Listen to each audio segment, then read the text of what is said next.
Hello everyone and welcome back to the stream. I am Zim, and now we are doing some Minecraft with the Rustic Waters 2 mod pack.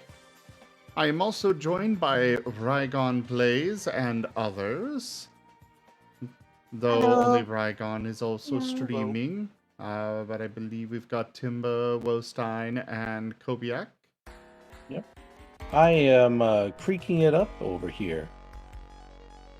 Rygon and the others, well, not Wostein. Wostein's just hanging out. He's lurking in the trees, or the attic, or the barn, the trenches, or perhaps right above my bed. I don't know. Alrighty, He's actually okay. He's on the shelf right above my desk. He's clinging on from you know. His body is facing towards the wall, but his head is just turned around looking directly at me, and it's very disturbing. Hello. I'm getting calls in my stream to do some storytelling ASMR. how did I join your squad? I sent you an invite to join my squad. I hit accept. Oh,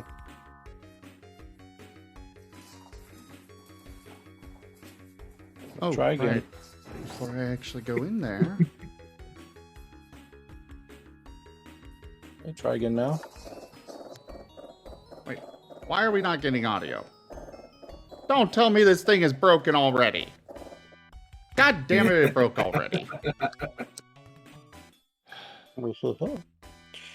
That is a surprisingly popular thing on YouTube, and while it's not something you listen to, you have friends who do, and it's a whole ordeal. Tell me more, Gib-Gab. Yeah, it launched me in the game, but I don't see ya.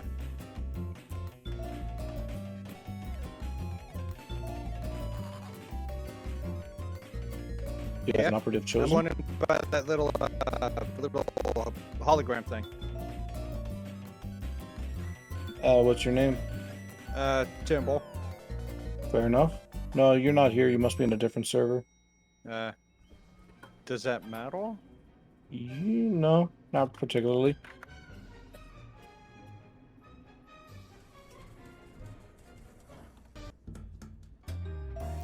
Okay, we are back.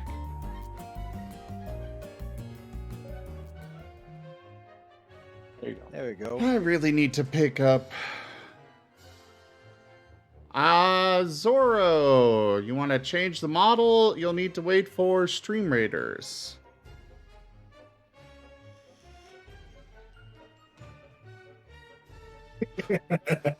So this one time, Zim booted up Minecraft and it broke instantly.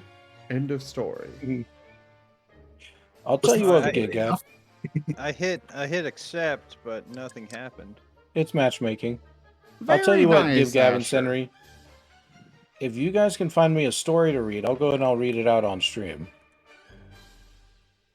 Asher or who? Sorry, I was just about to say, or whichever one is actually on the account at the moment. A very nice leaf.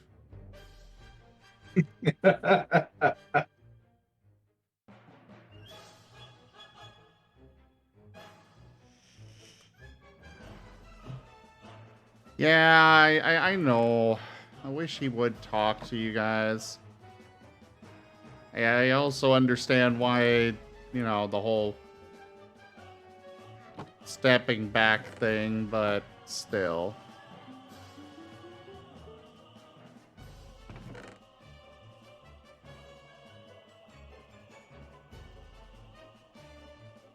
Hello there, cool furry.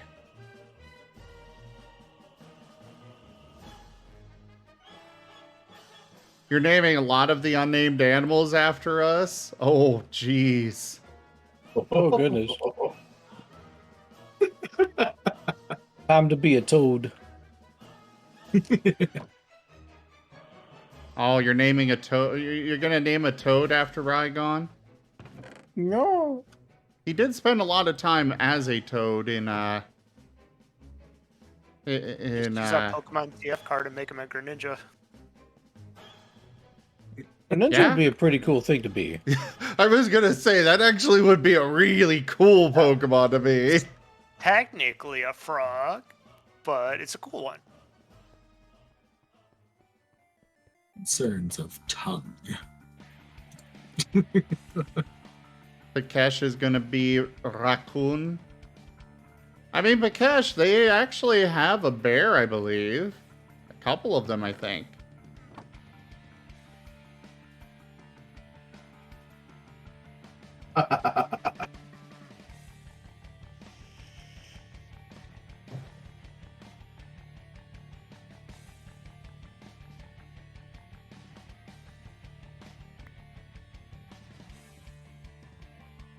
Here they come. Get ready for your doom! Are Which you one ready of for your us? doom? We're all. All of you. You're all gonna be facing doom. Like Doom Guy Doom or because I'm not ready Yes. for Doom Guy Doom. You will be fighting Doom Guy Doom. Oh no, that won't be a fight. He'll just slaughter me. Well, your sacrifice There, was he'd probably slaughter appreciated. most of us.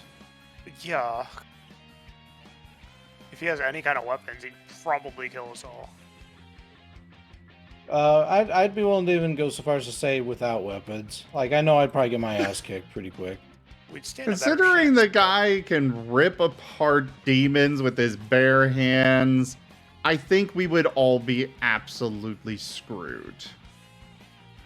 No, not me. I'm built different. You'd be So especially you require screwed. a little bit more of a twist. Yeah. Last time I checked, I'm not a demon. No, what he'll do is he'll just take your armor and peel it off of you and then rip you apart. Why would Doom Guy be killing us anyways? Because we're not demons. Well, I may or may not have said that the Empress is a demon that Timber worships her. Fair enough. Why is I my command armor pure stand chaos. inside the ground? Kinda. Zoroark 720 has turned It's Rygon the into a Minecraft horror Greninja. mod. They can only talk like All the of your stuff Pokemon is for just 2 buried in the minutes. grave. Robin Raigon? Hood, Dragon, Rainwild Chronicles. Raigon, you have been turned into a Greninja. Ninja. Greninja. Fitting. Well, you now have a new addition for the Pokeroll. To the Dark Caverns. Apparently they weren't actually Greninja. called anything that I tried, that I wrote in the message. They're called the Dark Caverns. I think you mean the Greninja Caverns. Greninja. There is this strange Greninja thing, or, you know, this strange thing that has its tongue just lolling out of its mouth around its neck. It's really weird. And it just keeps saying Greninja over and over. We keep trying to catch it, but all the points in his channel just don't do it. Curious how dark Ninja this place Gray. actually is.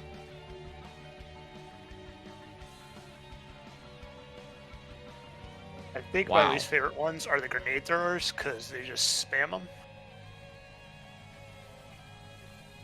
And they last forever. This place is definitely very dark. Torch. Darkness required. Dark vision required. Or if Lexi was still around, you would have a firewolf to get you.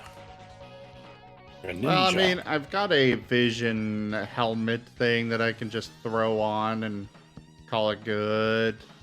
But I wanted to see just how dark this was. And the answer is exceedingly so. Extremely.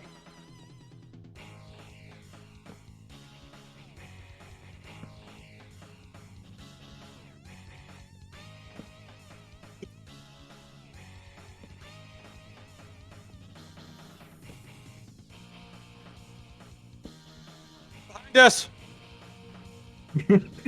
In front of you.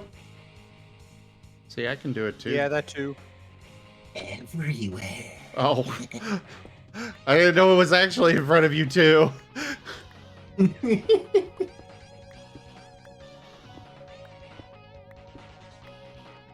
Yes, there are luminous mushrooms over there. I'm curious to go take a look at. But first, I should really do what I came here for and grab some more. Mushrooms, you say? Yes, Where's that luminous redeem? mushrooms. Oh, you made it more. No. Grenade, watch out. What kind of mushroom was it? I didn't hear. It's a luminous mushroom. Oh, I used the shrooms redeem. And yes, I had to increase the cost of the redemptions. We were kind of getting them spammed a little much. It was getting to be a bit much for myself. I had a few complaints about it, so... Or I've had a few complaints, but I kind of was like, no, it's not that bad. And then in the recent days, it did get that bad. So I apologize, but yes, the redeems did have to have a price increase. Especially the drop one. Which one? The, where they drop can one. possibly drop a, Anvil. an anvil. Oh, yeah. Because that one especially is very loud. Bonk.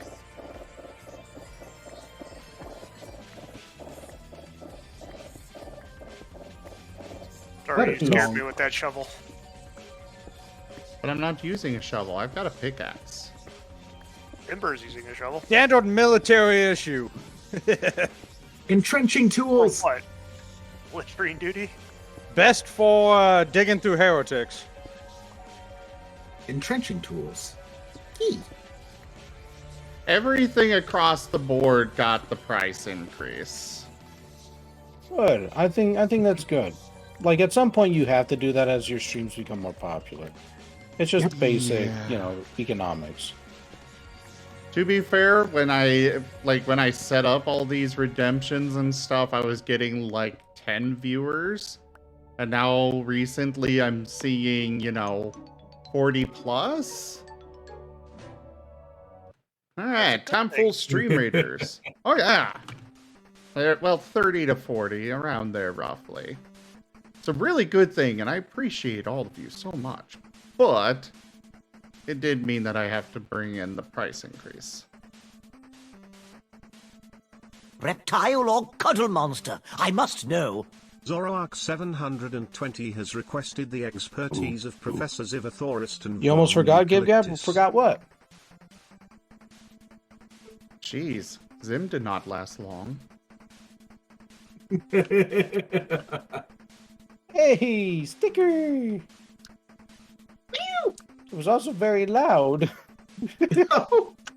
Thank you for the Pride Heart sticker. Much appreciated.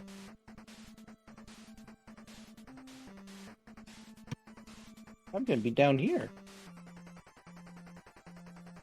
Hey, yeah, that was loud. Yeah, I need to probably turn the stream stickers down a little bit, but they're so rarely used, I always forget to do so.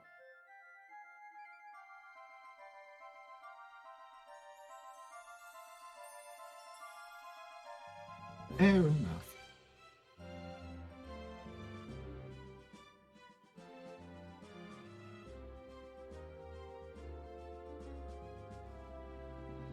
The fuck is he? Got him. On the roof.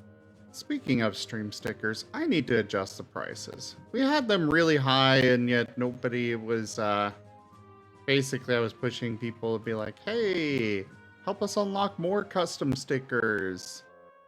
Pushing the And button. Oh Well, then I god. like everybody 'em. kept forgetting. How do I hack? Just press the highlighted one. Well, the generic ones are super high cost, and I didn't like that, but I left it Got there it. for basically, somebody comes in, wants to drop 500 biddies, they go buy the 500 biddy thing instead of doing it through normal Twitch stuff. So that way we could have unlocked a higher, more of the custom ones. If that makes sense.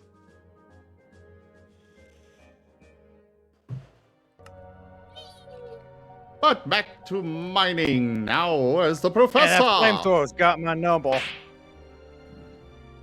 Yeah, he's a little fire happy. Well, sticker. Stickers are good. I like stickers. Sticker. Sticker. Apply to helmet. Boop. Caution. Boop. Ill Reloading. advised to apply to Boop. visor. Oh god, I'm almost out of...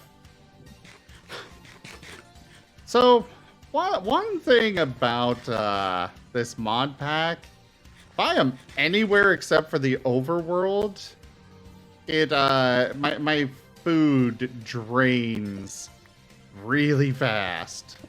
Well, actually, I should rephrase. Anywhere except for the overworld and underwater.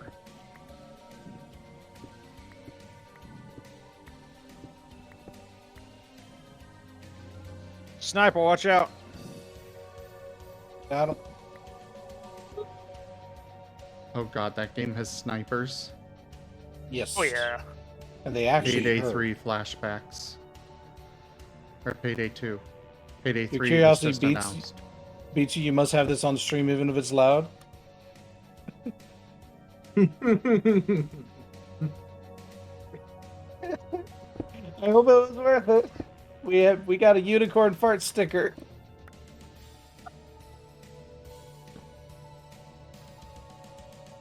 Do you have any custom ones set up, by the way?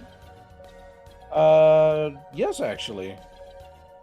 Nice. Yeah, it's just based off of the emotes I use, I think. Ah. I use my My Telegram VP was stickers from glorious. Temery.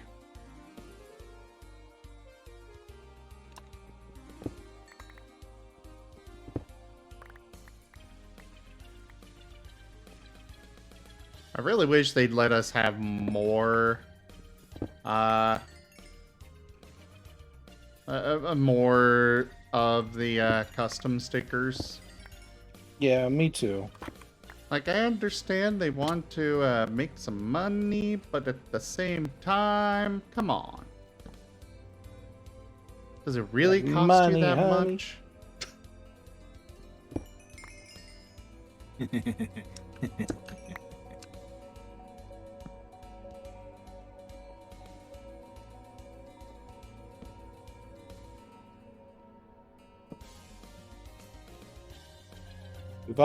We have all got our ammo. Yes. Use Woo. ammo. Ammo requisition. Success. Oh god. Hi there. I'm now prepared for you. Yeah, I got a shield now, bitch. What you gonna do? Apparently shoot me one of my shields down. I will wait for my opening to strike then.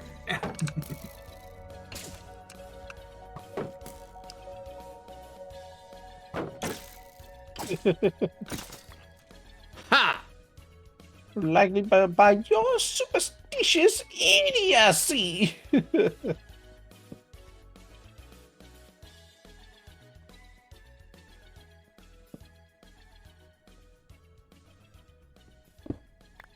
I like this gun because I can stab and shoot at the same time. Nice, ate it.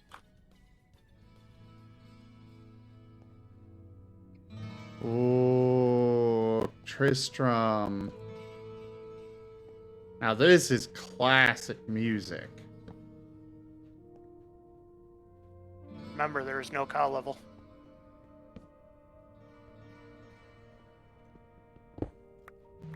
You know, I saw the cow level once. They're easy to get to. Once. I went into it. I immediately died. It will do that, yes. And then I never saw it again. Oh god, I just realized I'm completely lost.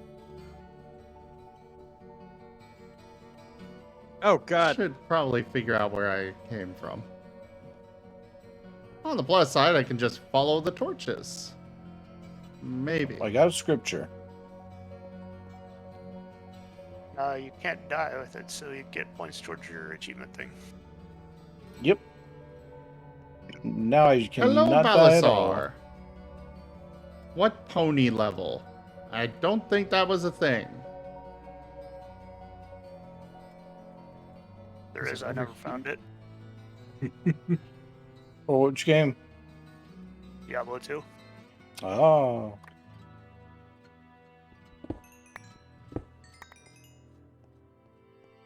Ah! I found my way back. Cool. Excellent.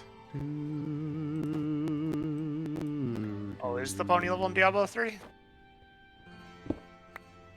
I never played 3, so that would be why I don't know. I was so excited when Diablo 3 came out.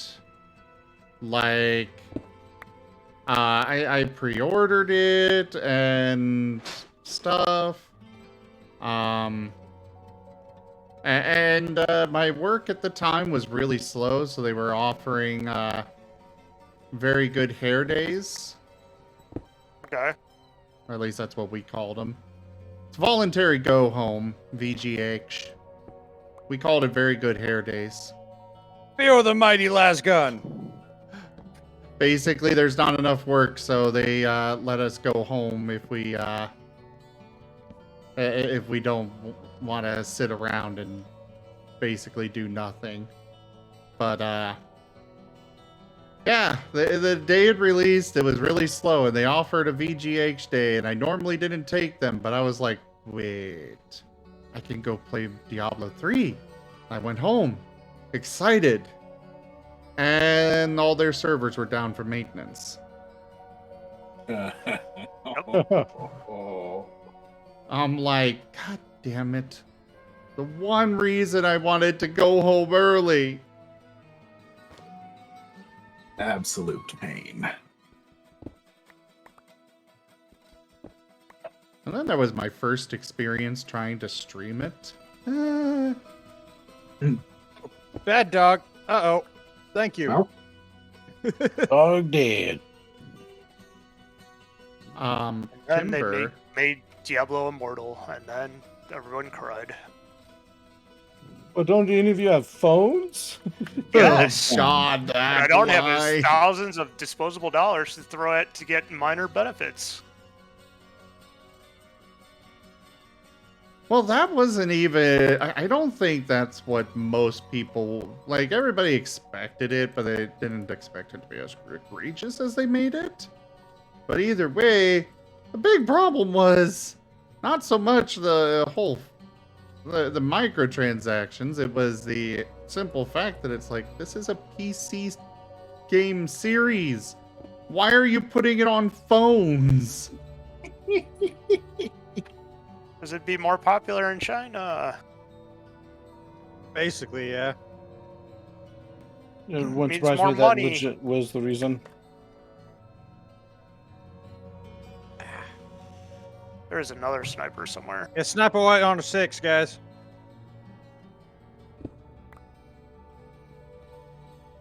I do have a phone, and I use it a lot. It is a very, very useful tool. pocket computer. Yeah. I sniped the snooper.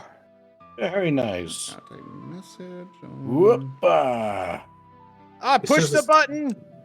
It's just a small shame because there's always the difficulty of weighing whether you'd need just a phone or legitimately pocket computer capabilities.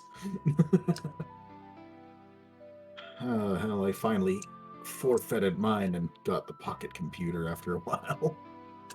And out of curiosity. and I'm absolutely easy to get with good optics.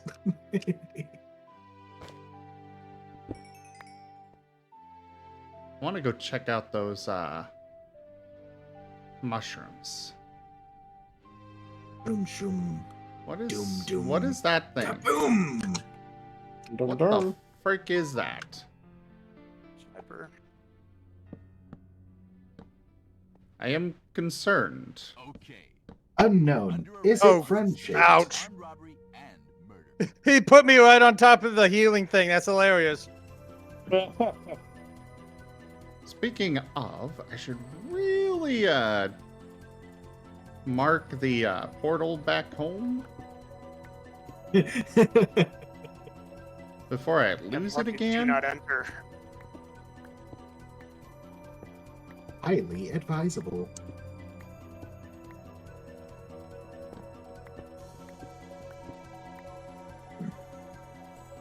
I should also probably mark the Rygon so I don't lose him again. I mean, what? What? I'm being marked? Do not resist. You are being marked.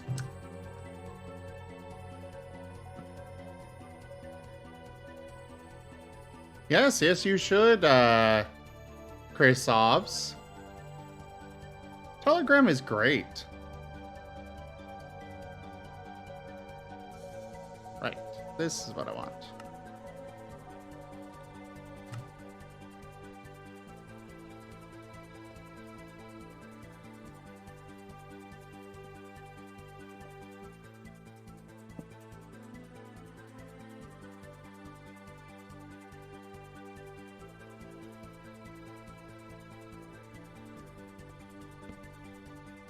Well, yes, we all know how Martins mark things. That was part of the joke. Wait, what?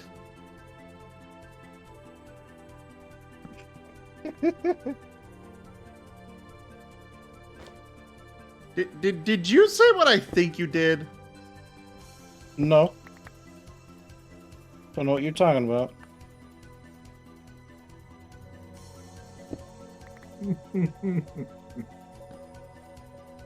Okay.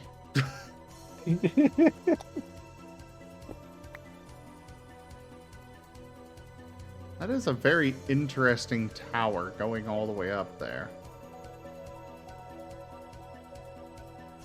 Wait, that thing went away.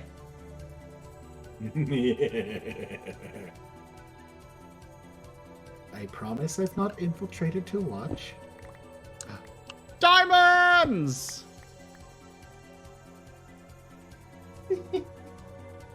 All of the diamonds. I was laughing so hard when that Ogun grabbed me and started using me. He started bouncing me on the health pack thing. I was like, I'm actually getting more healed than this guy's doing damage to me. I grow more powerful every time you strike me down. If you strike me down, I great. shall come back more powerful than you could possibly imagine.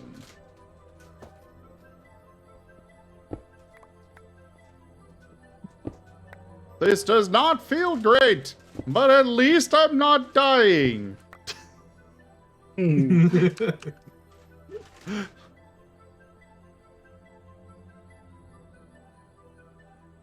A little bit, Krasovs. I haven't really used WhatsApp, but I know they are compared a lot. But as far as Telegram goes, it is a very nice program. It's free to use. They do now have a paid option, but at the same time, that paid option is just bonus stuff, and you're not really missing much. Just a little something to do if you want to support them. Yeah, Yeah. which, you know, considering how Okay, much I love Telegram, I am more than happy to do so. Though for me, it does give me the benefit of being able to have an actual link in my bio. So for me as a content creator, I can link people to the streams. Oh, crap. Hi.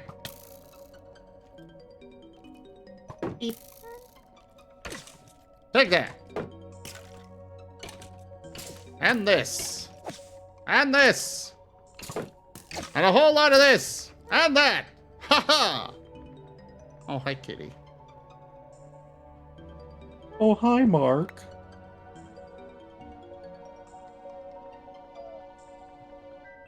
Oh. Are you friendly? You're kind No. is a fox-ish thing.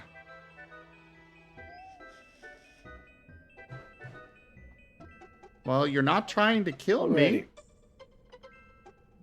So I'll let you all look around for some stories. I'm going to go on BRB for a little bit. I'll be back in about 10 minutes. It is Alrighty. very wide, Krisov's. Alright. I shall keep them all entertained with my Time for- glorious voice. Time for regulation smoke break. Hell yeah. Be right back. We're sorry, Timber. Joke. I'm afraid we can't let you do that.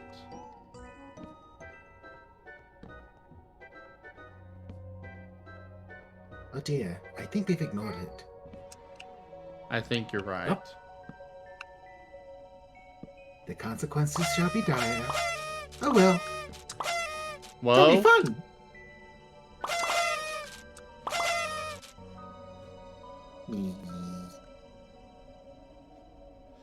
yes, Krisov's. I increased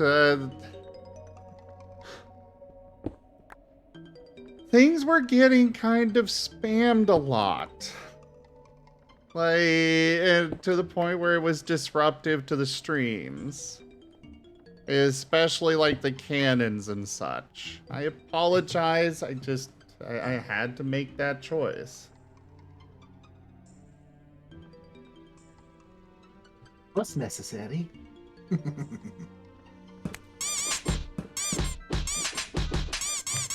Ow. Yeah, that's one of the ones that was getting spammed.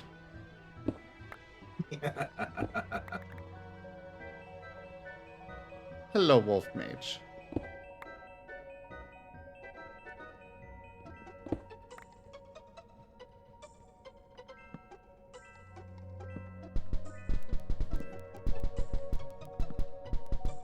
Ow. All of them! Joke. Everything was getting spammed. I had to do something.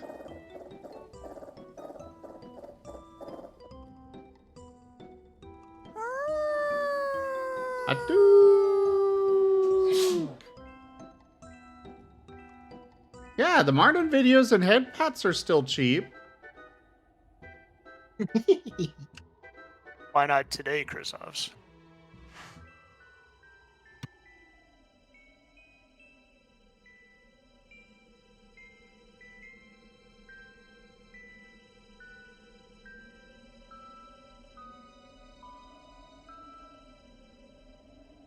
What about today? He was asking for one of these days he'll use his 182,000 points. How do you have that? No Prime shenanigans example. Prime example of why a price increase was required.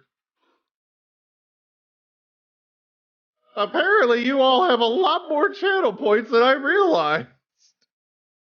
Yes. Oh, yeah, no, are you kidding? I've been burning almost all of mine. Imagine if I'd actually Thank you, saved them all up everybody. and used them on stream packs.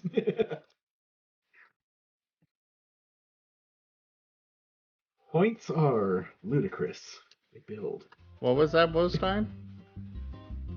Oh, I said that the points are ludicrous and they build. Honestly, I'm most of debating mine. needing to increase the card packs too.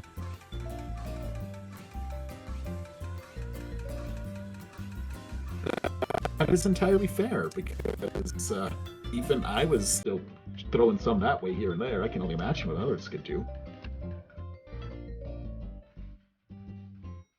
Alright, I'm back.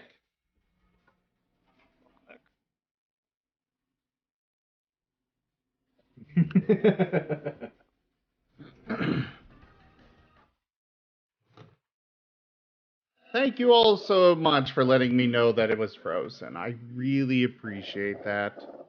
I'll turn up the game audio so I can hopefully hear it better.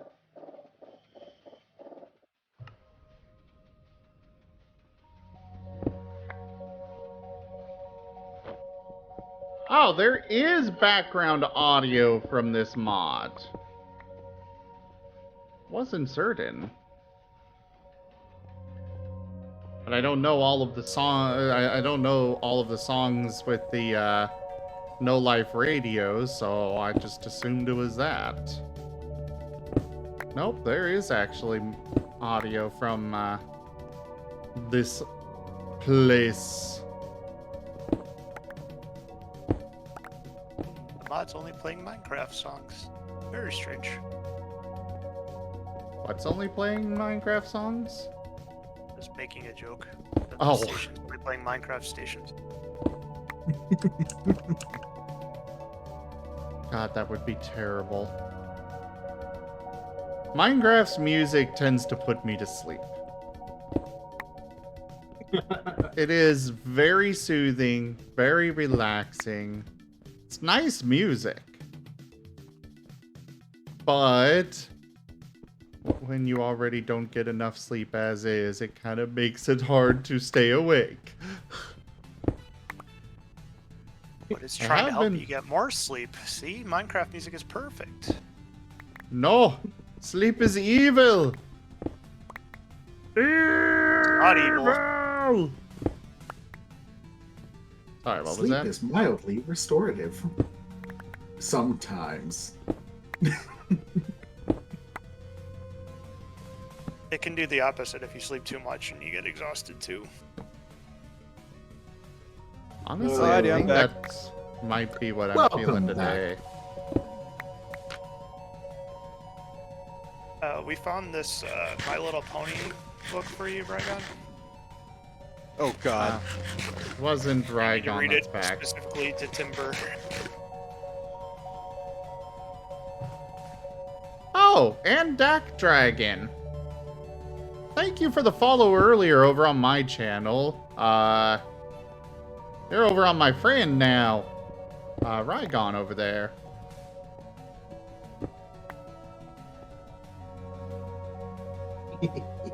I am Raw Zim, by the way.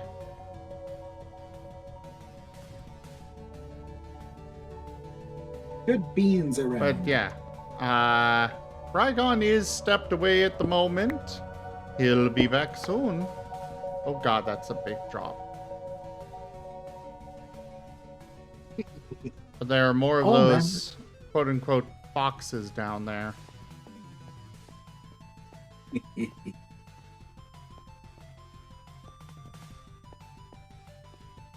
You were Really going friendly. to You should say... jump down there and play with them. I'd rather live, thanks. Can you not build a block ladder down? That's not really something that works so well. Like, I can build a ladder, or, you know, a bunch of blocks to go up, but going down is very tricky.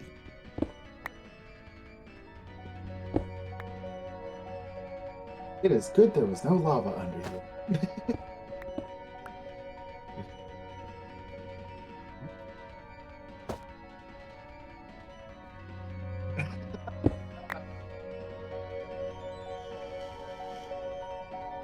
Chrysos. Such is the irony, your oddness of Nautica Minecraft, but no water buckets.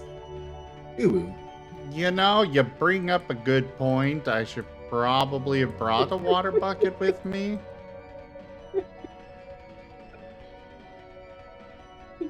See, Chrysos, this is why you're such a good boy. It's Speaking of, I should probably bring you out of your Pokeball. Then again, I'm probably going to be headed back soon, so maybe better just leave you in there for now.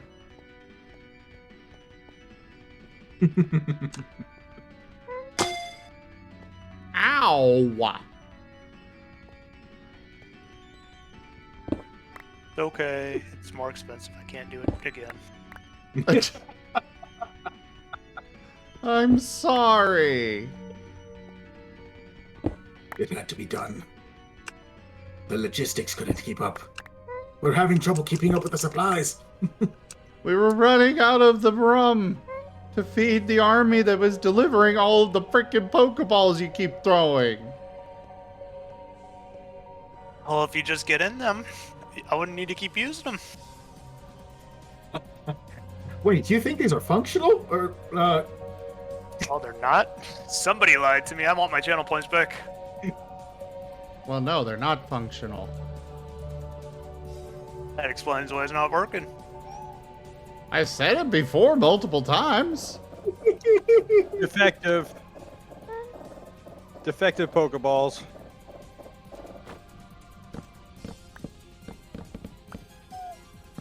We need a channel point redeem for not defective Pokeballs. That's going to require more than just channel point redeems.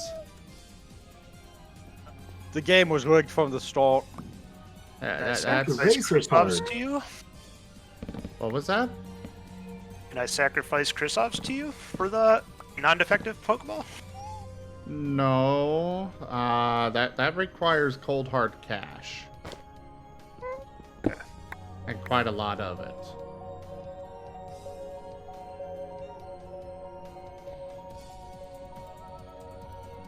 What is that? A mouse? It's called the Razor card. It's like a defective Pokemon, but it turns them into a Pokemon. Acceptable enough, right? Right. Don't mention that. People want to buy them. I mean, They this would is sell my so only fast if those choice. were an actual thing. Oh no, how dare people threaten Zim with money? Oh no, how horrible. It is my only. Please source don't of shower me income. with the money cannons. Anything but that.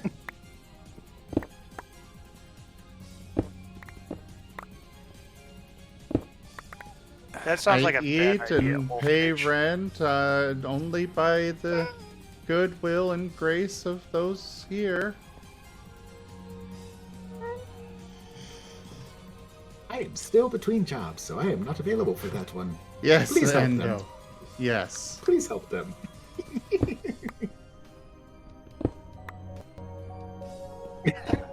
Oh, you want more Pokeballs, I guess, right? Is that what we're saying? No, no. We're good on Pokeballs.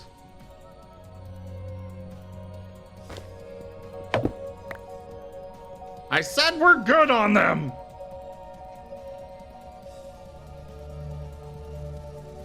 Oh, wait. Instructions unclear, apparently.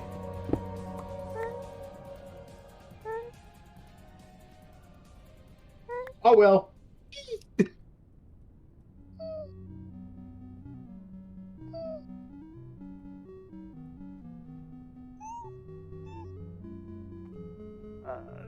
Zim, I- Endo is what? asking what the mod name is. The mod pack is Rustic Waters 2. This mod in particular is apparently called Dark Caverns. Ow!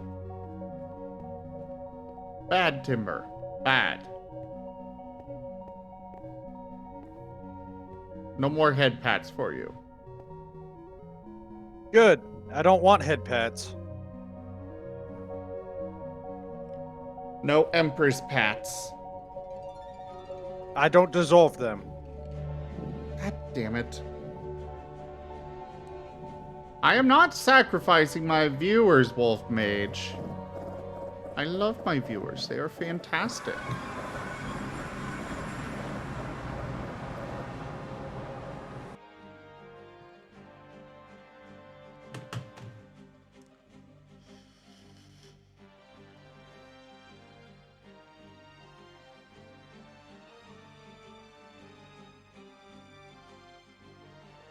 Round 2 it is, Henry. Raiders.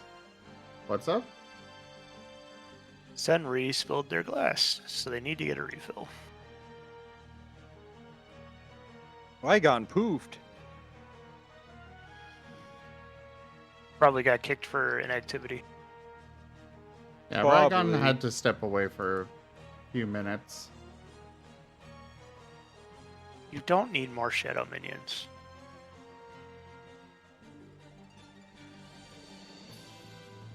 I mean, shadow minions are fun and all, but I can do more as I am. I believe he's volunteering to be a shadow minion. You dare to assume?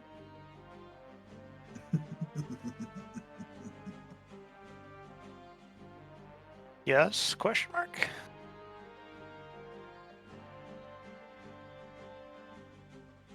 Well, it was wrong. Oh, Good guess, though.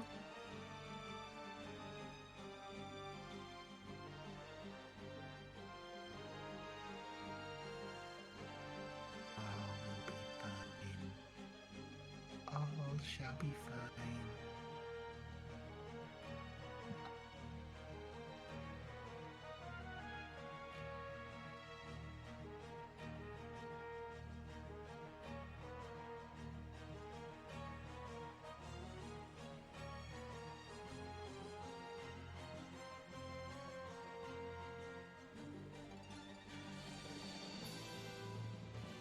what's inside?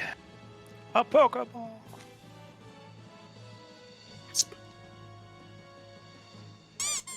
I'm just kidding, it's a tennis ball.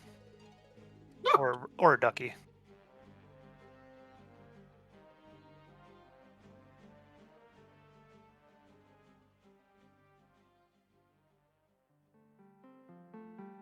You work at a pub and it was dead? Some nights be like that.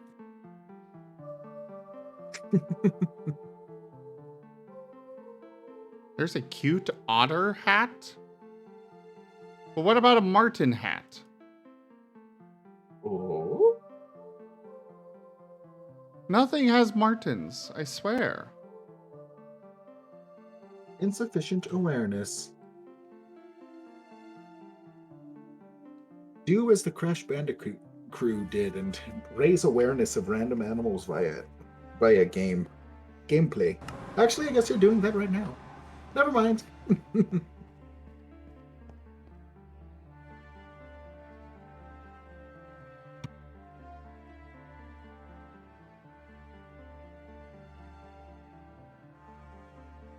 Okay, I need more storage. Joke. Someone beat me to it.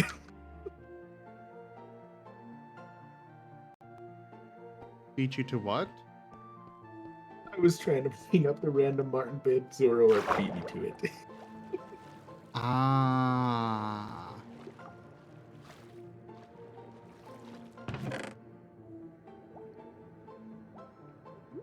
Okay, we've got a few things that are overflowing for food.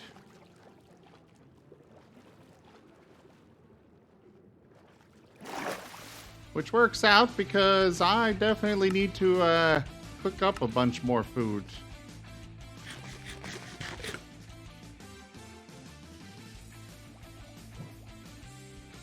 What did I give you, Endo? Oh, from Stream Raiders?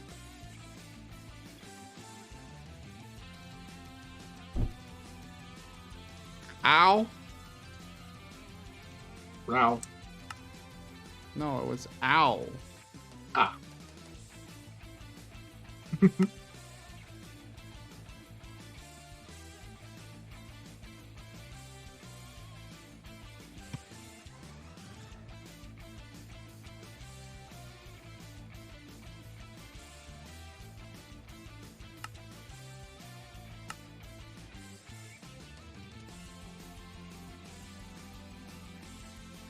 Row.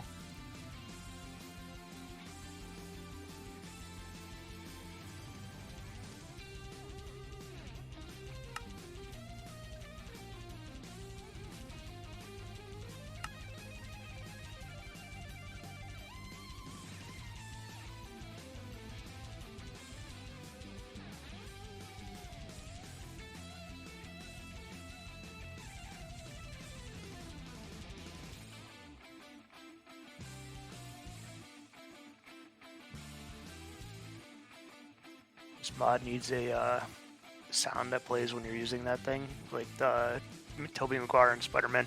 Go web.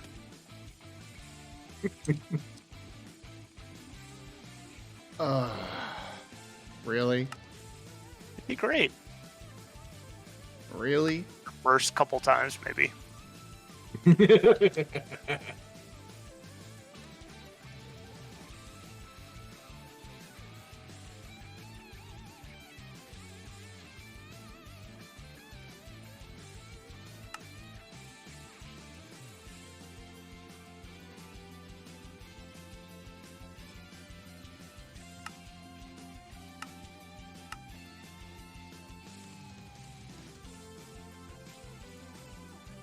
Apparently, I could enchant my launcher prototype. What kind of enchantment? Basically everything. Curse of death. Curse of death.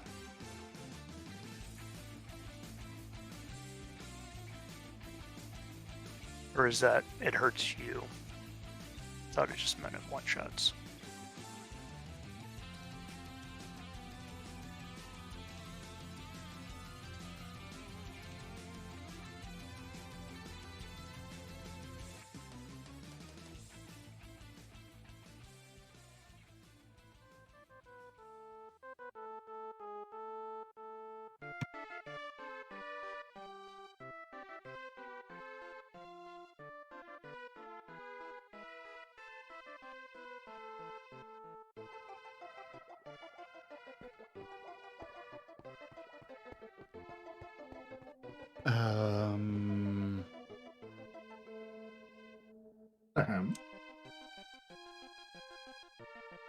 So versatile portals. I guess I could set up a portal to the Nether with this? Kaboom! Having all of the fun with portals. Stickers! Why are you so confused, Zoro? Yes, Endo. Enchantment.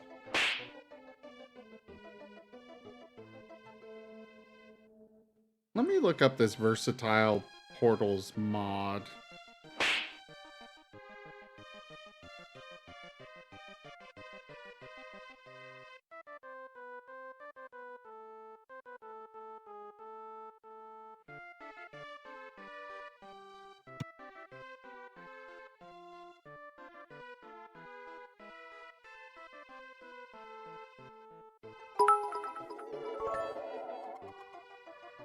Zoroark 720 cheered with 150 eggy bitties, this portal mod.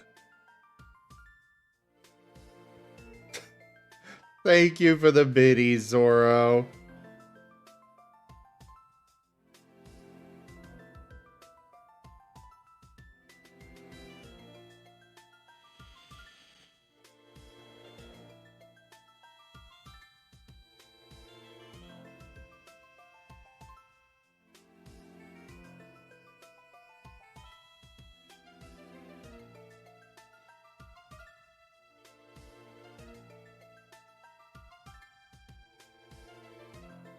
Okay. So I can make a portal thing to the Nether instead of having to go find a Nether cake.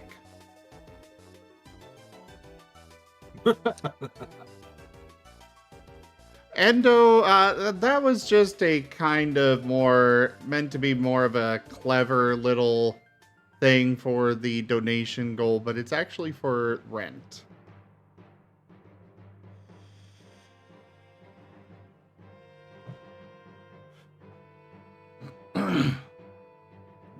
Toshime, considering that we don't know what a... Yeah, exactly, Endo. Keeping a roof over my head. But Toshime, considering that we don't even, or where Pokemon don't even know what a car is, I don't think we would be calling it a cargo. Though I do appreciate the clever pun thing.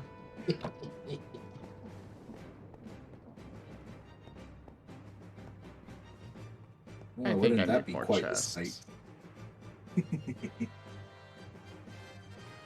Bunch of Pokemon, barely 2 feet tall, and looking at these giant steel contraptions. Oh. Oh, Honestly, I'm everything intrigued in to see general. when because I'm sure we're gonna find a, I'm sure we're gonna Derelict find a settlement. car at some point, yeah. All of the derelict structures, machines, equipment, dangerous traps.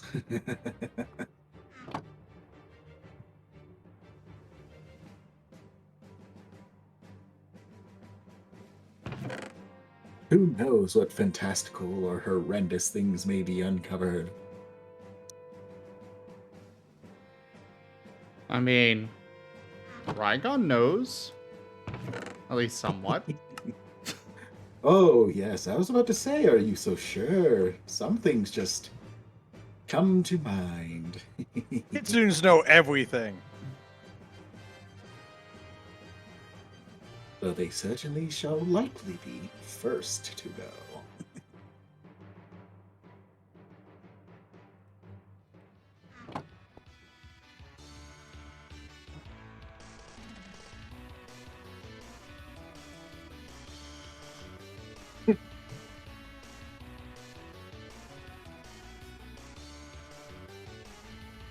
Wolf Mage, Rygon has stepped away for the moment.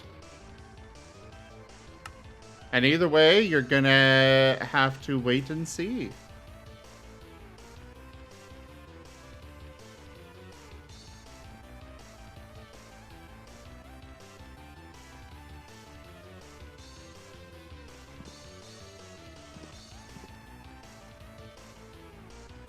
Oh, there's no sugarcane in there? Really? What the heck happened to all my sugarcane? I promise I did not eat any of it. Why do I not believe you? Because it's Wostein. I didn't eat it. Where did you Simple. put it?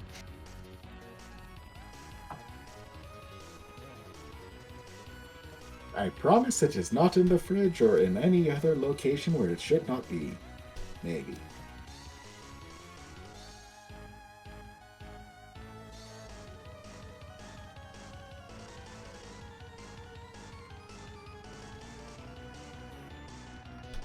Well, that might be enough. Sugarcane is tasty.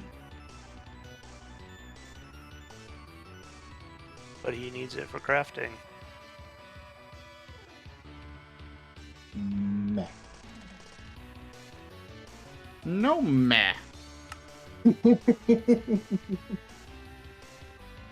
mean, that's like half the game. It's literally in the name. You mine stuff and you craft stuff. Yeah, so don't eat it. Fine.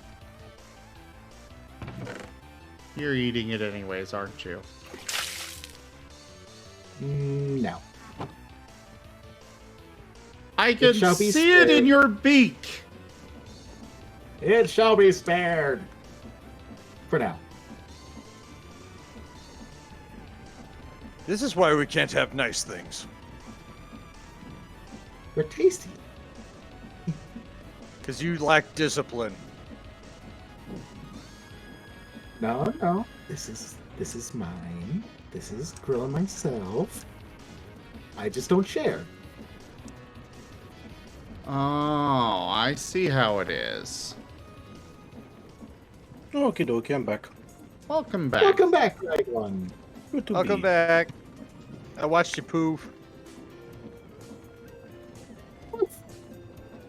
Yeah, as we expected.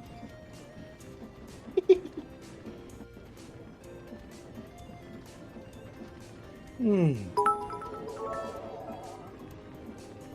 now I don't know what I want to do. 720 cheered with 280 Fair bitties. enough. Put the owl in the fridge there next Steve. No, I am not putting the owl in the fridge. He'll eat all the rest of my food. Oh, you see, you take that food out and then you put them in. Not. You don't have spare fridges Line. This hamlet shall not fall. specifically for cold Riri storage? rated my stream with One 11 moment, viewers. everyone. Riri! Riri! Hello! Thank you very much for that raid! When did you start doing streaming? I have to do the foghorn when you come in.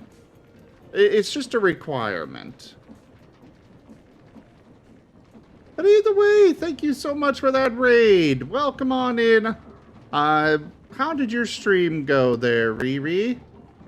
Also, would you like a random clip from your channel brought up, or would you like a regular shout out?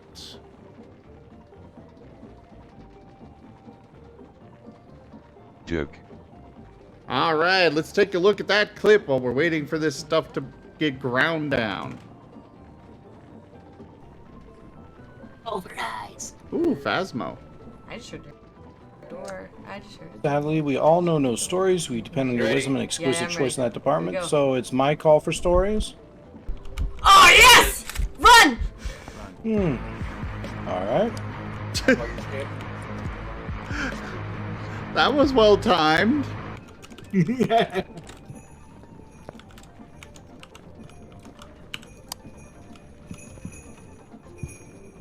You didn't turn off your flashlight? I ain't even mad. Yep. I ain't even mad. He jingles! Oh, yeah, he got me. I went to hide behind the washer, and guess what's full of blocks on intermediate? Yeah. Behind the washer. Stories. I should have played Bring Around the actually- Rosie with the car. Actually, your big problem there, Riri, was that you didn't turn off your flashlight soon enough. But either way, thank you so much for sharing your community with me. Welcome on in, everybody. I am Razim. We do a variety of things here on the channel. Right now, we are doing some Minecraft, but earlier tonight we had one of our tabletop games. Where we've got lots of those on the channel: D&D, Pathfinder, World of Darkness, Exalted, and Pokemon Mystery Dungeon tabletop campaign. And yes, this mod pack is Subnautica, but Minecraft. Also, everyone, do make sure you go check out Rygon Plays, a friend of mine who is also streaming, though he's doing something right now. And buying Warhammer. I'm looking to see if there's a story I want to read for tonight. Ooh, story Oh. time.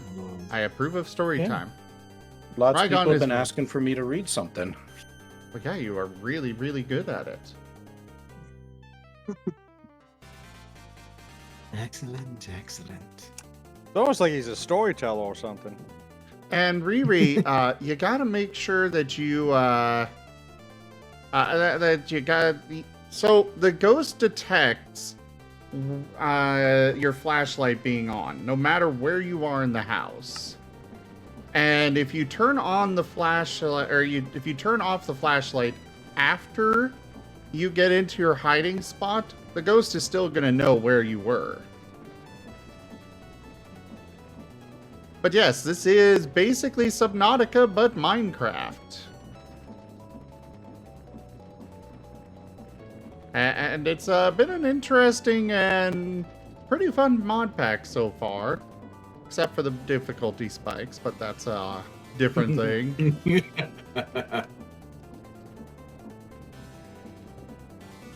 That it? Huh, I guess that's it.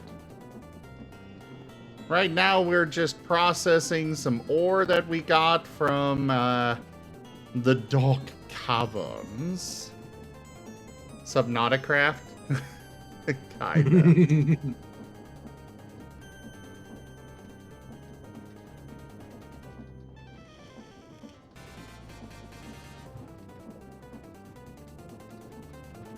Actually, the flashlight thing has been a thing forever.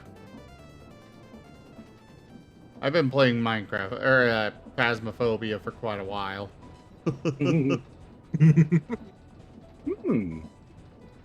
What about a Warhammer 40k story? Oh, yes. Is anyone here familiar with the story 15 Hours? I am unfamiliar with any Warhammer stories, but I am very intrigued to hear more. All right. Then I think we might have ourselves a story then. Let me go ahead and see if I can't find a proper copy of it. I own a copy, so I just need to find it.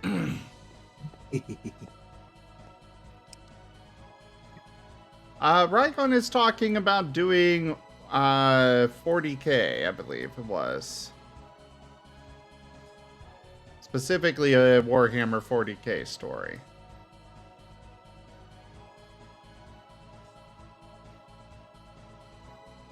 Yes. I'm looking for where I might have stashed it.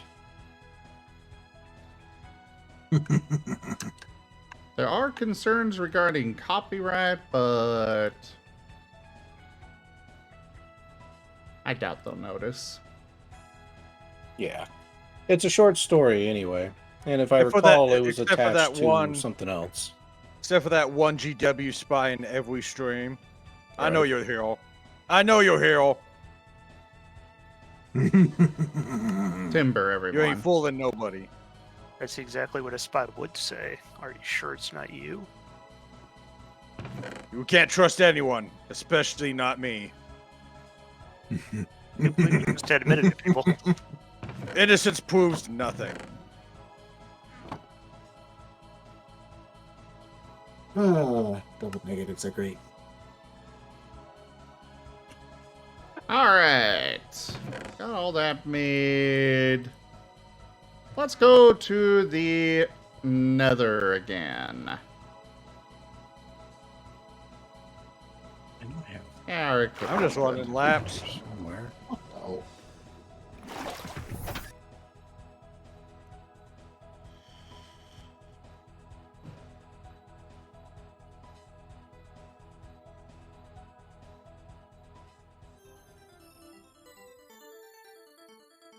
Yeah, Games Workshop is very vicious.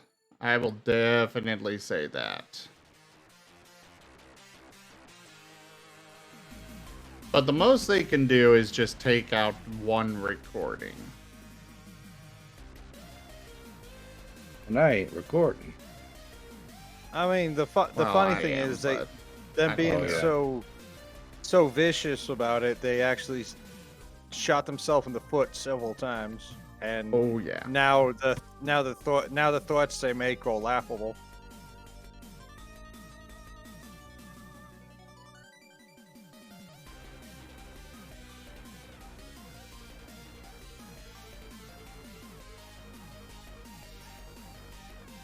I will say I do have concerns regarding running a Warhammer tabletop game. Simply because, you know, I don't want them to just come in and be like, and all of this is deleted. I mean, there's plenty of people running Warhammer games on YouTube and stuff. Yeah, it's something that I need to do some research about. Which is always good. Yeah. Alright, I have found the story. I'm just trying to display the page so that way it... do its thing. Come on, work with me. Alright, off to the Nether.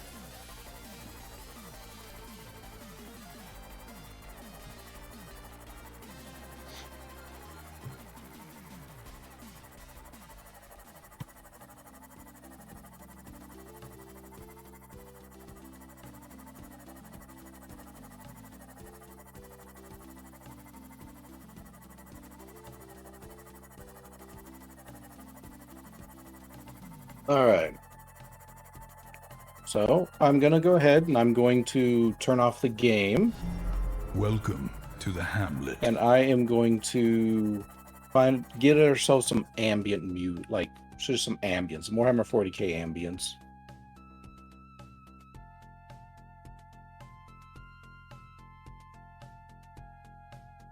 Rain, thank you very much for that follow and welcome.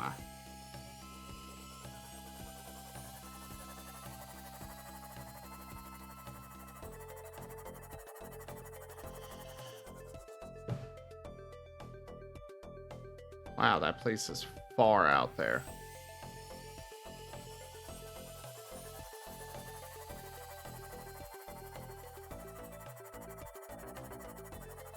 I really hope I'm not going to need to swim all the way back to my sea moth. I don't know exactly where it spawns, or where it drops me back off in the overworld when I use the overworld cake. I think it's back where I came in at, but I don't remember for sure. If it isn't, I'll just blame Timber. Okay. What was that? Am I going to change the Don't worry stream about category? Sure. Blame the owl. Owl's more sus. Good point. I'll blame Wostein instead. Actually, never mind. We're sticking with Timber because the owl has nukes. Is there any category that would go well with story reading? For Twitch? Yeah. Just chatting. I think just chatting would probably be your best bet. All right.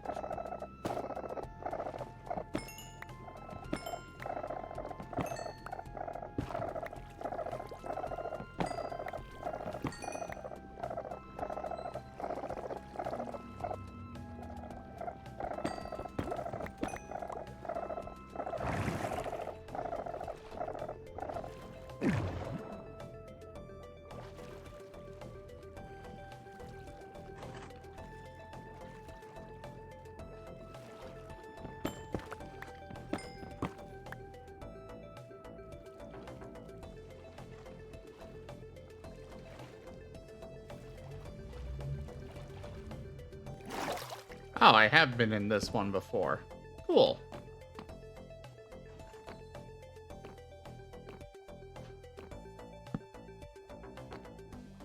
Okay, title updated.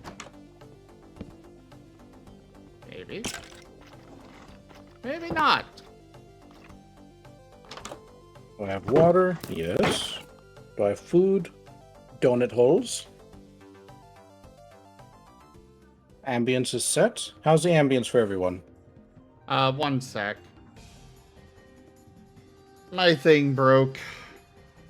So my audio is gonna glitch and I want to hear, so bear with me, please.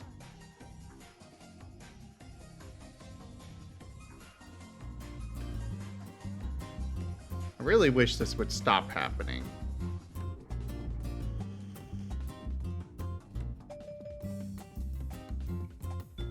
Do-do-do-do.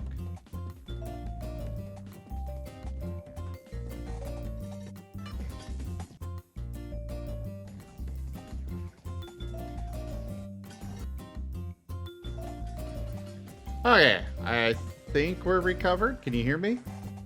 Yes, I can. Yep. Cool. Me. All right. Well, let me go ahead and pause my music. Uh-oh. What was that? Oh, my hand tracking broke apparently. Oh. I'll leave that broken. No, just let me know when you're ready, because I'll probably need some silence. Yes. But I will be taking a break between each chapter if anybody needs to say anything.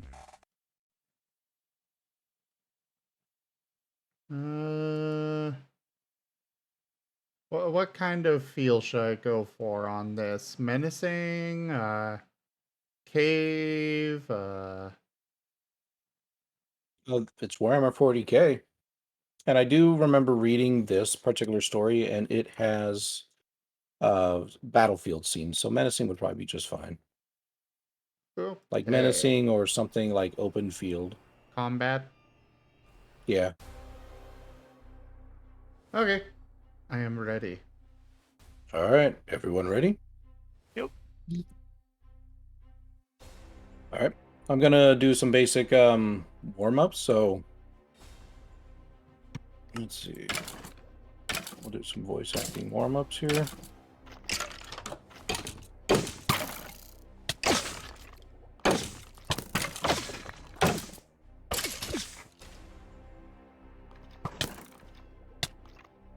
One hen, 2 ducks, 1 hen, 2 ducks, 3 squawking geese, 1 hen, 2 ducks, 3 squawking geese, 4 limerick oysters, 1 hen, 2 ducks, 3 squawking geese, 4 limerick oysters, 5 corpulent porpoises, 1 hen, 2 ducks, 3 squawking geese, 4 limerick oysters, 5 corpulent porpoises, 6 pairs of Dan Alvarso's tweezers.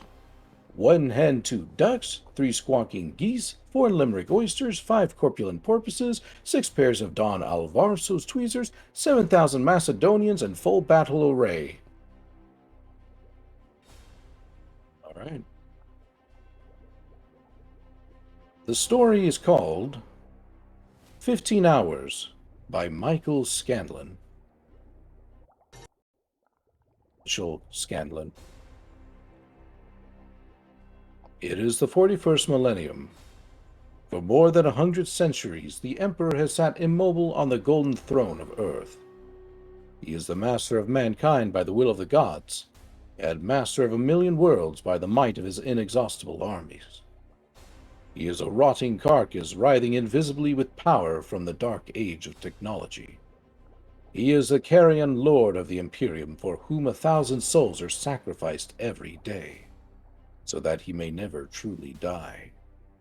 Yet, even in his deathless state, the Emperor continues his eternal vigilance.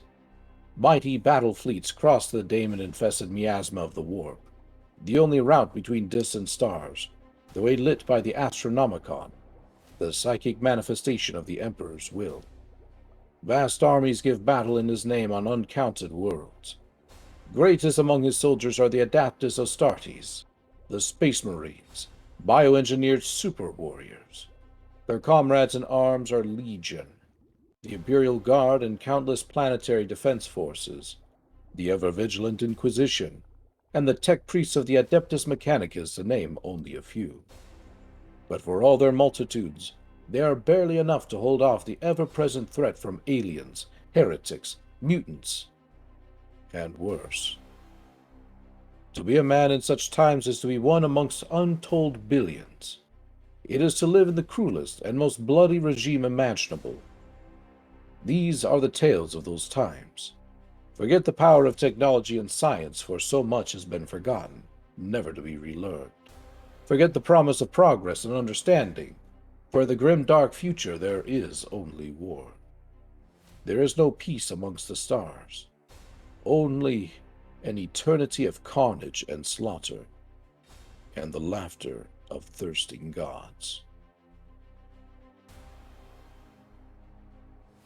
The sky was dark, and he knew he was dying.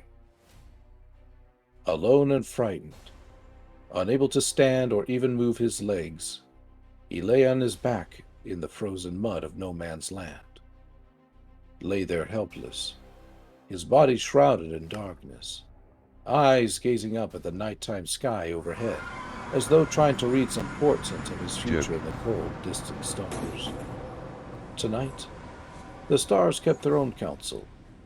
Tonight, the bleak and foreboding heavens held no comfort. How long has it been now, he thought. How many hours? Finding no answer to his question, he turned his head to look out at the scenery about him, hoping at last to see some sign of rescue. But there was nothing. No movement in the darkness. No cause for hope. Around him, the bleak expanses of no man's land lay still and silent. A landscape rendered featureless by the hand of night, painted black with threatening shadows, holding nothing that spoke to his hopes or could even help him to find his bearings. He was lost and alone, abandoned to a world of darkness, with no prospect of help or salvation.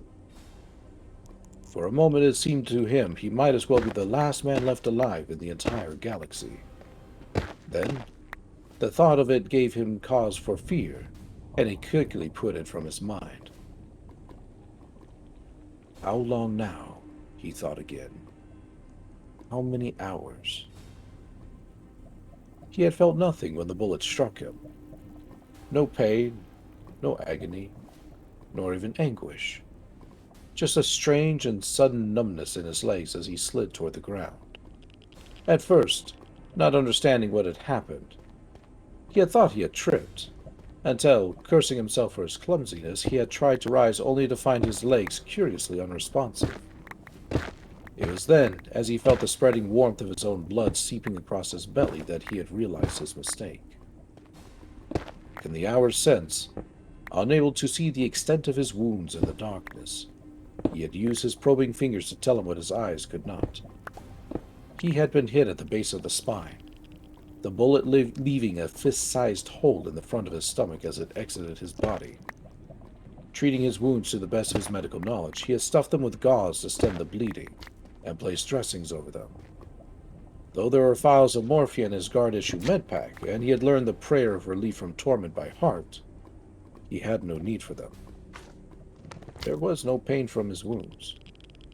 Even when his probing fingers had slid past the knuckle into the ragged hole in his stomach, he had felt no physical discomfort. He did not need to be possessed of any great medical knowledge to know that was not a good sign. How long now? The question came to his mind again, unbidden. How many hours? There were other discomforts, though. The chill of the cold air biting at the exposed skin of his face and neck. A terrible, mind-wearing fatigue that made his thoughts seem dull and leaden. The fear, the loneliness, the isolation. Worst of all, there was the silence. When first he had fallen wounded, the night had thundered with all the cacophony of battle. The high-pitched whine of lasguns, the crack of slug-throwers, the roar of explosions, the screams and cries of the wounded and the dying. Sounds that gradually subsided, growing slowly more distant before finally giving way to silence. He would never have thought a man could draw comfort from such sounds. As terrifying as the clamor of battle had been, the quiet that followed was worse. It compounded his isolation, leaving him alone with all his fears. Here in the darkness, fear had become his constant companion, plaguing his heart without remorse or respite. How long now? The question would not leave him. How many hours? At times, the compulsion came over him to cry out, to shout for help, to beg for mercy, to scream, to yell, to pray. Anything to break that dreadful silence. Every time it came, he fought it with all his strength, biting his hip hard to stop the words from spilling out. He knew that to make even the slightest sound would only bring him death all the sooner. For though his comrades might hear him, so would the enemy. Somewhere, out there on the other side of no man's land, the enemy waited in their countless millions. Waited, ever eager to fight, to maim, to kill. No matter how terrifying it was to be trapped alone and wounded and no, the thought of being found by the enemy was worse. For what seemed like hours now, he had endured the silence, knowing that, as desperately as he might hope for rescue, he could do nothing to speed it on its way toward him. How long now? The thought pounded incessantly in his head. How many hours? There was so little left to him now, so little of real substance, All the things that had once meant so much, his family, his homeworld, his faith in the Emperor, now seemed dim and distant. Even his memories were insubstantial, as though his past was fading away before his eyes as swiftly as was his future. His inner world, the world of his life which had once seemed so full and bright with promise, had been diminished and reduced by circumstance. He was left with only a few simple choices: to cry out or keep his silence, to bleed to death or take his knife and end it quickly, to stay awake or fall asleep. At the moment, sleep seemed a tempting prospect. He was tired and bone-weary, fatigue pulling at his sluggish mind like an incessant friend. But he would not yield to it. He knew if he fell asleep now, he would likely never awaken, just as he knew that all these so-called choices were simply illusions. In the end, there was only one stark choice left to him now: to live or to die. And he refused to die. How long now? The question again, relentless. How many hours? But there was no answer. Resigning himself to the thought that his fate was now in the hands of others, he waited in the silence of no man's land. Waited, hoping that somewhere out in the night his comrades were already searching for him. Waited, refusing to give in or fall asleep. He waited, caught between life and death. His life a last fitful burning spark lost amid a sea of darkness. His mind wondering how it was he had ever come to be there at all.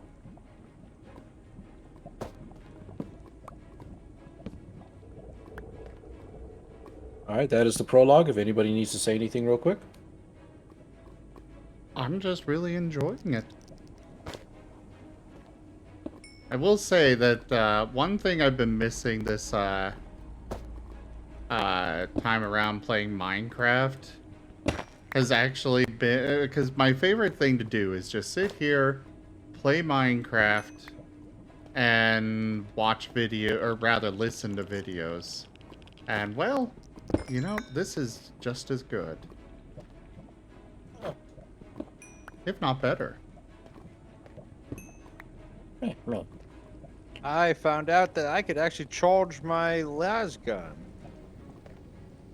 I did not know that. Yep. At least the hell more. Everyone ready for chapter 1? Yep. Chapter 1. 2014 hours, Jumal 4 Central Planetary Time. Western Summer Adjustment.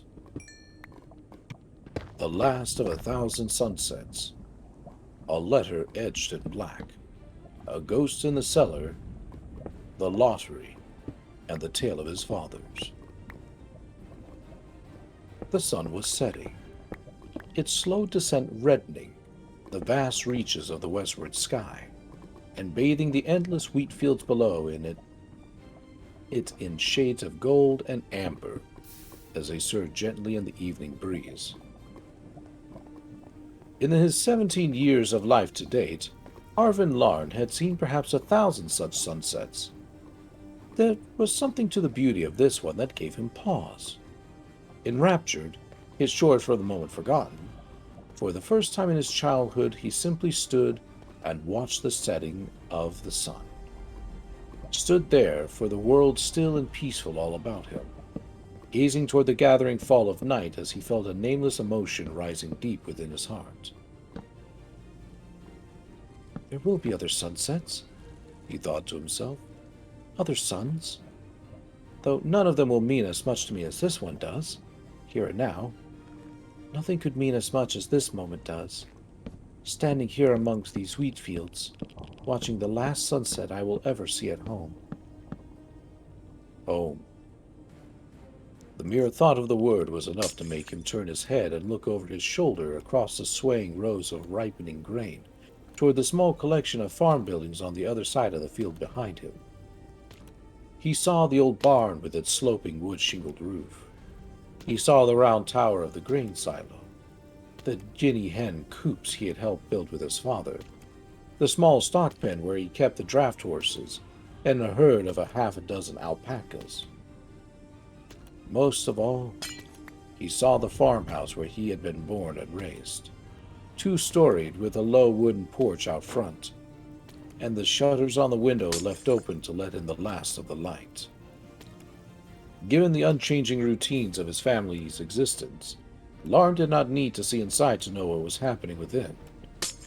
His mother would be in the kitchen, cooking the evening meal, his sisters helping her set the table, his father in the cellar workshop with his tools. Then, just as they did every night, once their chores were done, the family would sit down at the table together and eat. Tomorrow night they would do the same again, the pattern of their lives repeating endlessly day after day, varying only with the changing of the seasons. It was a pattern that had endured here for as long as anyone could remember, a pattern that would continue so long as there was anyone left to farm these lands. Though, come tomorrow night at least, there would be one small difference. Come tomorrow, he would no longer be here to see it. Sighing, Larn returned to his work, turning once more to the task of trying to repair the ancient rust-pitted irrigation pump in front of him. Before the sunset had distracted him, he had removed the outer access panel to reveal the inner workings of the pump's motor. Now in the fading light of twilight, he removed the motor's burnt-out starter and replaced it with a new one, mindful to say a prayer to the machine of spirit inside it as he tightened and rechecked the connections.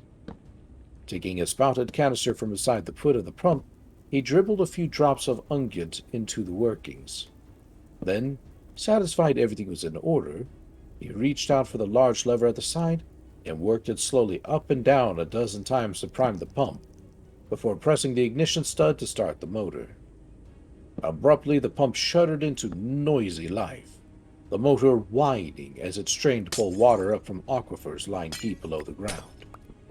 For a moment, Larn congratulated himself on a job well done, until, just as the first few muddy drops of water emerged from the mouth of the pump to stain the dry earth of the irrigation trench before it, the motor coughed and died. Disappointed, Larn pressed the ignition stud again. This time, though, the motor stayed sullenly silent.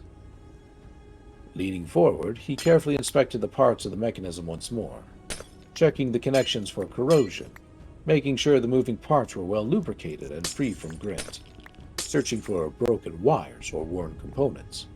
All the things the mechanic and acolyte in Furysville had warned them about the last time the pump was serviced. Frustratingly, Larn could find nothing wrong. As far as he could see, the pump should be working. Finally, reluctantly forced to concede defeat, Larn lifted the discarded access panel and began to screw it into place once more. He had so badly wanted to be able to fix the pump. With harvest time still 3 weeks away, it was important the farm's irrigation system should be in good working order. Granted, it had been a good season so far, and the wheat was growing well, but the life of a farmer was always enslaved to the weather. Without the irrigation system to fall back upon, a couple of dry weeks now could mean the difference between feast and famine for an entire year. But in the end, he knew that was only part of it. Standing there, looking down at the pump after he had screwed the panel back into place, Larn realized his reasons for wanting to see it repaired went far beyond such practical considerations. Like it or not, tomorrow he would be leaving the farm forever, and saying farewell to the only land and life he had ever known, never to return. He understood now that he had felt the need to perform some last act of service to those who he would be leaving behind. He had wanted to complete some final labor on their behalf, an act of penance almost, to give closure to his grief. This morning, when his father had asked him to look at the pump and see if he could fix it, it had seemed the perfect opportunity to achieve that aim. Now, though, The recalcitrant machine spirits inside the pump and his own lack of knowledge had conspired against him. No matter how hard he tried, the pump was broken beyond his powers to repair it, and his last act of penance would go unfulfilled. Larn collected his tools together and made ready to turn for home, only to pause again as he noticed a change in the sunset. Ahead, the sun had already half disappeared below the horizon, while the sky around it had turned a deeper and more angry red. What gave him pause was not the sun or the sky, but the fields below him. Where once he had been bathed in spectacular shades of gold and amber, now the color of the fields had become more uniform, changing to a dark and unsettling shade of brownish red, like the color of blood. At the same time, the evening breeze had risen almost imperceptibly, catching the rows of wheat in the fields and causing them to flow and shift before Larn's eyes, as though the fields themselves had become some vast and restless sea. It could almost be a sea of blood, he said to himself, the very thought of it causing him to shiver a little. A sea of blood. And try as hard as he might, he could read no good omen in that sign. By the time Larn had put his tools away, the sun had all but set. Leaving the barn behind, he walked towards the farmhouse, the yellow glow of lamplight barely visible ahead of him through the slats of the wooden shutters now closed over the farmhouse windows. Stepping onto the porch, Larn lifted the latch to the front door and walked inside, carefully removing his boots at the threshold so as to not attract mud from the fields into the hallway. Then, leaving the boots just inside the doorway, he walked down the hall towards the kitchen, unconsciously making the sign of the Aquila with his fingers as he passed the open door of the sitting room, with its devotional picture of the Emperor over the fireplace. Reaching the kitchen, he found it deserted.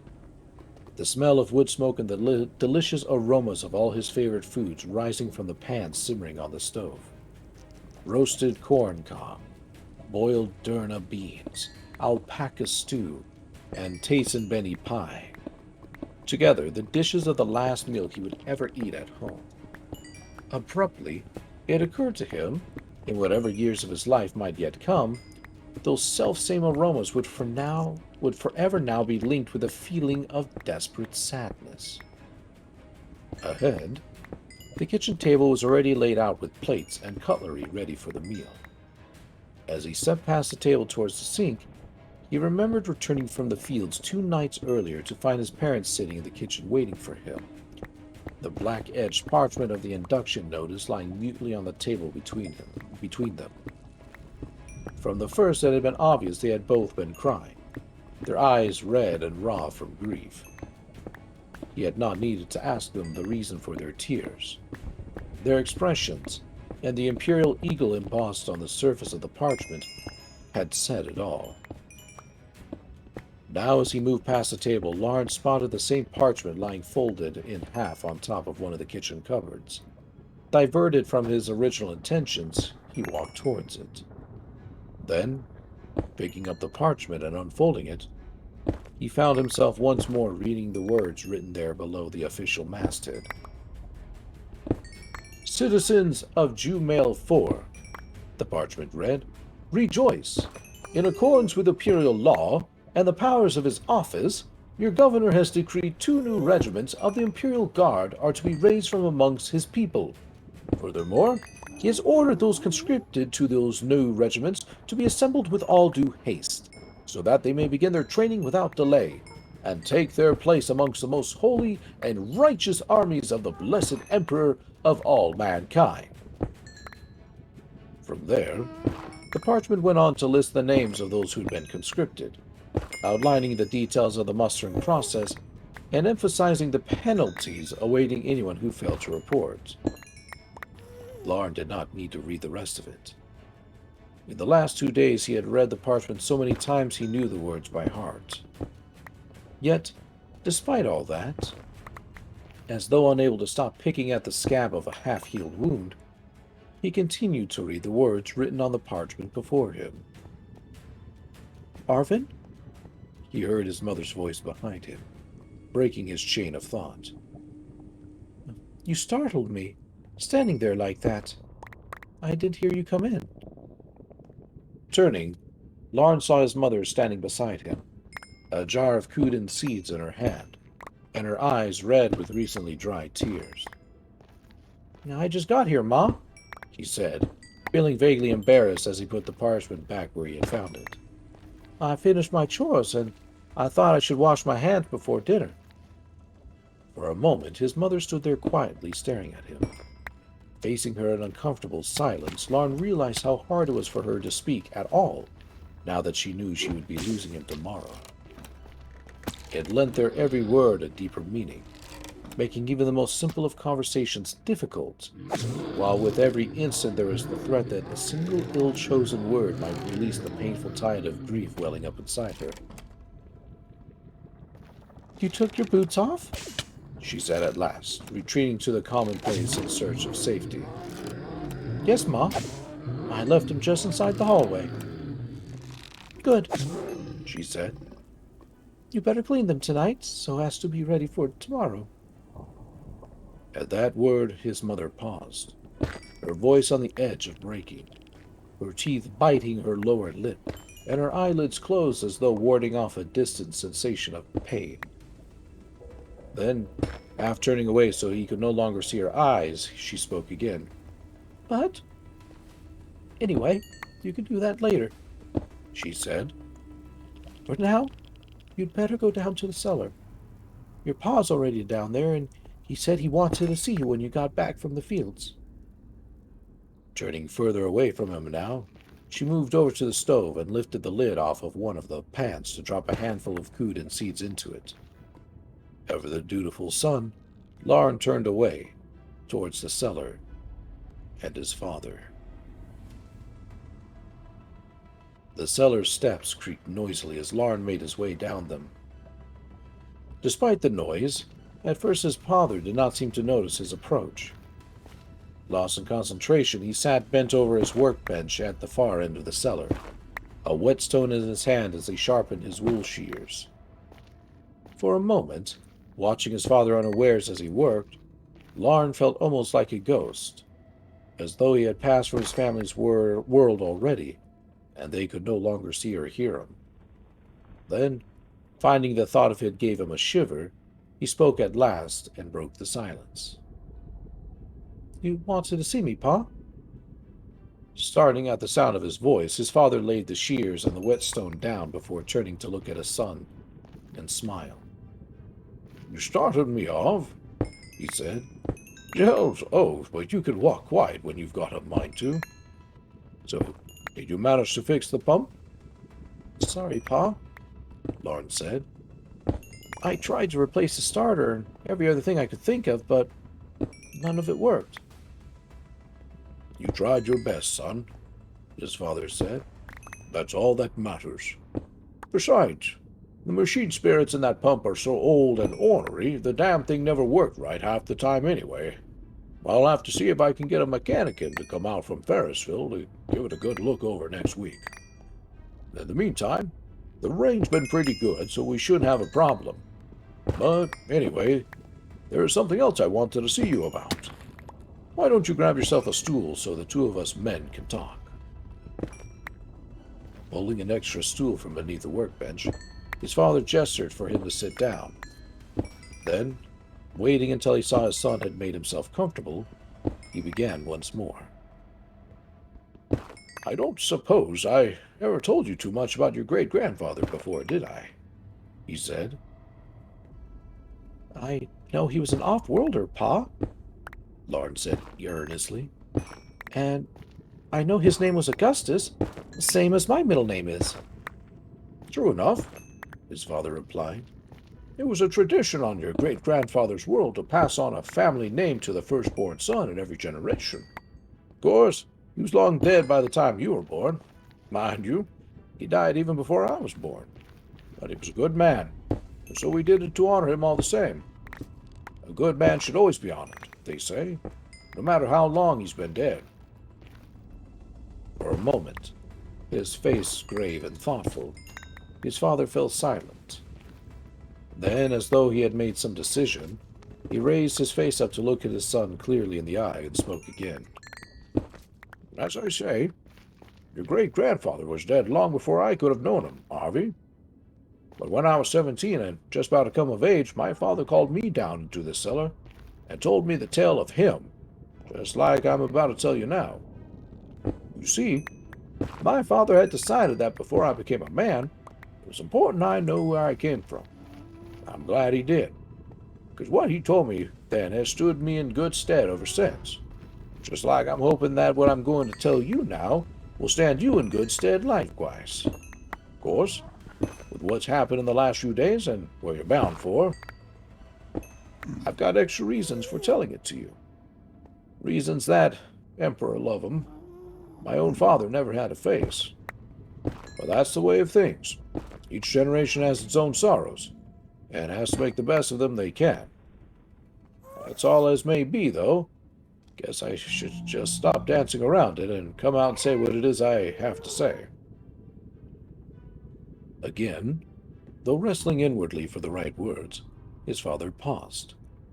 As he waited for him to begin, Lauren found himself suddenly thinking how old his father looked. Gazing at him as though for the first time he became aware of the lines and creases across his father's face, the slightly rounded slump of his shoulders, the spreading fingers of gray in his once black and lustrous hair. Signs of aging he could have sworn had not been there a week previously. It was almost as though his father had aged a decade in the last few days. Your great-grandfather was in the Imperial Guard, his father said at last, just like you're going to be. Then, seeing his son about to blurt out a string of questions, he held his hand up to gesture silence. You can ask me whatever you want later, Harvey. For now, it's better if you just let me tell it to you like my father told me. Believe me, once you heard it, you'll know why it is I said I thought you should hear it. Hanging on every word in the quiet stillness of the cellar, Lauren heard his father tell his tale. So, your great-grandfather was a guardsman, his father said again. Of course, he didn't start out to be one. No one does. To begin with, he was just another farmer's son, like you or me, born out on a world called Arcadis 5. World not unlike this one, he would later say. Peaceful place, with lots of good land for farming, and plenty of room for a man to raise his family. And if things had followed their natural course, that's just where your great-grandfather would have done. He would have found a wife, raised babies, farmed the land, same as generations of his kin on Arcadis 5 had done before him. And in time he would have died and been buried there, his flesh returning to the fertile earth while his soul went to join his emperor in paradise. That's what your great-grandfather thought his future held for him when he came of age at 17. Then he heard the news he'd been conscripted into the guard, and everything changed. Now, 17 or not, great-grandfather was no fool. He knew what being conscripted meant.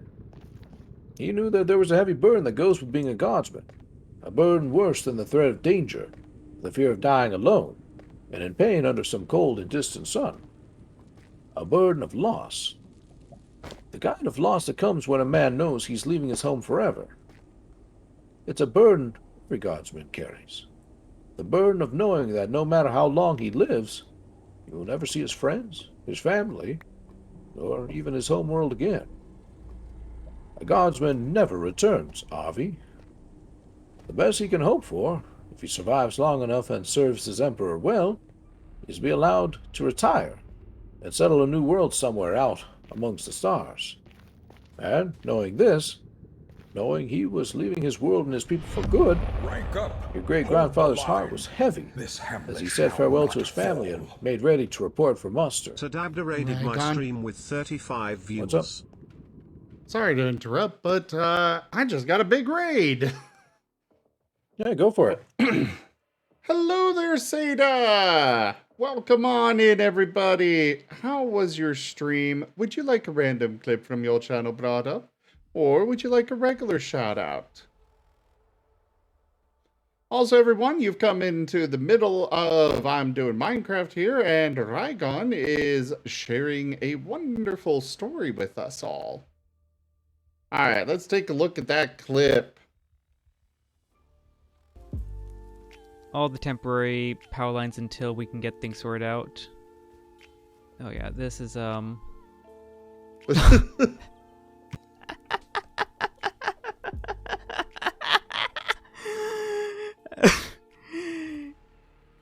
Get off the road, Grandpa!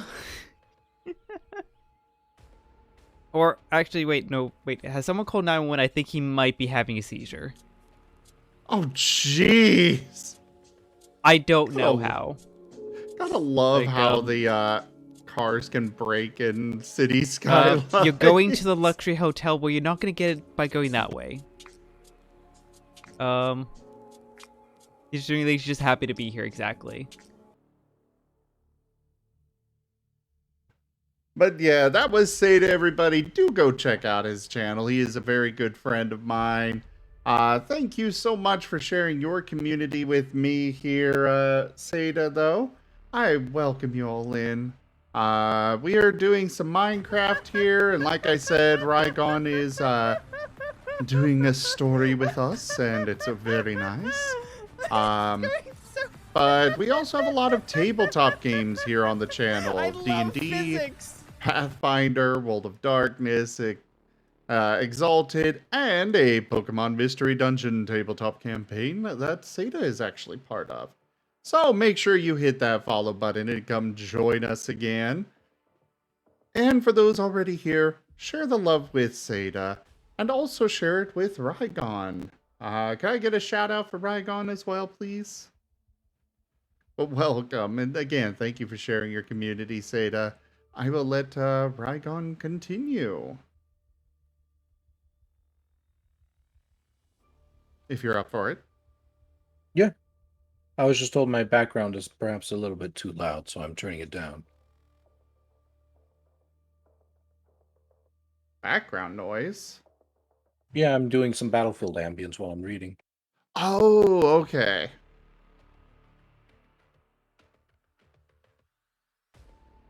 I was like, I'm not hearing any background noise. Because you ain't in my channel. Well, have it unmuted anyway. Yeah, I was going to say, I'm very much in your channel.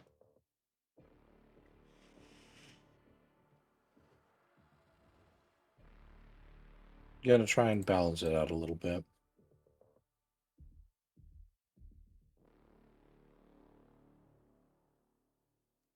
All right, Seda. Thanks for that raid and sharing your community again with me. I really appreciate it. I hope to see you again shortly.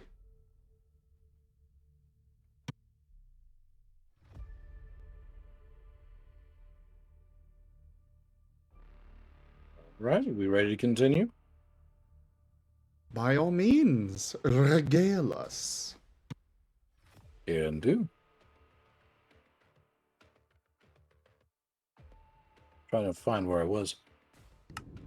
Knowing this, knowing he was leaving his world and his people for good, your great-grandfather's heart was heavy as he said farewell to his people, made ready to report for muster. Though it may have felt like his heart was breaking then, your great-grandfather was a good and pious man, wise beyond his years. He knew mankind was not alone in the darkness. He knew the Emperor was always with us, same as he knew that nothing happens in all the wild galaxy without the Emperor willing it to be so. And if the Emperor had willed that he must leave his family and his homeworld and never see them again, your great-grandfather knew it would serve some greater purpose. He understood what the preachers mean when they tell us it isn't a place of man to know the ways of the Emperor. He knew it was his duty to follow the course laid out for him, no matter that he didn't understand why that course had been set. So trusting his life to the Emperor's kindness and grace, the great-grandfather left his homeworld to go find his destiny amongst the stars. Now, in the years that followed then were hard ones. Although he would never speak of it much afterwards, in his time as a guardsman, your great-grandfather saw more than his fair share of wonders and horrors. He saw worlds where billions of people lived right on top of each other, like insects in giant towers, never able to breathe the clean air or see the sun. He saw worlds that lay dripped all year long in perpetual winter, and dry desert worlds that never saw a flake of snow or felt a drop of rain. He saw the blessed warriors of the holy Astartes, godlike giants in human form, he called them, and great walking machines so big this entire farmhouse would fit inside one of their footprints. He saw terrors by the score, in the shape of all manner of twisted xenos, and things even 10 times worse. Though he faced 1,000 and more dangers, though he was at times wounded and seemed close to death, still his faith in the Emperor never faltered. 5 years became 10, 10 became 15, 15 became 20. And still your great-grandfather followed his orders without thought of complaint, never once asking when he would be released from service. Until, at last, nearly 30 years after he had first been conscripted, he was posted to Jumail 4.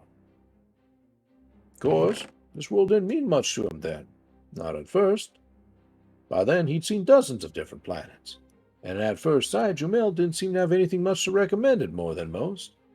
His regiment had just finished a long campaign, and they'd been sent to Jumail to rest up and recuperate for a month before being shipped out to war once more.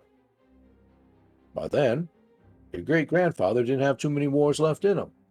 Oh, he tried to put a brave face on it, never complaining, but he was getting old, and the wounds he'd sustained in 30 years of battles were starting to take their toll. Worst of all was his lungs. They'd never healed right after he breathed a mouthful of poison gas on a world called Torpus 3.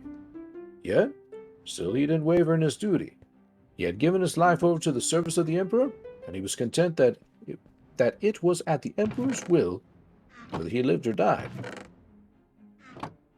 Then, one day as the time grew closer when they would be leaving Jumail, news came among the regiment of something extraordinary. Emperor's Day was coming. With it, the 30th anniversary of the founding of the regiment. As an act of celebration, it was decreed that lots would be drawn from among all the men. Whichever man won would be released from service and allowed to remain behind when the regiment left Jumail. A lottery that, for one man among thousands, may as well mean the difference between life and death. As the day of the lottery came upon them, there was a sudden outbreak of piety among the men, as each man in the regiment prayed fervently to the Emperor to be the one to be chosen. All except your great-grandfather. For though he prayed to the Emperor every morning and night, it was never his way to ask for anything for himself. And so great-grandfather won the lottery? Larn asked, breathless with excitement and no longer able to keep his peace. He won it? And that's how he came to live on Jumail? No, Avi. His father smiled benignly. Another man won. A man from the same squad as your great-grandfather, who'd fought through his side through 30 years of campaigning.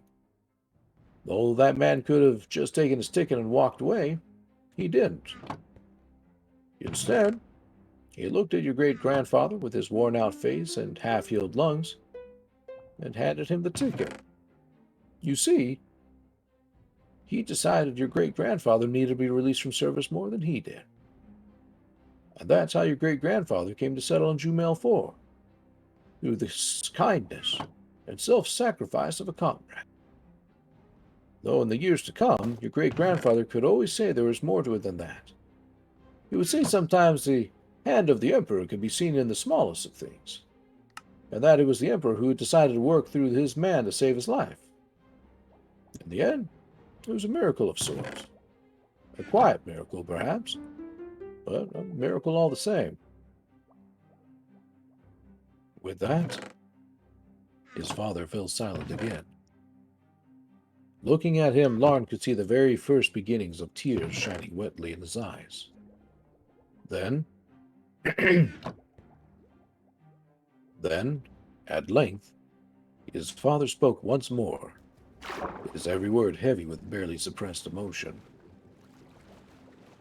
You see, now why I thought you should hear the tale, Harvey, he said, tomorrow, just like your great-grandfather before you, you're going to have to leave your home and your kin behind, never to return, knowing full well that you may have some hard years ahead of you. Before you left, I wanted you to hear the tale of your great-grandfather, and how he survived.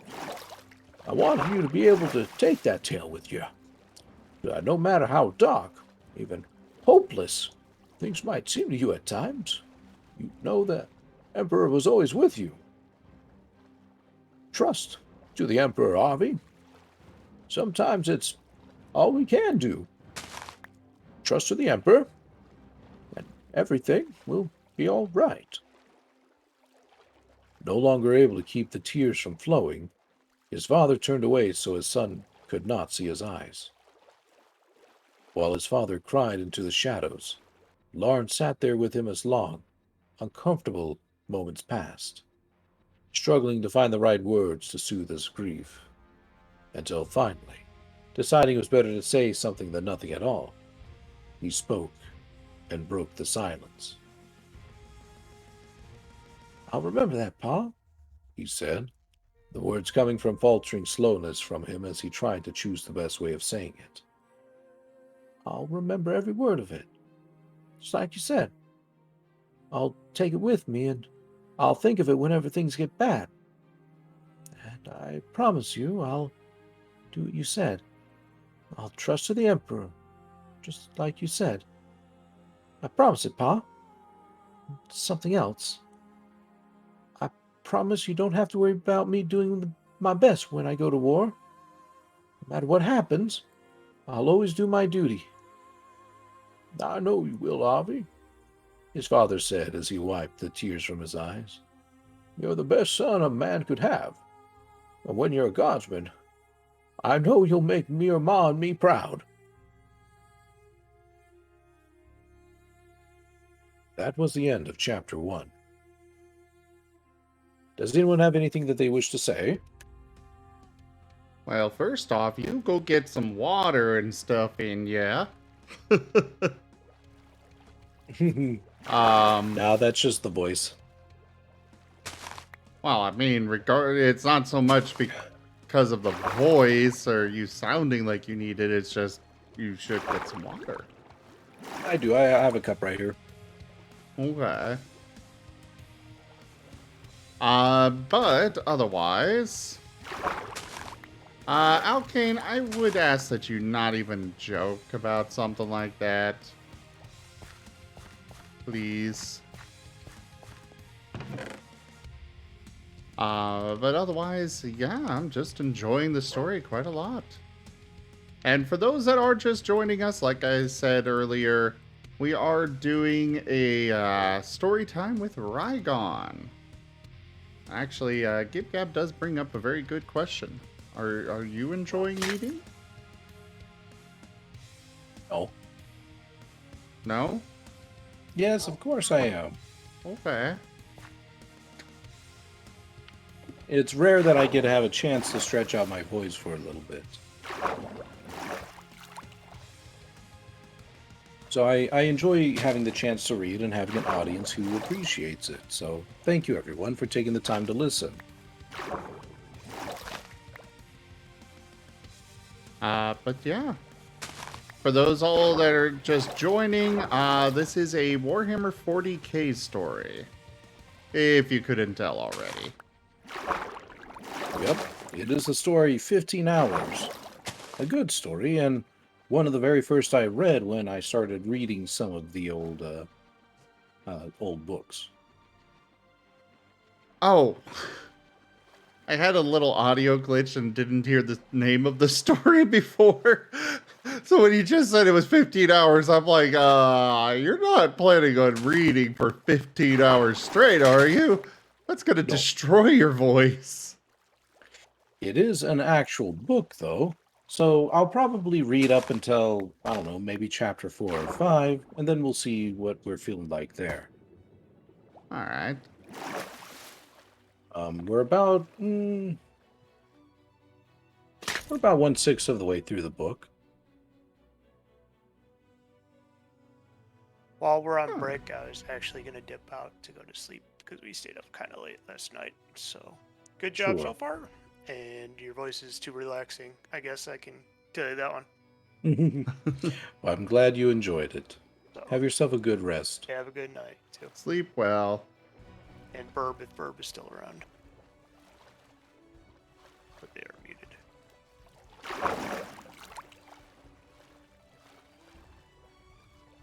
I decided to change my icon. I can tell.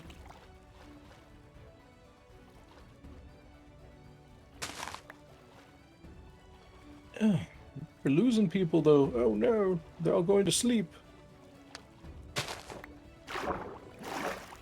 Well, they probably know that if they don't, they're gonna be here the entire time. Yep, probably. You're just so good. Alrighty, we ready to continue? I am. Okay. Chapter 2. 12:07 hours, Jumel 4, Central Planetary Time, Western Summer Adjustment. Marching practice. Conversation with Sergeant Ferris. A meal among comrades. Up, 2, 3, 4, up, 2, 3, 4. Sergeant Ferris yelled, keeping pace with the men of 3rd Platoon as they marched the dusty length of the parade ground. You call that marching?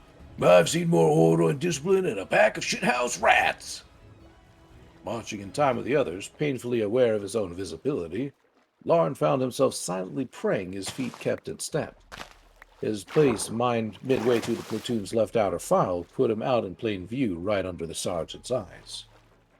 The 2 months' worth of basic training he had endured so far had left him with few illusions as to what happened to those who failed to live up to the sergeant's exacting standards. Keep your feet up, the sergeant screamed. You're not courting in the wheat fields with your cousins now, you inbreeds. You are soldiers of the Imperial Guard, Emperor help us. Put some vim into it. Then, seeing the platoon was nearly at the far edge of the parade grounds, Ferris yelled again, his voice strident and shrill with command. Platoon, about face, and march! Turning smartly on his heel with the others, as they resumed marching, Lauren found himself feeling dog-tired and exhausted. So far today, like each of the 60 days before it, Ferris had had them running training exercises since dawn. Marching, weapons drill, kit inspection, hand-to-hand training, basic survival skills. Every day was a never-ending series of challenges and tests. Lauren felt he had learned more in the last 2 months than he had in his entire life. Yet, no matter how much he and the rest of the platoon learned, or how well he did, none of them seemed to satisfy their vengeful sergeant. 2, 3, 4, keep in step, damn you! The sergeant bellowed. I'll keep the whole damn lot of you drilling here for another 2 hours if that's what it takes to make you keep your time! Lauren did not doubt Ferris meant his threat. Over the last 2 months, the sergeant had repeatedly shown an inclination to hand out draconian punishments for even the most minor infractions. Having been on the receiving end of such punishments more than once already, Lauren had learned to dread the sergeant and his idea of discipline. Company, halt!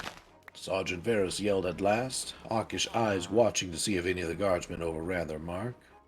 Then, apparently satisfied that every man had stopped the instant they heard his order, he yelled again, loudly elongating every syllable of the command. Turn to the left! With a sudden clatter of clicking heels, the company turned to face their sergeant. Seeing Ferris advance purposely toward them, Lauren did his best to keep his shoulders back, in a spine ramrod straight, his eyes staring fixedly ahead as though gazing blindly into the middle distance.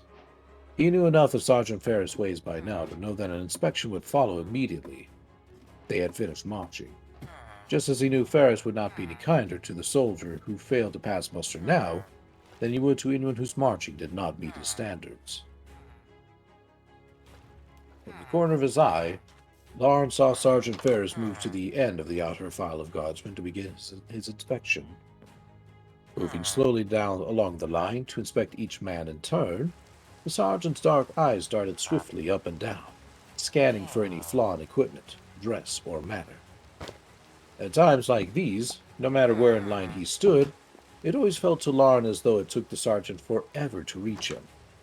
A slow, torturous eternity spent waiting like the head of a nail to be struck by the hammer. All the time knowing that, no matter how well he worked or what precautions he had taken, the hammer would fall regardless. Abruptly, still 3 men away from Larn, the sergeant stopped to turn and face the fair-haired trooper standing in front of him. It was Trooper Ledden, his favorite target. Tall and broad-shouldered, with a thick neck and big hands, Ledden looked even more the farm boy than the rest of the men in the company. Even now, standing to attention on Ferris's withering gaze, Ledden's face was open and guileless, his mouth looking as though it could break into a warm and friendly smile at any moment. "Your last gun, trooper," the sergeant said. "Give it to me." Then, taking the gun from Ledden's outstretched hands, he checked the safety, before inspecting the rest of the gun in turn. "What is the best way for a guardsman to prevent his last gun from failing him in battle?" Ferris asked, eyes boring to Ledden's face as he spoke. First, you should check the power pack is not empty.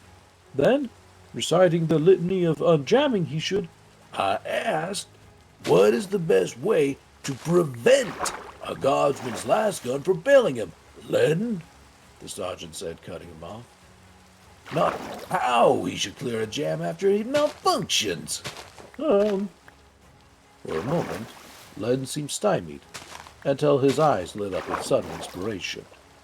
"The guardsman should clean his last gun every day, taking care to recite the litany of cleanliness as he...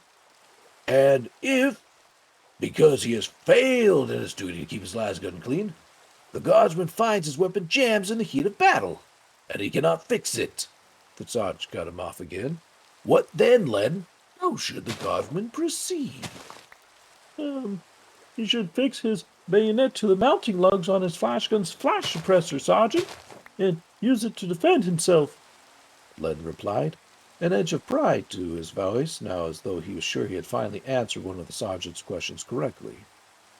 "In the heat of combat, with the enemy right on top of him, what if he doesn't have time to fix his bayonet, Ledden?" "Then he should use his last gun as a club, Sergeant." "A club, you say?" the sergeant asked, suddenly placing both his hands at the end of the last gun's barrel and lifting the butt of the weapon above his head. "What? He should hold his last gun above his head as though it was a bat stick, and he was playing shreve ball?" "No, Sergeant," Ledden replied mildly, apparently unaware that with every word he was digging a deeper hole for himself. "He should hold his last gun horizontally, with his hands widely spaced, as though it were a short staff, and struck the enemy with the butt." "Ah, I see," the sergeant said, bringing the last gun down and holding it in front of him with his hands in the positions Ledden had indicated. "And, to best disable the enemy, what target should the guardsman aim at? The face, the chest, or the gut?" "The face," Ledden said, an idiot smile on his face, while every other guardsman in the company winced inwardly as what they knew was coming. "I see," Sergeant Ferris said, bringing the butt of the last gun up quickly to smash Ledden in the bridge of the nose. Screaming, a gout of blood geysering from his nose, Ledden collapsed to his knees. "Get up, Ledden," the sergeant said, tossing the last gun back to him as Ledden shakily rose to his feet once more. "You aren't seriously injured, much less disabled. Put on it as a lesson. Perhaps next time you'll remember to clean your las gun more carefully. The power node on this one is so filthy, chances are it'd burn out after a few shots." Turning away from Ledden, the sergeant resumed his inspection. Standing 3 men down the line, Larn felt weighed down by the expectation of impending disaster. Ferris is really on a warpath today, he thought. There's no way he'll let me pass muster. He'll find something I've done wrong. Some little thing. He always does. Then, his heart rising in his mouth, Larn saw the sergeant pause in a slow procession down the line and turned to face him. "Your last gun, trooper!" the sergeant said. As he had done with Len before, he checked the safety before inspecting the rest of the gun in turn. Sights, barrel, stock, holding lugs. For long seconds, Ferris pored minutely over the last gun, as Larn felt sweat gathering at the back of his collar. Then, pressing the release catch, Ferris pulled the power pack free to check the contacts, and the cell well were clean. Then, glowering as he snapped the power pack back into place, Ferris raised his eyes to look at Larn once more. "Name and number," he barked. "Trooper First Class Larn, Arvin A, Sergeant. Number 81576-389-472-1. "I see. Now tell me, Trooper First Class Larn, Arvin A, why did you join the Guard?" "To defend the Imperium, Sergeant. To serve the Emperor's will. To protect humanity from the alien and the unclean." "And how will you do those things, Trooper?" "I will obey orders, Sergeant. I will follow the chain of command. I will fight the Emperor's enemies, and I will die for my Emperor, if he so wills it." "What are your rights as a member of the Imperial Guard?" "I have no rights, Sergeant. The Guardsman willingly forfeits his rights in return for the glory of fighting for the just cause of our immortal Emperor." "And why does the Guardsman willingly forfeit his rights?" "He forfeits them to better serve the Emperor, Sergeant. The Guardsman has no need of rights, not when he is guided by the infinite wisdom of the Emperor, and, through him, by the divinely ordained command structure of the Imperial Guard." "And if you should meet a man who tells you these things are wrong, Larn, if you should meet a man who claims the Guard's command structure sometimes makes mistakes and needlessly wastes the lives of the men under its command?" "Then I will kill him, Sergeant. That's the only way to treat with traitors and dissenters." "And if you should hear a man spout heresy, Larn, how will you persuade him of the error of his ways?" "I will kill him, Sergeant. That is the only way to treat with a heretic." "And if you should meet with a Xenos?" "I will kill it, Sergeant. That is the only way to treat with the Xenos." "Very good, Larn," Sergeant said to him, tossing Larn's last gun back to him before turning to inspect the next man in line. "You're learning. Perhaps we'll make a guardsman of you yet." "No bruises? No extra laps? Not even a demerit?" Jenks said. It was an hour later, and Larn sat with the other men of his fire team at one of the long tables inside the mess hall, as their company waited for the midday meal to be served. "You passed muster with flying colors this time, Larny. Looks like old Ferris is starting to like you." "Like me?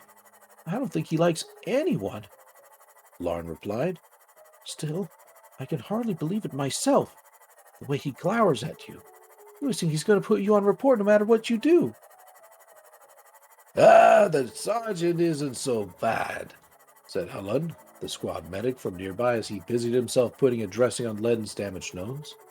"I mean, granted he can be tough, but he's pretty fair with it." "Dare?"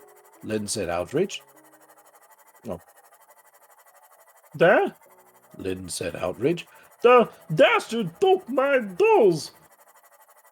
"It could have been worse, Len," Helen said. "Usually when Ferris thinks a trooper's gun isn't clean enough, he kicks him in the balls. At least this way I haven't got to get you to drop your pants to tend your injuries. Besides, next time the sergeant gives you a choice between face, chest, or gut, maybe you'll be smart enough to say toe." "Ha! Say that, and you'll definitely catch one in the balls," Jinx laughed. "No, once Ferris has a bird riding him, he's going to hurt you one way or another. You ask me, only way you could do is take your lumps and toughen out. Unless you're like Larny here, of course, the perfect guardsman." At that, they all smiled. Even though the jibe, such as it was directed at him, Larn smiled with them. Even without the light tone in his companion's voice, he would have known Jenks was only joking. The perfect guardsman. Larn might have just passed muster, but he did not have any pretensions in that regard. Even after 2 months of basic training, he felt no more guardsman now than he had on the day when he first been drafted. For a moment, while the others continued their conversations around him, Larn considered how much of his life had changed in the space of a few short months.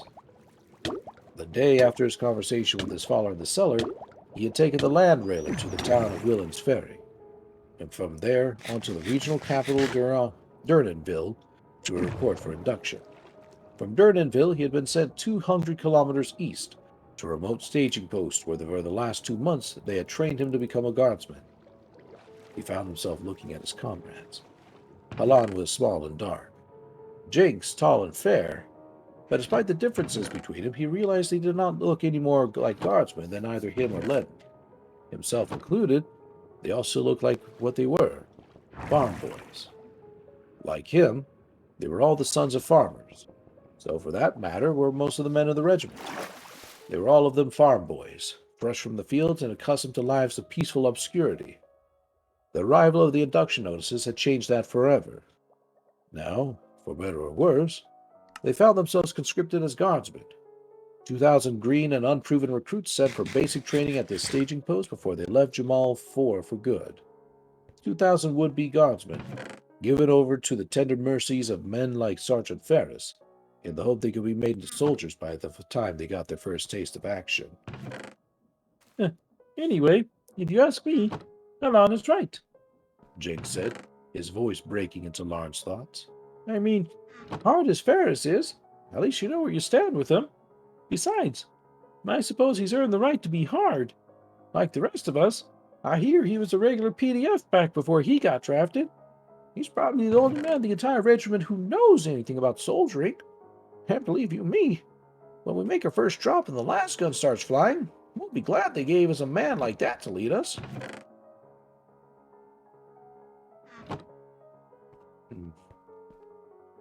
Do you ever think about it, Jakes? Oh, the wrong voice. Do you ever think about it, Jinx? Lauren asked. Do you ever think about what it will be like the first time we see action?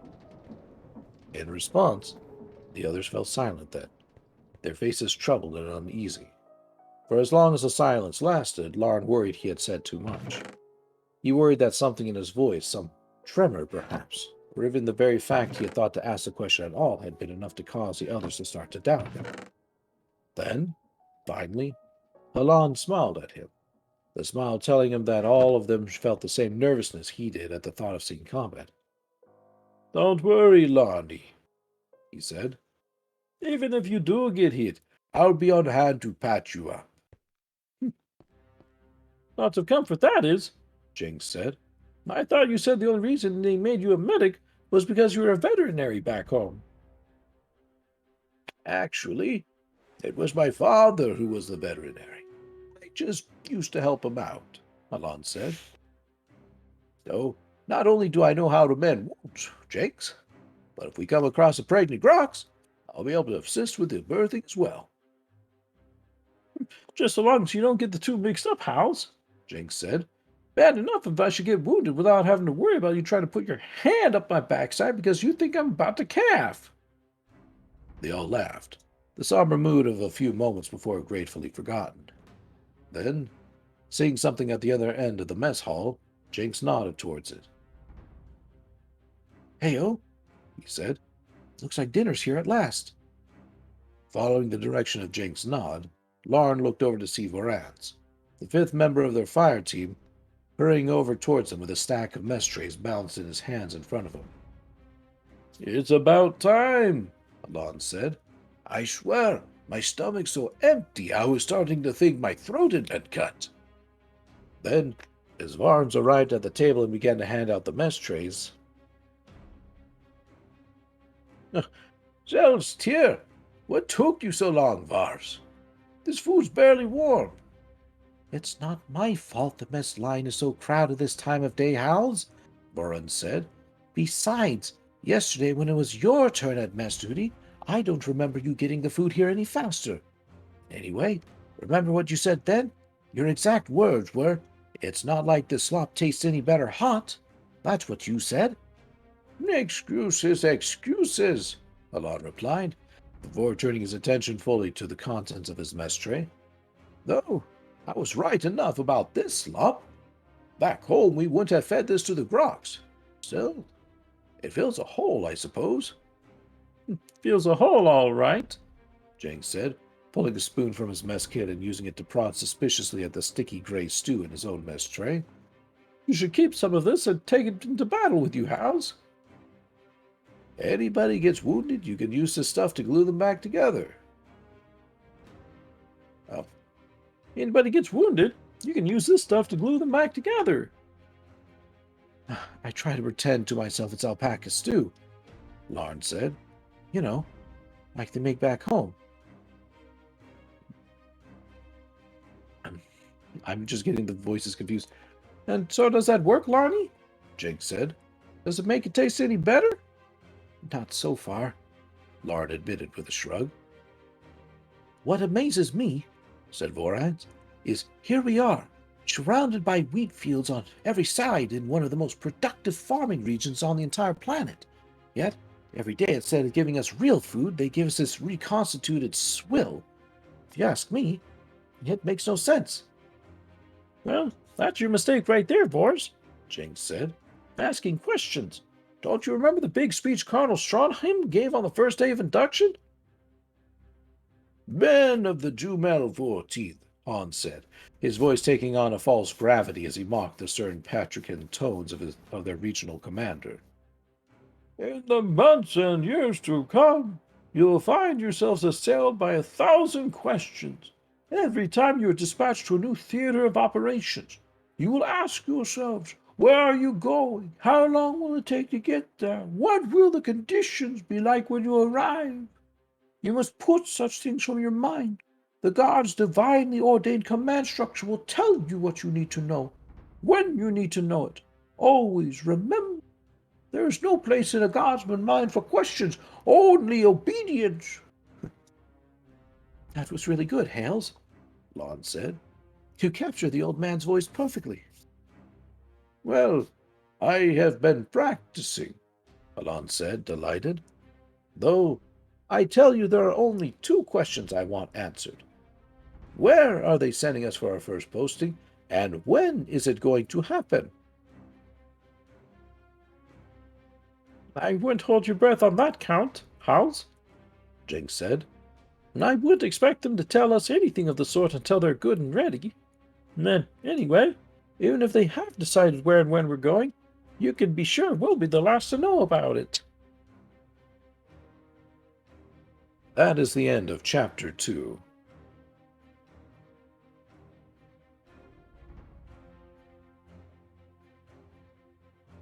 If anybody needs to speak or do redemptions or anything.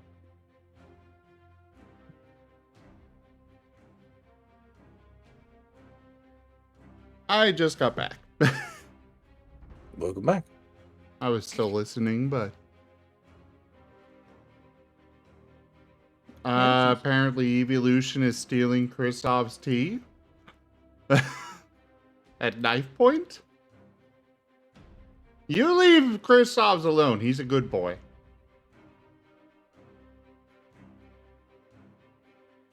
And I'm sorry, Zorark, I'm going to have to deny you. Mostly because, 1, I'm getting up for a moment, and 2, I do plan on reading more story.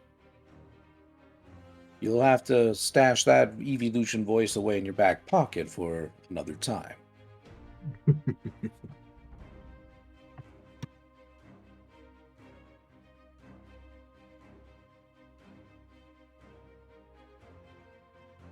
Yeah, it's always hard. This is a first voice acting reading of the story, so I'm making the little mistakes like, oh shit, who's supposed to be talking at where? Oh shoot, what voice did I actually use for this fellow? Hey, you could probably tell like poor Hollins has changed voice like 4 times already. I am still greatly enjoying it, so I am intrigued. You have me invested into the story. It's a good story. I'm just simply adding a little bit of color to it. What the hell is a bone serpent? Yeah, you can refund it, Kristoff's, if that's a power that you can do. Yeah, mods can it can reject them unless you have it set up to automatically accept. I have no idea. Okay, he was able to refund it. Nice. Well, I'm going to go get some soup started. And then I plan on going to bed here in about 2 hours. Gotta get some sleep for tomorrow. I can't keep staying up forever. Not forever. Just until the end of time.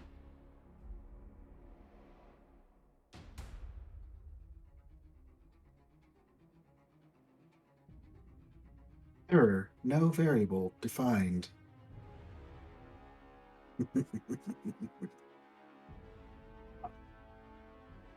So, actually, I don't know. I kind of want to do some talisman, but I don't want to retract the Rygon. It's gotten me hooked. Hook, line, and sinker. Like, seriously.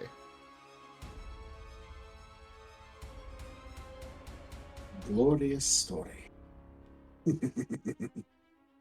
No, it's more... I don't want to detract from the story because I know Rygon will want to play with.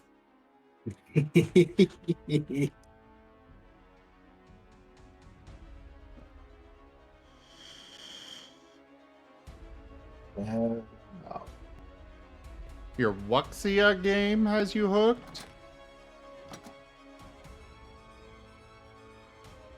I am unfamiliar with this thing. A new subscriber. Come, steel yourself. We are building an army. Evolution! Evolution Pilot Ep just resubscribed for 2 months. The owl watches all Rygon smugber. Evolution, thank you so much for that subscription.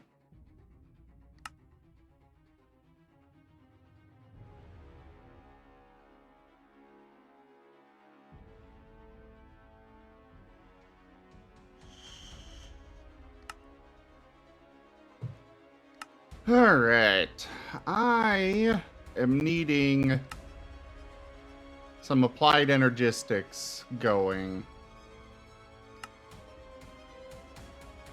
Because I can't keep going with where I'm at right now. I need better inventory management. I have too many resources spread to all quarters of everything.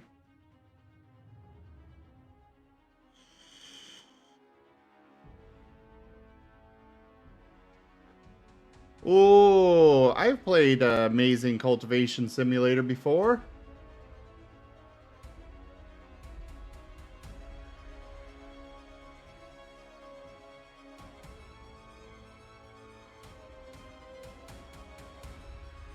I really should play it again.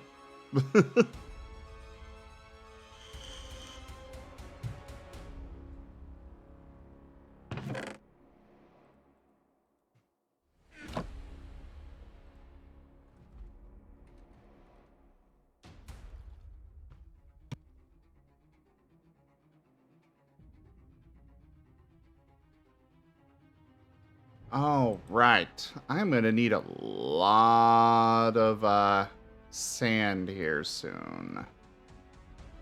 Oh, I require a flukes crystal?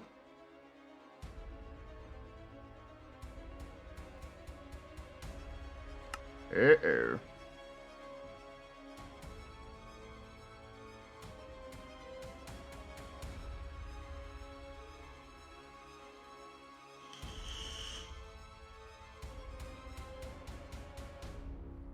So, what is going on here? I am a bit confused.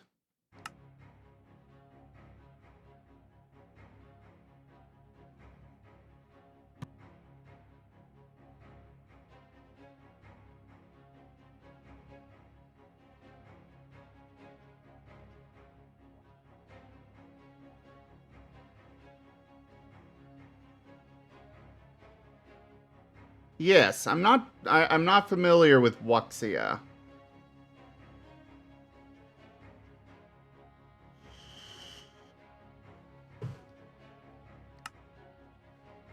Okay, so how do I get charged Certus quartz? It's crafted by inserting an uncharged Certus quartz crystal into the charger and powering it. Well, what the frick is the charger? Oh, this thing. Illuminite? What? I guess they made their own resource. Oh, it's just luminite and aluminum. Okay, that works.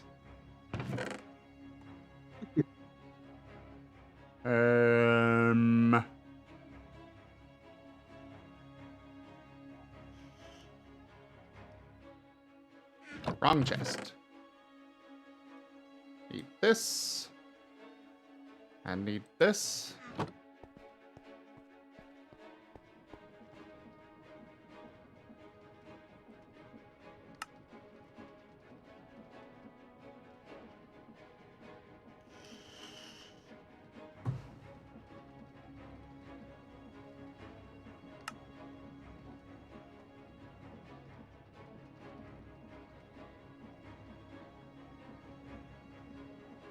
You know, I actually have a pulverizer now. I can just use that.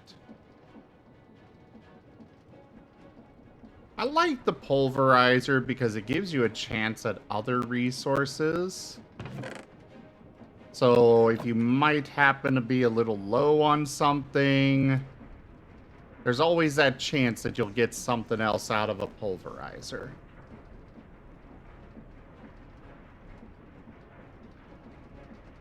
Plus, you know, it makes 2 out of 1.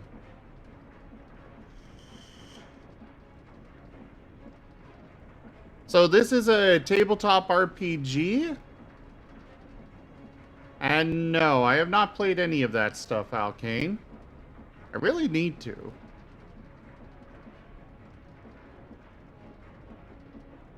Hello there, Hackblade. Yes, Rygon will be back soon. Thank you for coming by, though.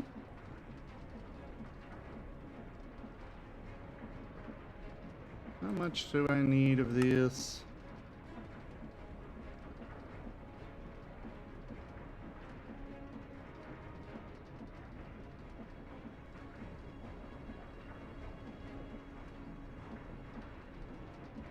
Do I actually have any Certus quartz? I don't think I do.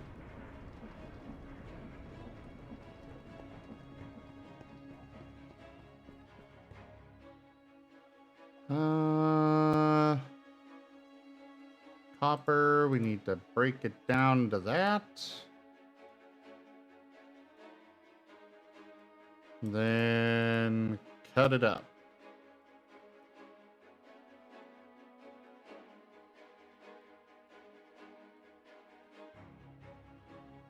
So we got that part. We'll just put it over here for now.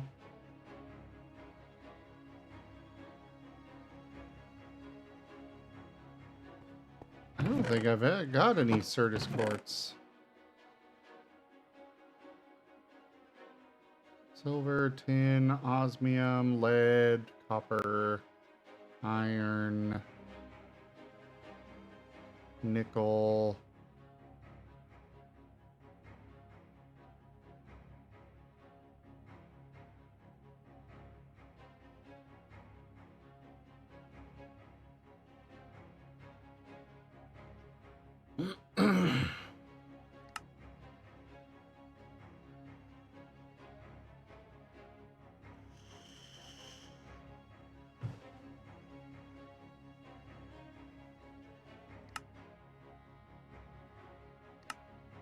Oh, the enrichment chamber is even better?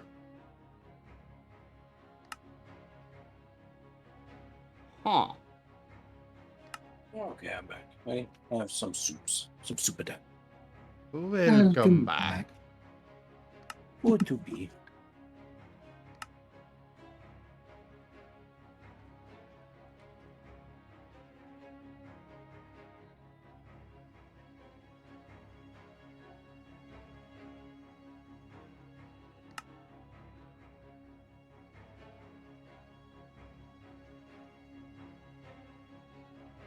Oh, crystal sand can be turned into Certus quartz.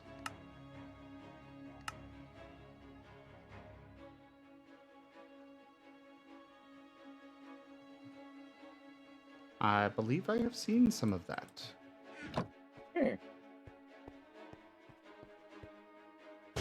Hello there, Hackblade. I'm just right now in the middle of reading 15 hours. I've just made myself a little bit of soup. I will eat the soup, then we will continue.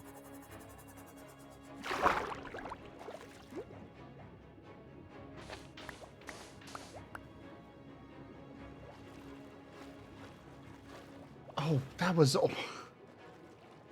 You said that you made yourself some soup, and I'm like, why can I smell it from here? To be fair, it's good soup. Well, turns out that Orem, when it came out and made himself some soup. I was just very confused for a moment on, you know, why I was smelling your soup from many states away. I promise I am not cross-dimensionaling anything. That'd probably make things a little bit more exciting. Yeah, and it would also be easier to bring everyone together. Alas, no. Mm-hmm. Sadness. For now.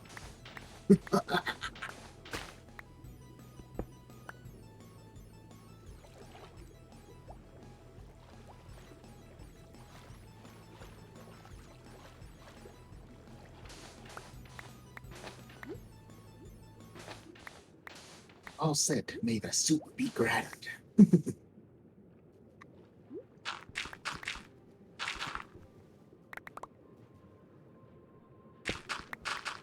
And quite the hat you've got there, it would seem now too.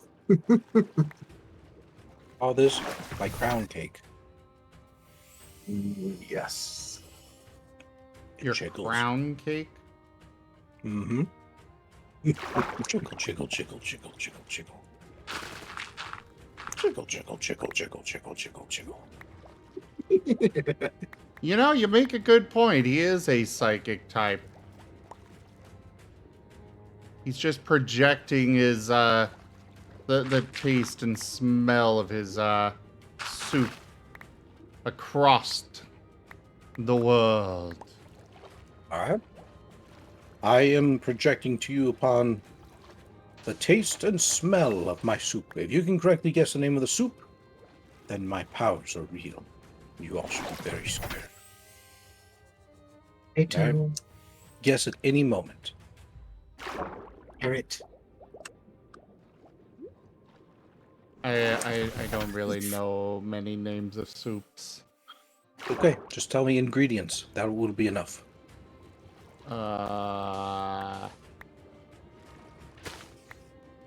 Onion? No, not onion. Beef.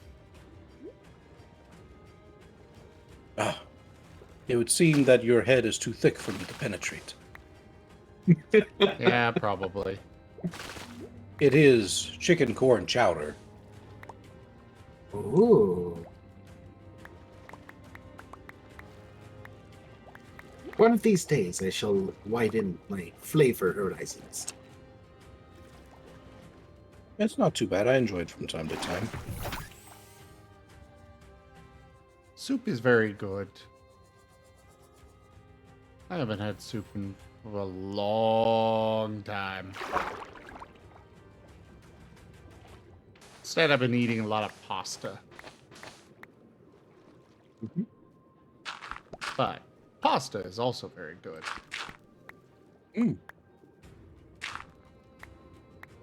And hello to all the new viewers. We're just on a quick break between chapters 2 and 3. I will be getting back to the reading of the books shortly. I am just eating some soup.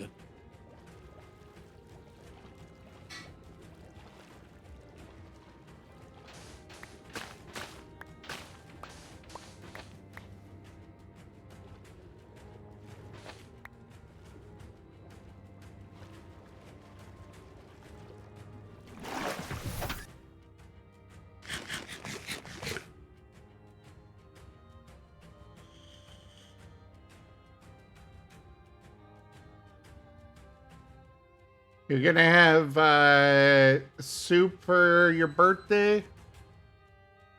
Oh, hi there, RZ.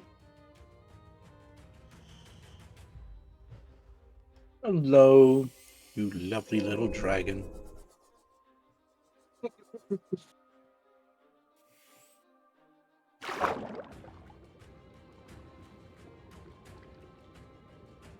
Oh, I'd hope I'm not too quiet, nor too loud.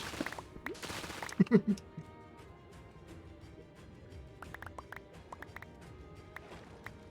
we're not quiet hours a day. You might have the stream muted. Not that you can hear Well, not muted, but if we're just quiet, then he might have it turned down. me.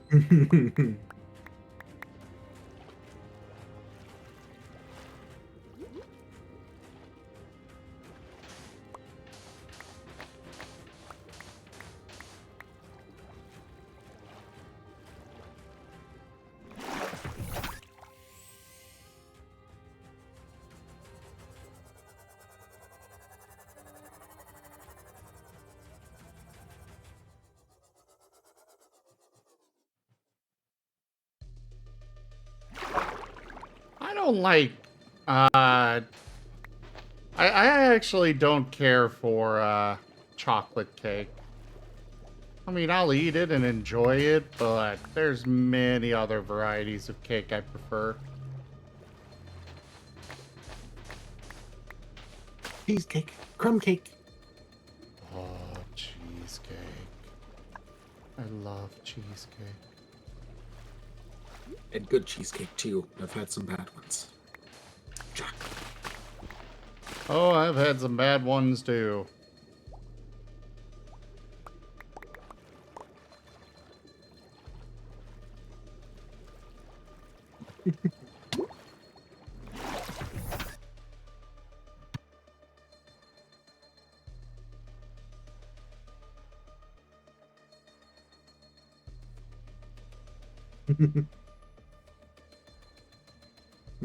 Let me see. Alright, I got over a stack of the crystal sand that I need. So soon I can start doing the applied energistics things.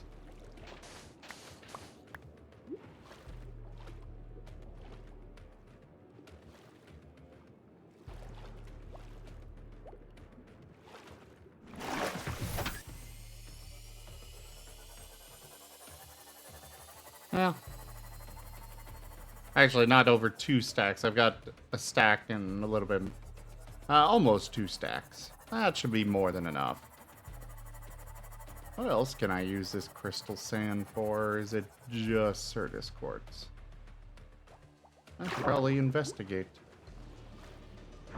Investigate. Also, I should let, I should really let poor, Krisov's out of his Pokeball now. Sure thing, Arzadeyu. You have yourself a wonderful evening, and thank you for stopping by. Oh, good night, RZ.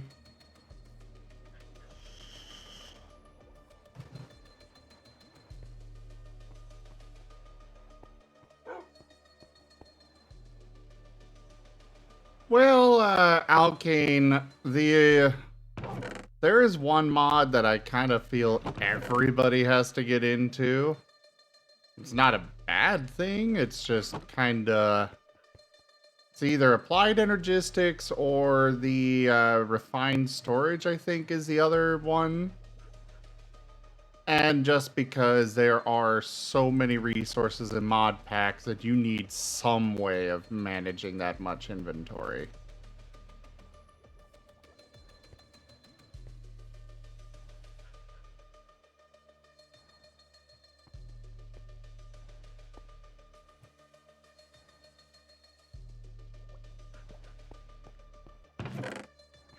That one's full. That one is not. Sweet. Hi, Krisovs. Alright, let's let you wander.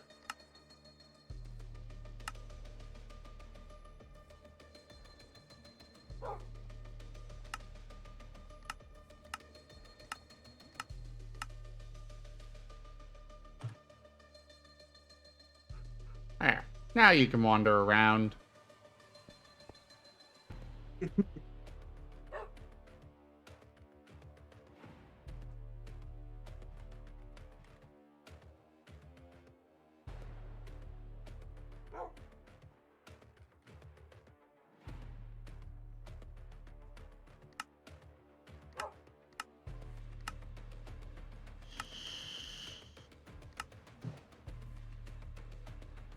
Okay, looks like this is the only use for this stuff.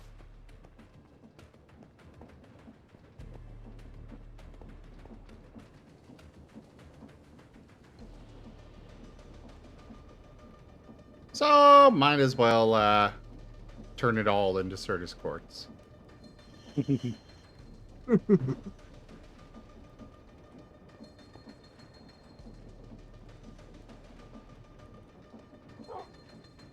Alrighty, I've eaten. I have drank. I'm ready to continue. Alright. We'll be reading through Chapter 3 and the interlude and the next one, and then I believe that's where we will be pausing for the night. How dare you pause? I'm sorry. Chapter right. 3. 1517 hours, Imperial Standard Time. Imperial Variance Revised Approximation. Answers in the briefing room. Warp sickness and the rhythms of sleep. On the care and handling of imaginary ordnance.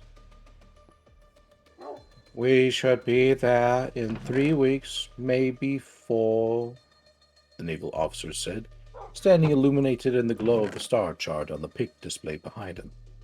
Though, given the vagaries of warp travel and the relativity of time in the Imperium, you should understand that giving anything even resembling a definite answer in this regard is entirely out of the question. Furthermore, there is always the possibility that what may seem like 3 weeks to us may prove to have been a somewhat longer period once we emerge from the warp. As I say, time is relative in the Empyrean. The officer droned on, his sentence strewn with terms like transtemporal fluidity, real space eddies, and a dozen other similarly indecipherable phrases. Sitting in the confines of the briefing room already made cramped and stifling by the presence of an entire company of guardsmen cramped inside it, Lon found himself forced to suppress a sudden yawn. 2 months had gone by since the day he had first passed muster on the parade ground, and for the last 4 weeks of that period, Lon's regiment had been billeted on the Imperial troop ship en route to what promised to be their first campaign. 4 weeks, and today at last their superiors had finally decided to tell them where in hell it was they would be going. Sultra 7, gentlemen, Lieutenant Vinters, the company commander said, stepping forward to address his men as the naval part of the briefing ended. Are going, and that is where you will get your first chance to serve your immortal emperor. Behind the lieutenant, the image on the pic display abruptly changed, the naval star chart giving way to a static image of a round blue world set against the blackness of space. With it, there was a stirring in the room as almost as 200 guardsmen leaned forward from their lines of metal chairs for a better view. Then, satisfied he had their attention, Lieutenant Vinters used the remote device in his hand to change the pic display once more, revealing an aerial view of a forest landscape. Sultra 7 is heavily forested, Vinters continued. Over 80% of the planet's landmass is covered in temperate rainforest. The climate is mild, not unlike that back on Jumail 4, told, though it's something like twice the mean average rainfall per annum. It should be about early summer by the time we arrive to make planetfall, so you can expect the weather to be hot and wet. Finding himself yawning once more, Larn hurriedly raised his hand to cover his mouth. Even traveling through the depths of the void, Sergeant Ferris had not let up on them. If anything, Ferris' daily training regime had... If anything, Ferris's daily training regime since he had left their homeworld was harder than it had been back on Jumel 4. The only difference being they did their training now in one of the troop ship's loading bays, while sardonic naval crewmen paused in their own duties to watch them with sneering smiles. Every day, Ferris had them running training exercises from breakfast to lights out. It was not just the effect of today's exertions that had left Larn feeling so exhausted. They had been on the troop ship nearly a month now, jumping in and out of the Immaterium for a few days warp travel here, a few days there. Each time, during every night he spent in the warp, Larn had been troubled by terrible dreams. In his dreams, he saw alien landscapes populated with strange and horrific creatures. Dreams that had him waking in a cold sweat in his bunk every night, his heart heavy with a sickening and nameless dread. Warp sickness, the ship apothecary had called it when half the regiment had reported for sick duty after their first night in the warp. You will get used to it in time. For Larn, the pills the apothecary had given him to help him sleep had proven of little use. He had not had a decent night's sleep in weeks. Well, no matter how many pills he took, every night he spent in the warp seemed just as bad as the first. Obviously, for reasons of secrecy, there is a limit to the details I can give you at this stage as to the specific operational aspects of our mission on Celtura 7, Lieutenant Vinters said. What I can tell you is that we have been sent to help suppress a mutiny among elements of the local PDF and restore the legitimate government to power. If intelligence is to be believed, we can expect heavy resistance on part of the rebels. We are the Imperial Guard, gentlemen. We will prevail. Of course, we may take it for granted we are likely to experience some hardships at first, not least in matters of acclimatization to local conditions. Acclimatization, thought Larn. That's half my problem. The warp sickness is bad enough, but it feels to me like it should have been lights out hours ago. Larn knew that in order to acclimatize their body clocks to the 30-hour day-night cycle of their destination world, the light cycle in the parts of the ship inhabited by his regiment had been altered accordingly. Even after weeks now of living by the new cycle, Larn was still finding it difficult to adjust. He felt time-lagged, in the grip of constant fatigue, as though his body was wondering why it was still awake. As hard as the warp sickness was to endure, Larn found the strange sleep rhythms he was now forced to live by made his sleeplessness infinitely worse. But as I say, gentlemen, Vinters said, we are guardsmen, and we will prevail. I know this is to be your first campaign. Be assured, your commanders have faith in you all the same. Now, I think that covers anything. If you have any questions, you may refer them to your sergeant. With that, the lieutenant pressed the remote device once more, causing the image on the pic display to fade away to darkness as the assembled guardsmen rose and filed silently from the room. Though as Larn walked away with the others, he found himself wondering how well Lieutenant Vinters really knew the character of the men under his command. For, from among all the men of the company, who in their right mind would ever dare refer a question to Sergeant Ferris? You call yourself soldiers? Sergeant Ferris yelled, his voice echoing stridently off the bulkhead walls of the loading bay. I've seen higher life forms sticking to my father's ass after his ablutions. Now attack that blockhouse like you mean it, or I'll make the whole lot of you sorry you ever crawled from your inbred mother's idiot wombs. 5 hours had passed since the briefing. 5 hours which Larn had spent in one of the troop ship's loading bays with the rest of his platoon, experiencing the latest training regime to issue from the febrile mind of Sergeant Ferris. All around them, rectangular shapes had been painted on the metal floor, shapes representing the imaginary outlines of bunkers, fixed emplacements, and blockhouses on which the guardsmen were expected to hone their skills in close tactical assault. Despite the hours spent already in conflict with invisible enemies, Sergeant Ferris seemed far from happy. He crouched as you ran! The sergeant yelled, running alongside Larn and his fire team as they assaulted another non-existent objective. There's blast fire and shrapnel whistling all around you. Keep crouched and stay in cover if you don't want to get hit. To Larn, the whole thing seemed like madness. Even accounting for his normal fear of the sergeant as they raced from one imaginary target to another, it was all he could do to stop from bursting into laughter. The only thing that stopped him was the expression on Ferris's face. Whatever Larn and the others might think of the folly of spending 5 hours attacking the outlines of imaginary buildings full of invisible enemies, it was clear that to Sergeant Ferris it was no laughing matter. "Faster!" Ferris shouted, his voice so shrill it seemed to be on the verge of breaking. "I want you to clear that blockhouse room by room. No quarter for the enemy, no survivors, for the Emperor!"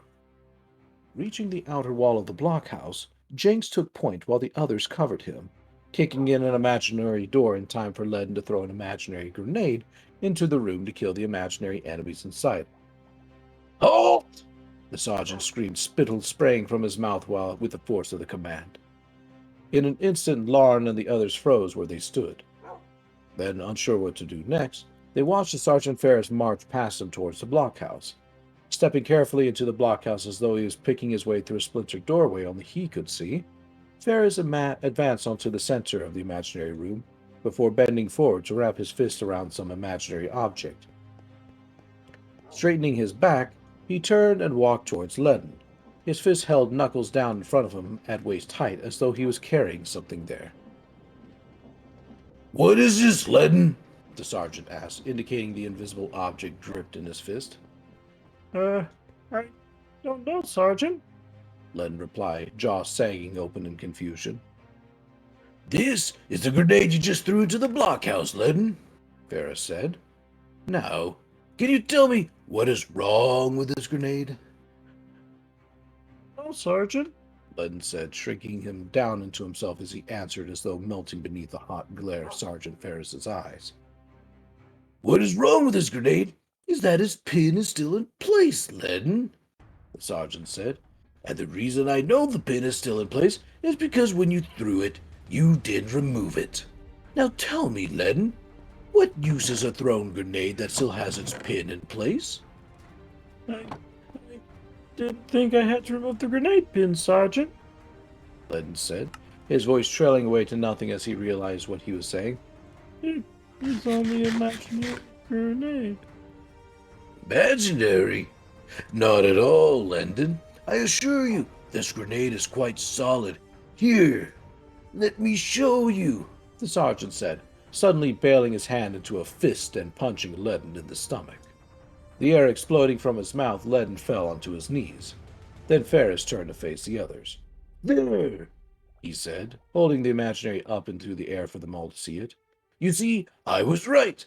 This grenade is just as solid as my fist. As solid as the door of this blockhouse, the walls of this emplacement, even the plasteel of that bunker. The next man who dares even to suggest to me that these things are not real and solid will get the same as Len just got, but worse. Now I want to see you attack that blockhouse again, and this time I want to see you doing it like Godsman." At that, the sergeant screamed the order to attack.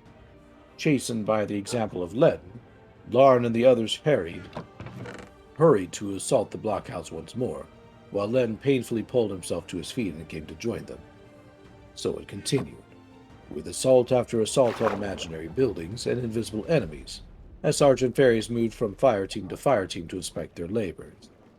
Larn felt himself growing more and more tired as his sleeplessness took its toll until at last, after hours more of maneuvers, the sergeant finally called a halt to training and dismissed them. So tired by then, Larn was sure he knew what it meant to be a dead man walking.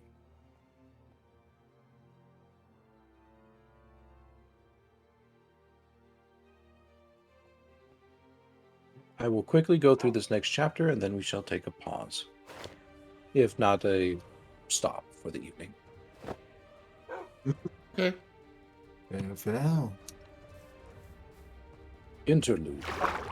A Day in the Life of Erasmus NG.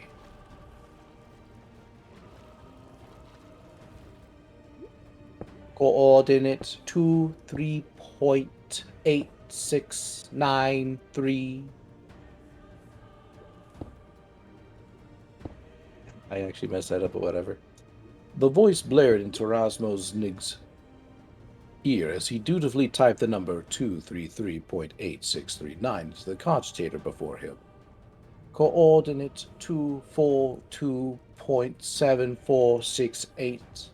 Coordinate 238.5961. Correction 238.5861. Further coordinates pending. Wait. With that, the voice in his earpiece fell abruptly silent. Granted brief respite from the endless stream of numbers that assailed him every minute of his working life, Erasmusnig turned his tired eyes to gaze at the cavernous interior of the room around him. As ever, data processing room 312 was a hive of mindless activity, as 1,000 other bored and dispirited souls just like him went about their labors. Here, numbers were crunched, data entries updated, reports filed, then collated, then cross-indexed, all amid a constant din of clattering type keys and whirring logic wheels that put him in mind of nothing so much as the sound of an insect army on the march. Still, he realized it was a spurious analogy. The labors of insects at least served some useful purpose, while he had long ago begun to doubt that what went on in room 312 served any purpose at all. Coordinate 235.1530. The voice in his earpiece crackled into life again. Coordinate 222.6174. Coordinate 236.1015. And so on ad infinitum. Resuming his task with a weary sigh as he typed the new set of coordinates into the cogitator, Nig found himself reflecting sadly on how often the shape of a man's life came to be dictated by the happenstance of birth. If he had been born on another planet, he might have been a miner, a farmer, or even a huntsman. As it was, he had been born on this world, on Libris 6, a world whose only industry of note resided in a single enormous administratum complex the size of a city, one of many thousands of such complexes the administratum maintained across the galaxy. Lacking other prospects, just like his parents before him, Erasmus Nig had entered Imperial service, becoming just another small cog in the vast bureaucratic machine responsible for the functioning, smooth or otherwise, of the entire Imperium. A selfless and noble calling, or so they told him, though as with so much else he'd been told in his life, he no longer believed it. Coordinate 218.4100. The voice, his unseen tormentor, said, his tone smug and mocking even through the static. Coordinate 221.1729. Now, at the age of 45 and with 30 years of mind-numbing tedium behind him, Nig knew he had risen as far in the administratum hierarchy as he was likely to go. Specifically, to the heady heights of assistant scribe, grade secundus minoris, a records clerk by any other name, condemned to spend every day of his life hunched over the cogitator at his workstation in room 312. His appointed task? To type into the cogitator the never-ending series of numbers, spoken to him by the disembodied voice over his earpiece. A task he performed 7 days a week, 12 hours a day, barring 2 permitted 15-minute rest breaks, a full half hour for his midday meal, and a single day's unpaid holiday every year on Emperor's Day.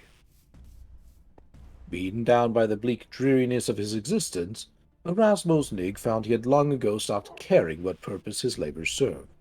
Instead, for 30 years now, he had simply performed his allotted task, repetitively typing coordinates into the cogitator again and again and again, no longer caring what, if anything, they meant.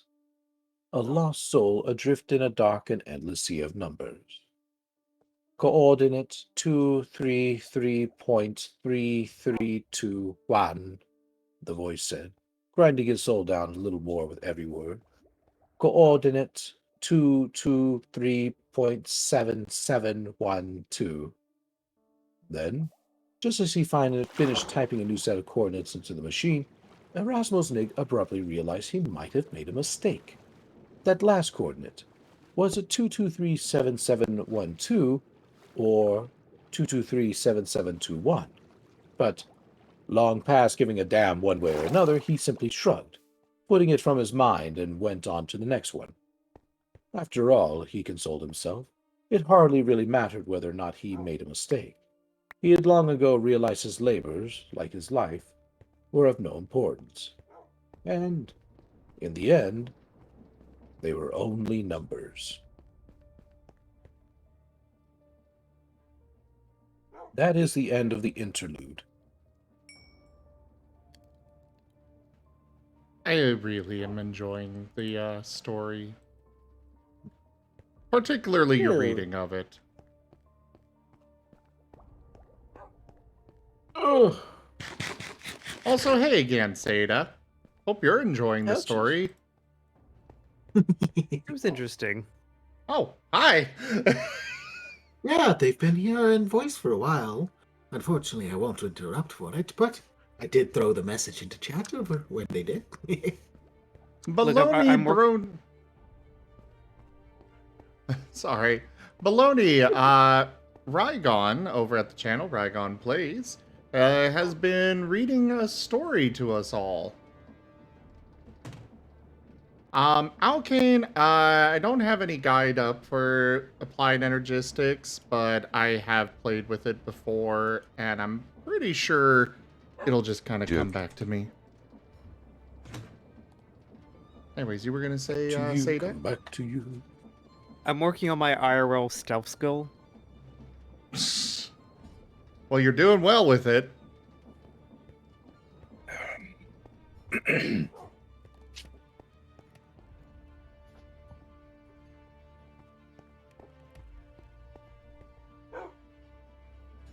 Oh, Alkane, the Applied Energistics website actually has a really good set of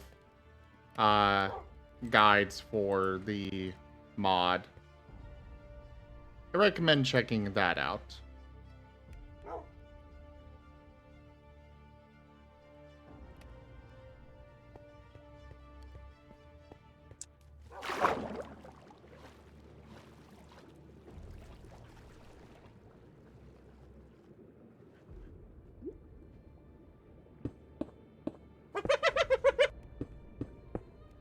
The heck?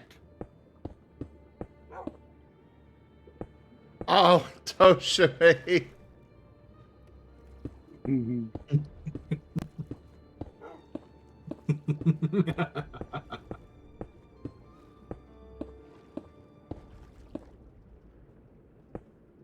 You doing all right over there, Rygon? Yeah, I'm doing okay. Okay. Just wanted to make sure. I'm just debating if I want to read one more chapter before I finish off for the evening. I would definitely not say no, but you do what you need to do. I love physics! Or want to do, whichever.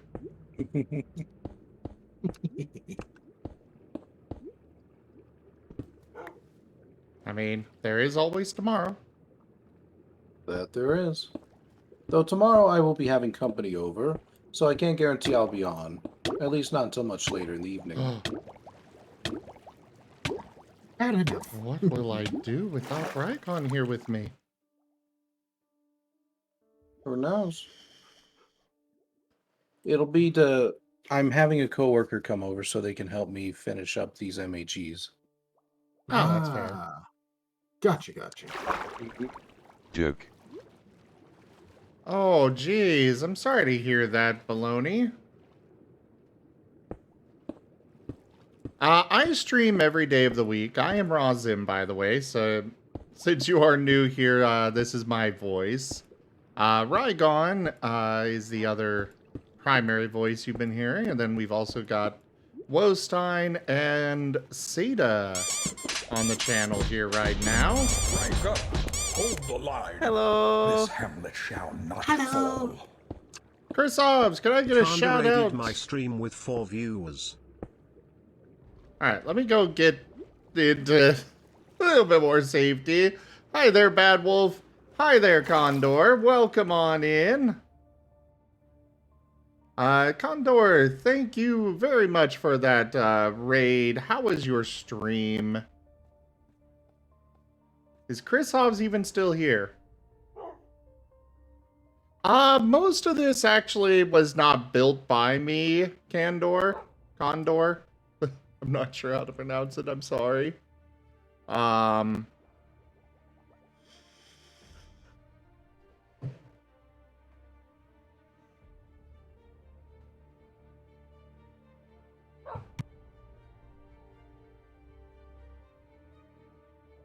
Okay, so it is Condor. Well, either way, thank you so much for that raid and sharing your community with me. Looks like I'm gonna need to get you a shout out manually. Oh dear.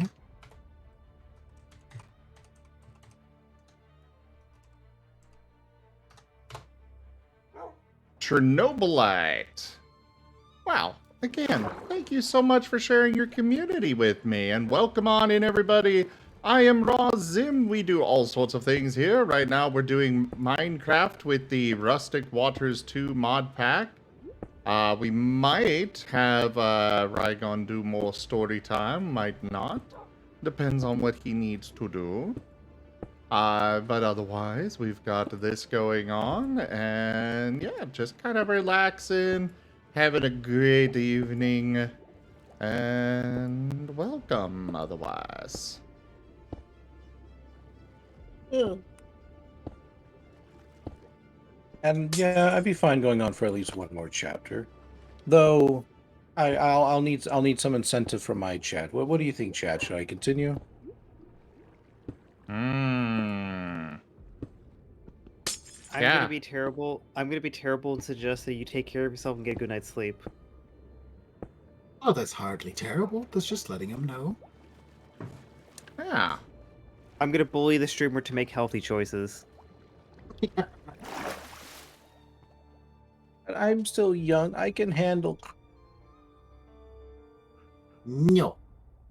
Yes, no, Michael, who will be the storyteller now?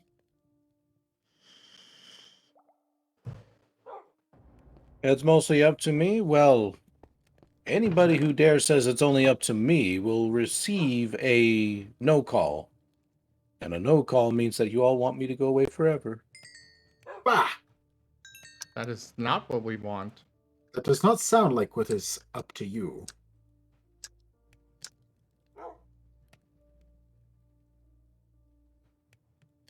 Yay, toast. I'm imbibed with toast. Ah, yes. Glorious toast. You need to get more sleep to get up on your work? You okay. Oh, I've been bapped now. Say to why? I thought you loved me. But I'm doing this out of love. And then I get ramen thrown in my face. Okay. I guess I'll just go. Noodle. We care about you. Hey there, Jills. Or Gills. I've been a little confused on your name, by the way. Because at one point I could have sworn I saw you telling some... It is Jills? Okay. Jill was in my stream earlier. Ooh. Okay. I've seen Jills come by quite a few times. Bear with me here, everybody. I'm trying to get this all placed down before I run out of air.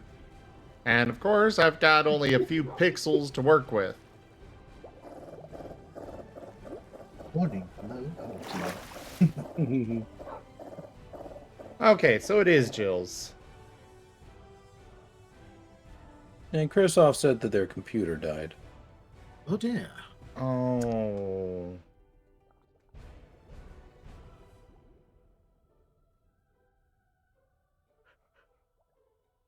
Well, best of luck in reviving it. Looks like people are wanting the story to keep going. Alrighty. Then I will do at least one more chapter.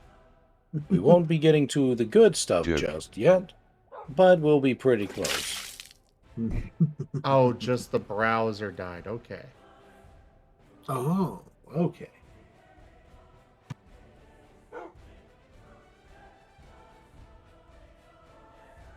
All right, Baloney, but if you tell a joke, I'll have to be the one who reads it. I cannot guarantee I will not give you a silly voice.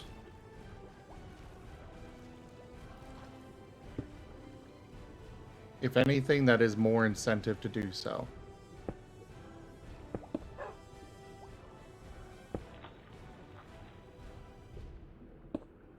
Kind of like he gave Dart when Seda wasn't able to come to the game.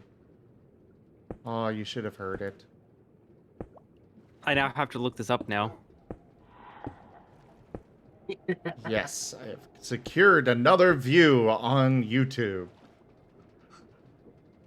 But I What are you already looking up? I already went back to look at the Jet, reveal secret moment. Oh yeah, we're gonna need to discuss that. We will. What do you call it when two reindeer have a confrontation that appears to the public as if to find out who is the most ill-mannered? A Rudolph! But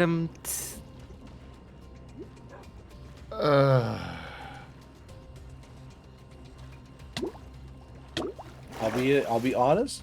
That joke was a little bit of a mouthful. Just a bit, but the voice sold it. Oh crap, I made way too many blast panes. I'm almost done with this. I didn't need this many. Ah! Well, congratulations, you're ready for your next objective in construction. Yeah, I suppose I am. Look at the grand fishbowl you're in. There'll be plenty.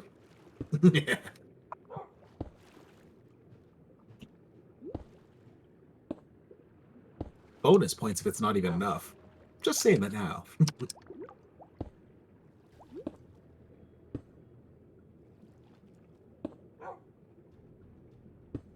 Why are chickens funny? Well, Because they're all I clucked don't up. know.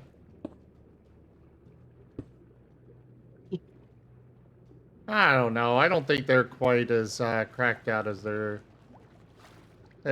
they tend to be. I don't know. I am terrible at puns. I just throw at them. I say if you keep practicing them, you'll eventually become excellent at them. I do like eggs, but I don't want to be an egg.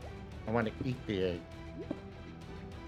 Well, I'm afraid if you're going to be a Pokemon, you'll have to have been an egg at some point. Oh no, you're right.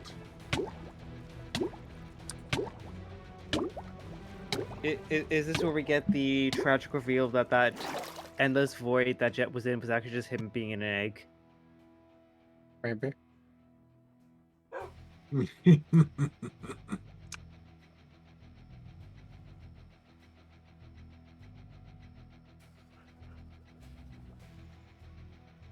Yeah, I'm curious how Rygon is going to spin that.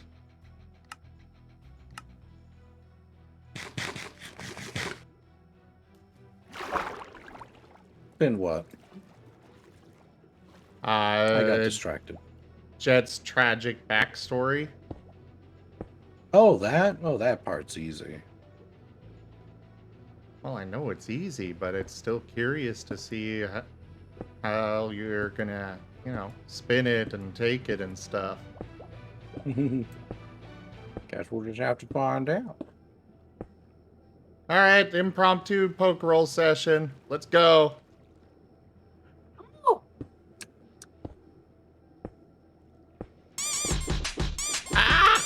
Ow! Why? You know what you did. It was a joke! Doesn't mean you need to respond with such aggression. I know, feels quite perfect. It's aggressive love. There's no love involved in that at all. There's only pain. Joke. Digital, though.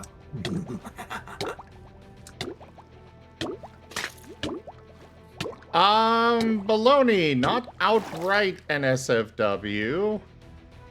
Or at least not too far. It's a fine line. Basically, make sure it does not break Twitch TOS. Yeah, unfortunately, we do like to keep our channels. Exactly. Also, favorite form of egg-based food, scrambled with cheese, Alkane. Though I do also like omelets. I like a good eggnog. What were you saying, Wolstein? I like a good eggnog. But scrambled is also nice.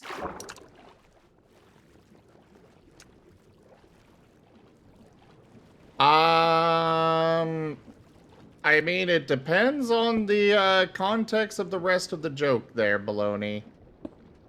If you're not certain, it might be better not to say it. Yeah, if you're asking a lot of like that, it's probably best not to say it.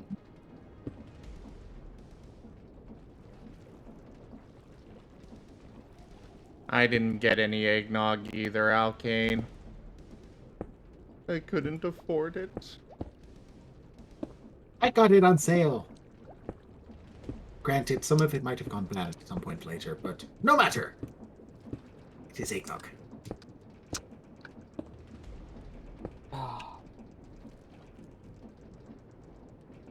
I'm now just amused by the idea of the Pokeballs cast coming across eggnog. I think the better question is it true eggnog or is it the child-safe version? Ah, fair enough. Yes. Must acknowledge, I've never had it with alcohol. So that is entirely fair. I've never had eggnog. And yes, Baloney, we do have a Discord. I'm glad you were enjoying the story, Evolution. We're gonna have to fix that, Seda.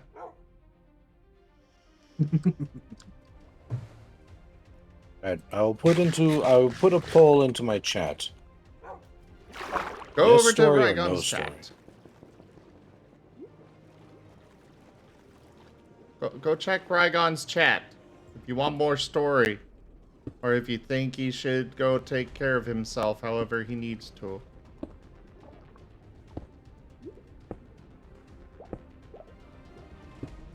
Is Jolene eggnog? No. No. Jolene is cookie dough. Joke. Sweet yeah, cream. we did establish that she is cookie dough. Oh.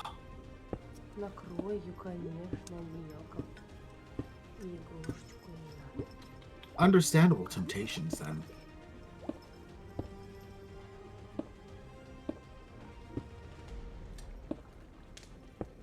Why did I decide I wanted to put glass on this area? Aesthetics. Probably for a nice view. I don't know, but this poll over here certainly is, taking off with its 3 votes. Chris Hobbs, I need a shout out for Rygon.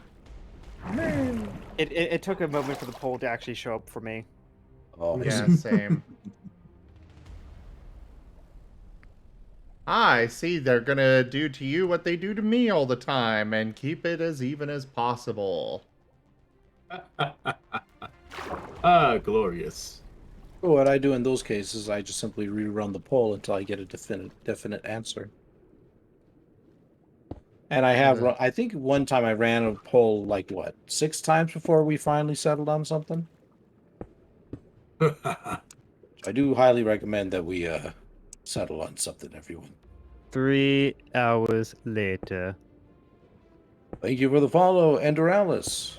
Much appreciated. Welcome to the Rygonian community. Pull up a chair and enjoy yourself. I can't guarantee I'll be on for much longer tonight, but maybe we can get at least one more chapter in before I go to bed.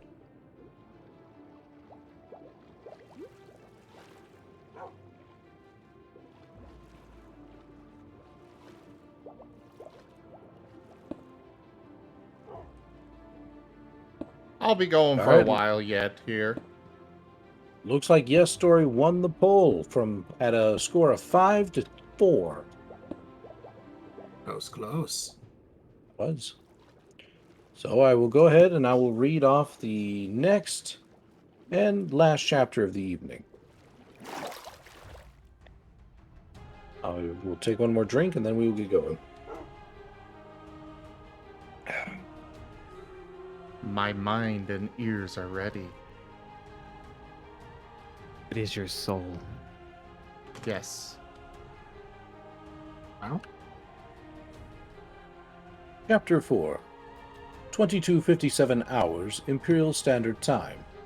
Revised Real Space Close Planetary Approximation. Curious Orders and Unwelcome Destinations. Exhortations to Duty and Unanswered Questions. The Lander and Intimations of Falling.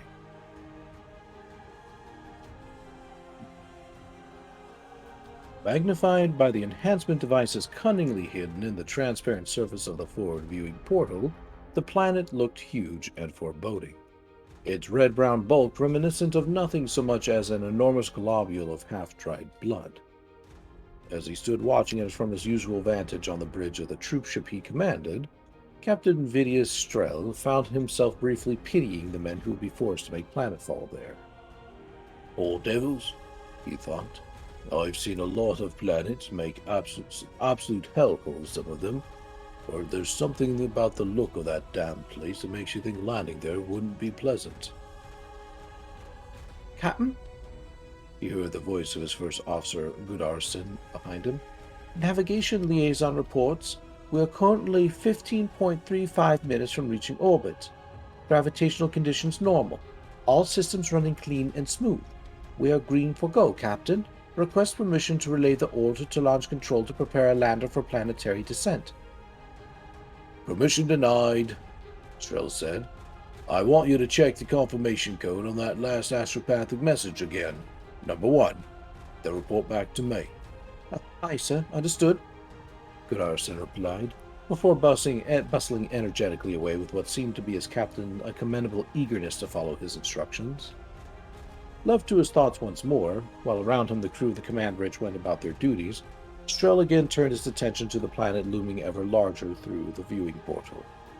As he did, he wondered if the disquiet he felt gazing at the world before him had less to do with anything sinister in the appearance of the planet itself, and more to do with his puzzlement at the orders that had brought them to it. His ship, Inevitable Victory, had been en route with escorts and another 30 dropships to the Celtura system when they had received orders to break convoy and proceed here alone. It had only been a small detour requiring no more than a 4-hour jump through the warp, but the precise nature of the mission they had come here to perform was enough to have the Victory's captain grinding his teeth in frustration. A single company, thought Strel. Why in the name of the divine would Naval Operations Command divert an entire starship just to drop a single company of Imperial Guardsmen on some backwater, Emperor-forsaken world?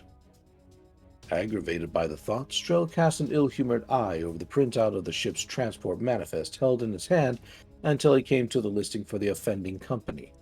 Sixth Company, the 14 Jew-male volunteers, Company Commander, Lieutenant Vinters. There was nothing out of the ordinary in the company's listing on the manifest, nothing to explain why he and his crew had been diverted from their duties in the protection of the convoy to ferry 200 men to a planet that, in galactic terms, might as well be in the middle of nowhere. Perhaps there is more to this than meets the eye, thought Strel again.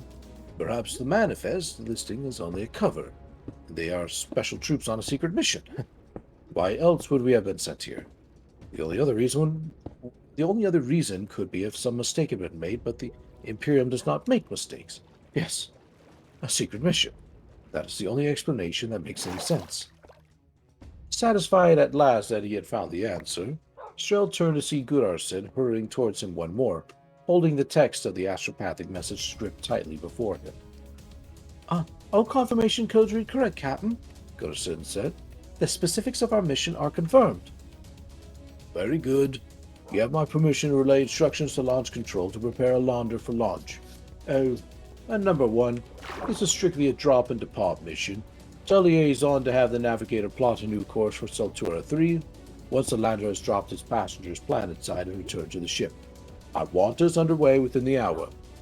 Orders received and understood, Captain, said Gurson, ending with a standard phrase of acknowledgement as he hurried away to carry out his duties. The Emperor protects. The Emperor protects, number 1, Strel echoed, already turning to redirect his gaze towards the planet once more as he waited for the lantern to be launched, so he could watch its descent. Yes, he thought. A secret mission. That's the only thing it could be. If Operations Command has decided we are to be denied information as to the nature of that mission, so be it. It is like they used to teach us in the Scholarium. Then he allowed himself a small smile of nostalgia as his mind turned to the half-remembered wisdoms of long-ago days. How did it go now? He thought. Yes, it was something like, ours is not the reason why. Ours is but to do and die.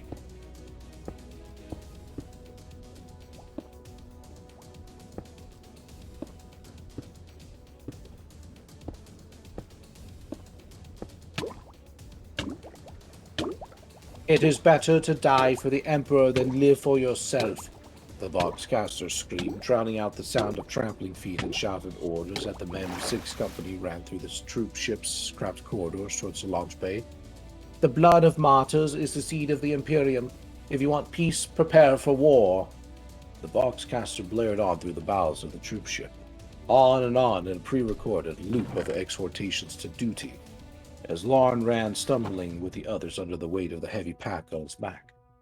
Barely 3 hours had passed, and Sergeant Ferris had at last relented and dismissed them from training to return to their quarters. 3 hours since, exhausted, Lorne had finally been allowed to go to sleep, only to be roused blearily from his slumbers 2¼ hours later by the wail of sirens as Sergeant Ferris had ordered the men of the platoon from their bunks and told them to make ready for a planetary drop. Be vigilant and be strong, the Voxcaster shrieked ever louder, harsh echoes rebounding from the loudspeakers set in the metal walls and ceilings all around them. The Emperor is your shield and protector. Now, 3/4 of an hour worth of hurried preparations later, Lorne found himself running in full kit as he and the rest of his company were herded like sheep through the troop ship's maze of corridors. Here and there they passed naval crewmen who paused in their duties long enough to cheer them on, offering half-heard words of encouragement in place of the sardonic laughter that had greeted their earlier training exercises. With the prospect that their erstwhile passengers might soon be seeing combat, it seemed the normal antipathy between the Navy and the Guard had abruptly given way to mutual respect. With a sudden tremor in the pit of his stomach, Lorne realized he was about to go to war.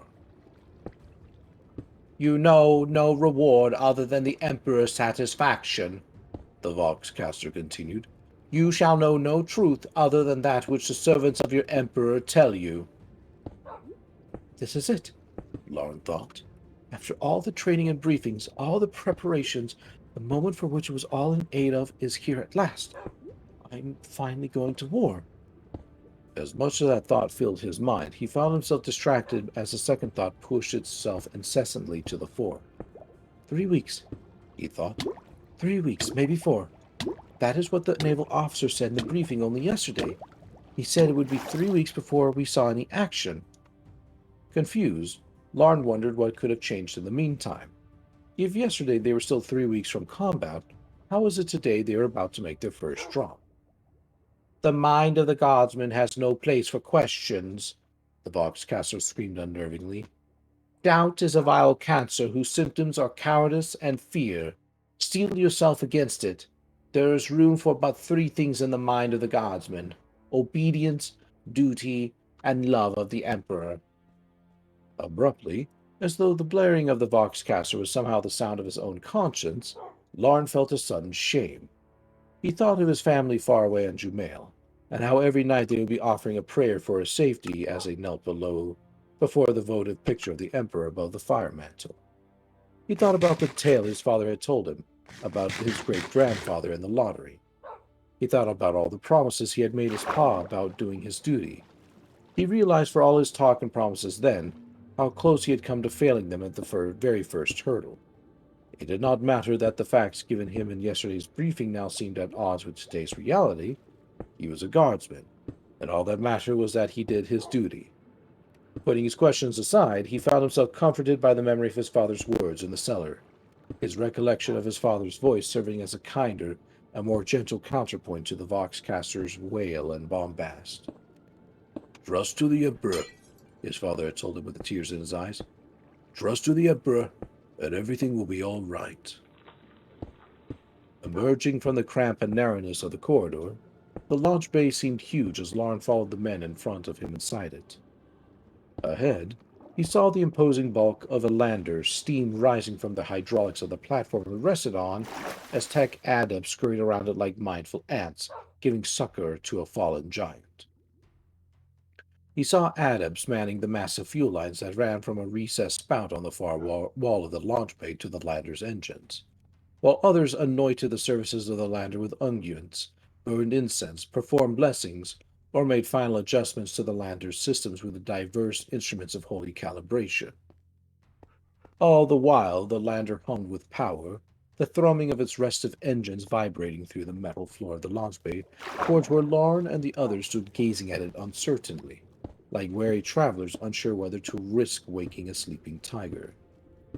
"Get moving, you inbreeds!" Sergeant Ferris yelled, the volume of the continuing Voxcaster broadcast around them having been diminished enough by the open space of the launch bay for them to at last hear their sergeant's commands. "A man might think you bumpkins hadn't seen a lander before." In truth, none of them had. Their journey from Jumail to the orbiting troopship had been undertaken inside local planetary shuttles of much less startling dimensions. As Larn rushed towards the lander with the others, he found himself in awe to be approaching so enormous a vehicle. "It looks like it could hold a couple of 1,000 men, at least," he thought, "not to mention tanks and artillery besides." For the first time, he truly appreciated the extraordinary scale of the troopship he had been traveling within for the last 29 days. "Sweet Emperor," he thought in amazement. "You'd think they say the ship carries 20 such landers." At the front of the mouth of the lander lay open, the primary assault ramp stretching toward them like the tongue of some improbable metal beast. Running up the ramp into the cavernous and dimly lit interior of the lander itself, Larn and the others found a grim-faced member of the lander's crew waiting to point them in the direction of a nearby stairwell. Then, following the stairwell to its summit, they came to the vast rows and aisles of seats on the lander's upper troop deck. "Find a seat and fasten your restraints," Ferris barked. "I want you seated together in fire team section and platoon order. Any man who isn't in a seat and ready for a drop in 2 minutes' time is going to find himself on a charge." Hurrying to a seat, Larn quickly sat down, carefully fastening the buckles of the seat's impact restraints across his weight, shoulders, and chest before tightening them to fit him. Making sure the safety on his last gun was set to safe, he pushed the gun upright and butt first into the shallow recess of the weapon holder set at the front of his seat, and clipped the barrel lock closed to hold the gun in place. Then, looking about him at the other guardsmen as they did likewise, Larn found himself briefly confused as he realized just how few men there were inside the lander.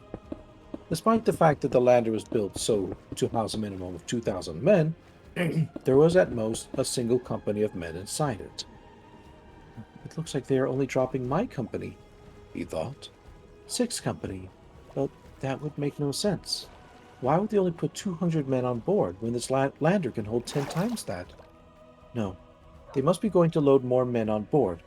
No doubt we are just the first aboard and the rest of the regiment will be following us soon enough. "Ready for launch in T-minus 2.00 minutes," a harsh metallic voice announced over a hidden Voxcaster speaker as, in the distance, Larn heard the slow grinding of the lander's assault ramp closing. "Sounds like we got to our seats just in time, Larny," Jinx said as Larn realized he had taken the seat next to him. Good thing, too. "Good thing, too. Never mind old Ferris and his threats. I wouldn't want to be wandering around out of my seat when this monster finally gets going. With that, Jinx turned away to fasten his own seat restraints. For a moment, still confused, Larn found himself fighting the urge to ask Jinx what he thought the rest of the regiment was. Then abruptly, he realized it made no difference. It was too late to turn back now. Like it or not, it looked like Sixth Company would be making their first planetary drop on their own. Ready for launch in T-minus 1.00 minutes, the voice said again, as Larn felt the vibrations of the lander's engine grow stronger. Don't worry, Larny, said Jinx by his side, trying as much to allay his own anxieties as comfort a friend. He turned to give Larn a kindly smile.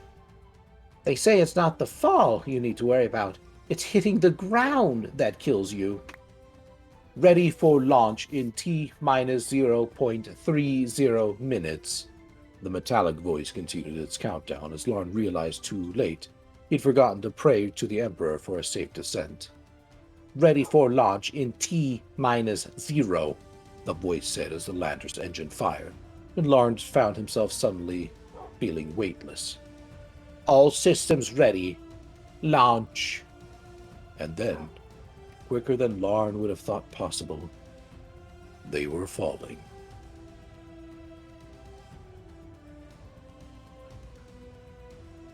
Please don't tell me that's the end of the chapter. That is the end of the chapter. You can't leave us with that kind of a freaking... Oh, we asked for it. We asked for the extra chapter. We could have stopped on the nice food.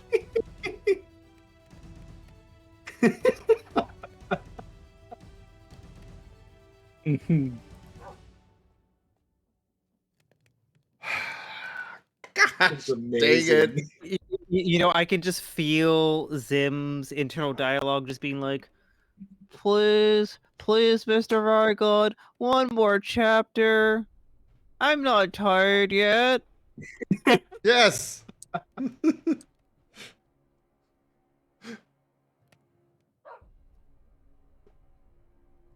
then Mr. Rygon says, now, Jet. It is a school night after all. You can't be up too late.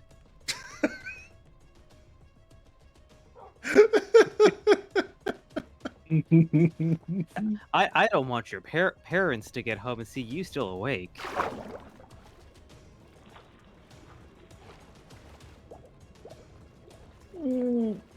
Big stretch. Bitch. Prep for sleep. I'd be willing to keep going, but I do need to get to bed. No. Sleep. Because I've been up late for the past 2 nights, and it's been affecting the way I've been able to counsel, so I need to get some sleep. Yep. That's Sleep. okay. Mm-hmm. You could have warned us it would be a cliffhanger, though. I did. I don't remember a warning about it before the good part. That does not equate cliffhanger. Well, I don't know what else it could have meant. Could have meant that it's just gonna be a, normal thing and just be like, okay. A prudent choice. And now we'll get to the good part next time. Macchio, thank you very much for that follow. Welcome.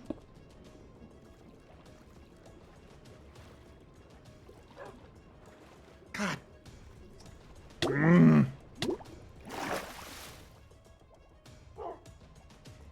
Yep.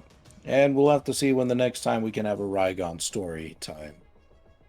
Could be tomorrow, could be next week, could be never. We'll have to see. No, not never. You're definitely gonna have to finish it. Baloney, is this a fan fiction or is this legitimately publicized book by the 40K group or whatever? I don't know.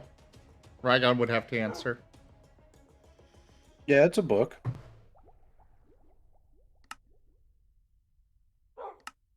It's a book I own. Well, there's your answer.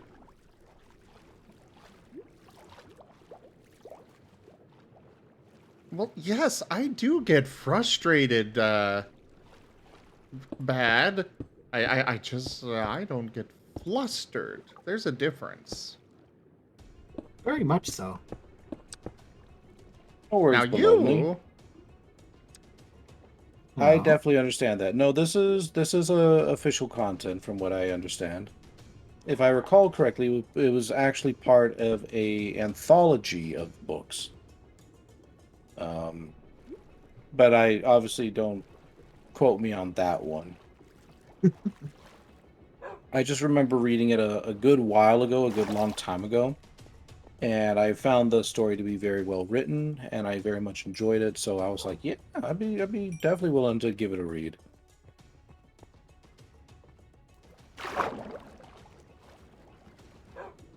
Well, I have been enjoying it. Thank you for sharing with us. And for the wonderful reading. Yeah, definitely, of course. Yeah, just let me know next time you'd like me to do some more reading, and because we've got another, let's see, we're on chapter 5. We've got another. Oh, it doesn't give like a thing right out the front.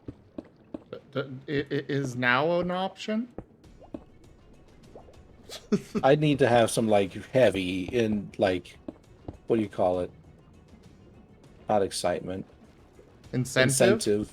Yeah, I need to have like some heavy incentive to continue right now. Toshime! No. Yeah, we're on chapter 5 out of 17, so there's a good, there's more to go. Having had to retune my sleep schedule before, I would highly advise to try to keep it within what you can reasonably still permit your job to safely be done. Yeah. Well, tomorrow I'll be doing more counseling, but tomorrow I will be coming home and I will just be working on the MHEs. They have to be getting done. Yep. Like, I've had a conversation with my boss. This is no longer a matter that I can just afford to let go. Yeah. They have to get done.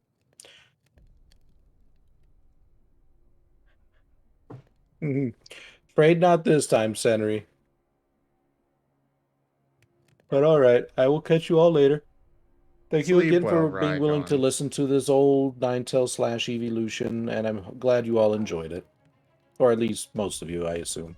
Chrisovs, can I get another shout out for Rygon, please?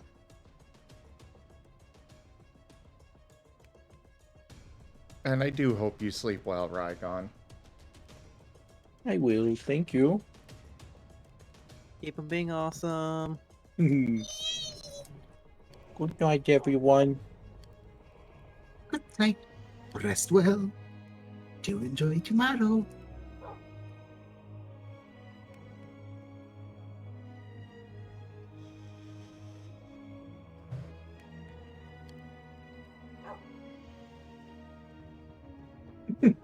Alkane, I actually enjoy taking over an existing structure myself. And, you know, doing what I want with it. Also, I suppose this is as good a time as any for you know, talk about Jet's secret. Say that. Yes.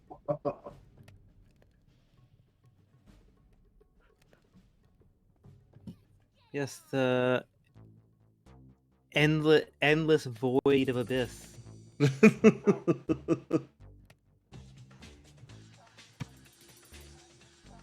Scooting on closer. Yes, because I did actually have a listen over that section again. And I realized it kind of got a bit covered over by the rest of the group immediately returning, so it definitely has not had the proper gestation period. Yeah, kind of did get covered over and pushed to the side, you know. It's okay, it's just trauma. And it's my trauma at that. The viewers love me being in trauma. I mean, I think the viewers just like seeing all of our characters, you know, suffer.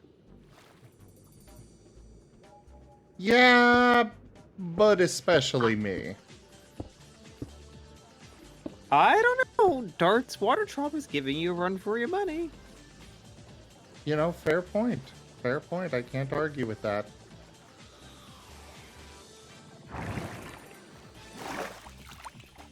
Also, now I get to engage in the fun of draining that area I just set up.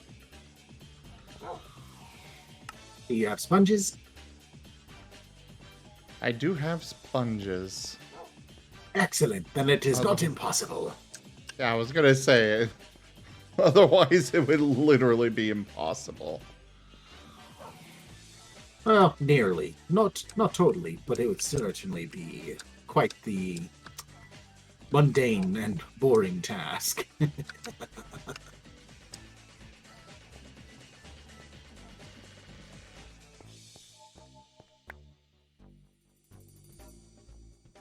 Why did I just get crushed? Ow! Squish? Oh, some stuff that was supposed to go down the hopper but got grabbed by the magnet on my pickaxe. I'm sitting here like, why the hell did I just randomly get some crushed iron ore? So anyway, Seda. It sounded like you had some more stuff to say on that front. You know, I feel like it's definitely going to be a point of discussion the next time, especially Jet and Dart have a good sit down to kind of discuss their feelings. Because, honestly, I don't know where to begin on that one, because, you know, Dart's, you know, perspective of motivation has been, you know, tried to kind of push, you know, Jet past the whole "you're dead" thing, and that little itch keeps on getting, you know, thrown right back into the equation. That little... So... Okay, what itch exactly are you referring to? Just that itch in the back of his mind is like, am I alive? Am I dead? Oh, yeah. That little nagging itch of a thought, just like, you're dead. You're fucking dead. Am I a real boy? Jet, am I a real pup?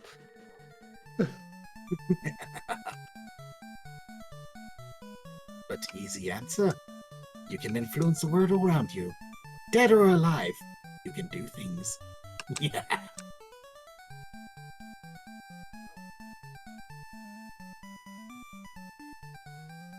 Also, a lot of the Scarlet Violet Pokédexes are not helping this this thought process, for me at least. Why? Allow me to pull up a example.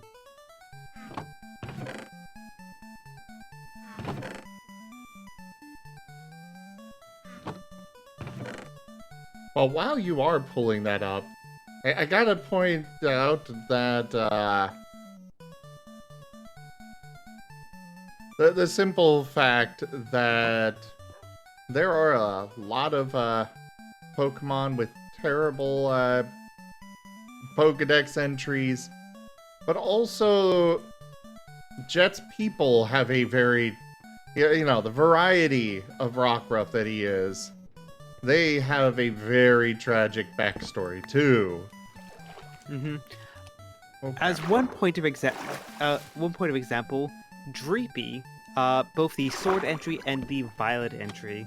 The Sword entry, after being reborn as a ghost Pokemon, Dreepy wanders areas it used to inhabit back when it was alive in prehistoric times. And the Violet entry, It has a habit of biting at Clauncher even though it doesn't feed on them. This is said to be a bestial behavior from when Dreepy was alive.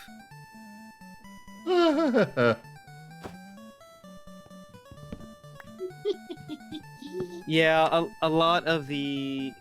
I don't know, I need to dig through a couple of the other entries, but I feel like the ghost entries in particular this generation are like, yeah, ghosts are ghosts. They did. They be very unalive.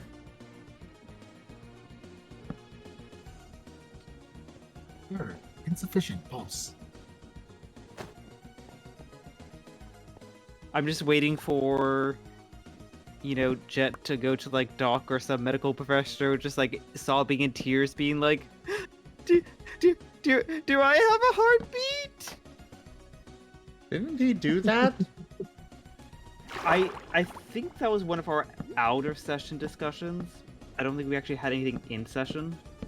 If we're wrong, please let me know. I don't remember for sure. I definitely remember that we at least talked about it, but you know, I'm not actually certain if he ever actually went over to Doc and was like, do I actually have a heartbeat?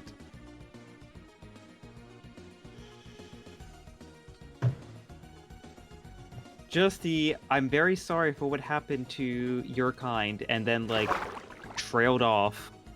Trailed off and refused to say more, yes. Glorious, glorious. Oh, no. Waiting before you're more ready before you engage it. Oh dear, are you gonna need divider walls to make it possible, then? Need what?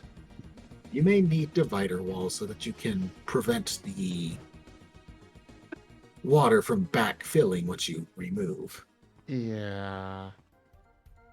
He asked Doc if he was dead, and she told him no. Yeah, I do know that that happened for sure, but I'm trying to remember if we actually directly asked if he has a heartbeat. Oh, I don't think specifically for a heartbeat. Because, you know, not being dead is different from whether or not he has a heartbeat. It's just more of like, okay, you may be alive, but am I alive in the traditional sense?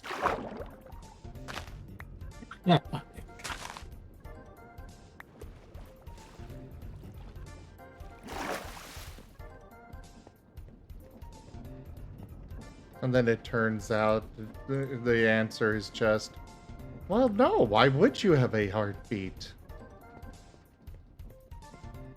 You are a ghost after all.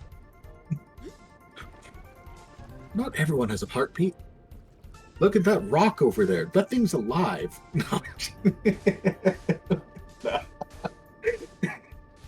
don't need a heartbeat.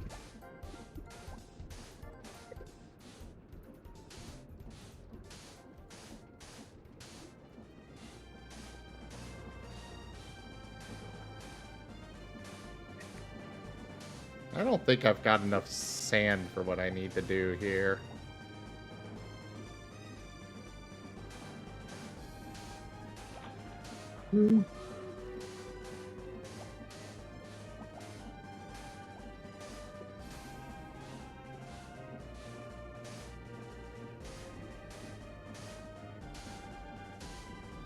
See, I think the really cruel hypothetical would have been if Dart and Jet's training session got a little bit more violent, you know, drawing blood. Or failing to. Yeah. Alkane, the current track. So the previous track was from Front Mission 2. This current one is from Golden Sun 2.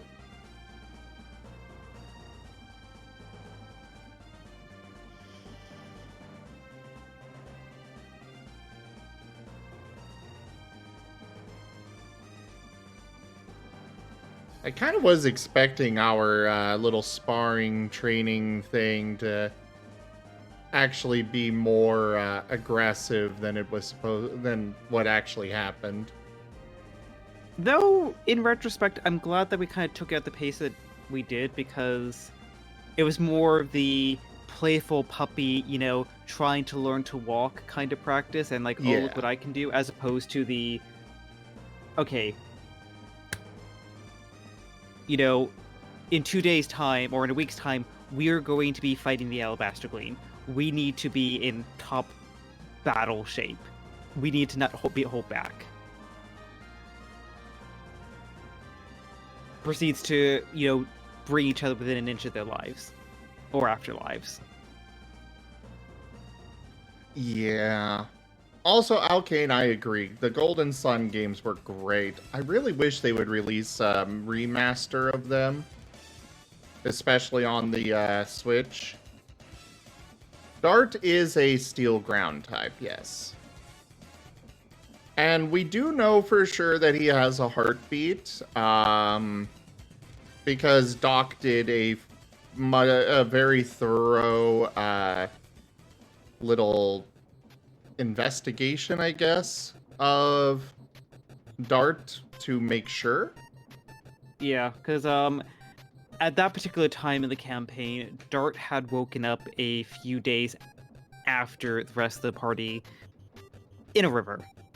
Very much traumatized, exhausted, and very rapidly he went from being on the banks of a river, exhausted and passed out, to being outside of the town of Starlight, having his little, what the heck am I existential crisis, being carried by the scruff of his neck by Argus into the guild in secret, having a little bit more of a calmer existential crisis, and then, while asleep, being taken out of Starlight and waking up on, I think it was Argus or Azadeu's back, being chased by people, and only after meeting up with Azareth.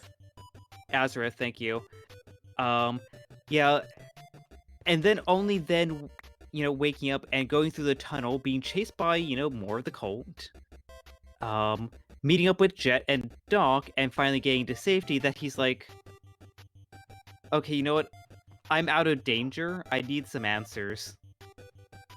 For the record, for those that aren't aware, we are currently discussing our Pokeroll game, which happens on Saturdays typically. Pokeroll is basically D&D, but Pokemon. It's a Pokemon Mystery Dungeon tabletop campaign, to be precise. Because I do know we've got a few new people here. Yeah. Entirely fair. Oh, dear. So, yeah, consider from Dart's perspective, basically waking up, within an inch of his life in an unfamiliar body, to basically being bribed into the town to get some medical treatment. And the only few people who would actually be able to give him some answers on, like, where, who, what he is, are all absent due to the cult. And it was only after, running away from danger again, that he actually is able to speak to someone to start giving him some answers in terms of, what am I? Yeah.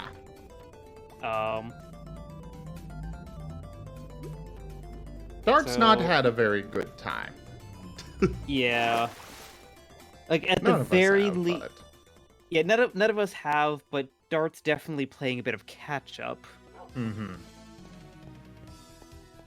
Because at least you guys had, a more calmer introduction underneath the tree. You had the opportunity to talk to some of the guild members a little bit, even though you got very quickly thrust into danger by being accused of stealing something you didn't.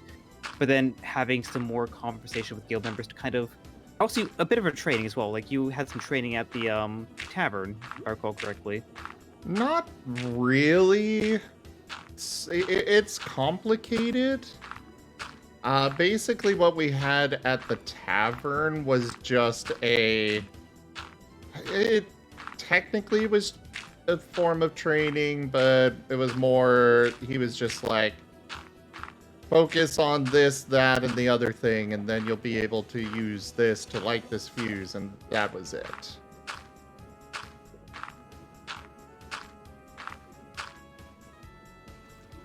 Alright, hopefully that is closed up enough to be able to use the sponges. Yeah, and on just very quickly on what cereal can's talking about, I would disagree. Just because look at Pokemon like Lucario. You know, you have the Riolu adding the steel type on there. You would definitely argue that Lucario is still very much alive. You have Gliscor, ground flying, Crocodile, ground dark. The ground and steel types, basically anything but ghost types, still very much have like qualities and requirements for being quote unquote alive. Oh yeah. And even Jet has been demonstrated that he still needs to eat. You know, well, you know, there are the broader biological questions of, does he have a heartbeat? Does he bleed? If you were to cut him, would you just have like, you know, some, you know, smoky ectoplasm come out or something like that? Empoleon, yes, another good example of a steel type. At the moment, we've all have, even Jolene. Jolene needs to eat. So we do have some kind of quality of burning effectively calories. So on those senses that we need essentially water and sleep and food to sustain us, we all very much qualify as alive, even Jet, despite the questions that we're having.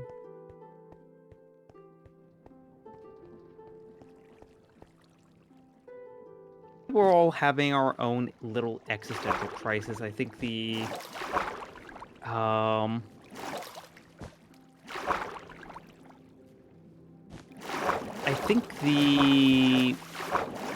only characters that have not really demonstrated too much of that kind of internal crisis, or at least they're masking it a lot, would be Amos and Argus. Jolene in her conversation too. with... I was about to get to Azareth. Okay. Jolene has been masking it a lot, but has opened up to Dart about, you know, the I don't know what I am, and, you know, kind of feeling like, you know, parts of herself get lost when she's hit. Azareth has been having some of those slight internal doubts about what they think is true about themselves. Been a little bit less vocal, but some of it's been there. Obviously, Jet and Dart have probably been the most vocal, particularly to each other, about some of their insecurities. Dart in particular from the perspective of, I need to be, you know, if I'm going to essentially try to get the answers that I need to move past these. You know, we as a group need to rely on each other, and people can't rely on me, you know, rely on Dart if Dart's, you know, an insecure mess. So he's trying to... It's difficult, and he acknowledged in the last session that it's hard. Like, he knows what Jet was telling him is absolutely right, but it's something you can't flip a light switch on. He knows Jet's right, and he's going to do his damn hardest to work through it, but, you know, when your first waking moment ever is waking up in an unfamiliar body, drowning, it's gonna be a bit of a story arc to walk through.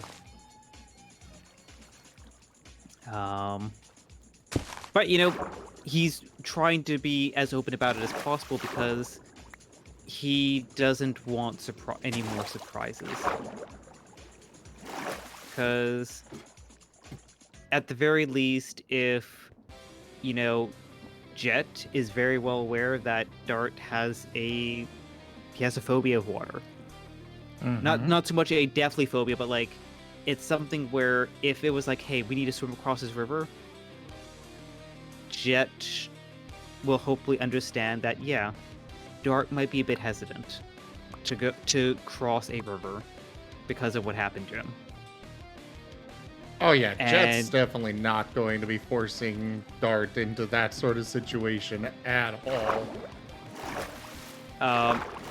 And while Dart might try to be brave and force himself to go through anyway, despite, every aching, fiber of his body being like, no, don't do that. Remember what happened last time? And as Raigon will probably very much, have Dart's heartbeat elevate a little bit. Only a little? A fair bit. Maybe, might be in some medically concerning levels.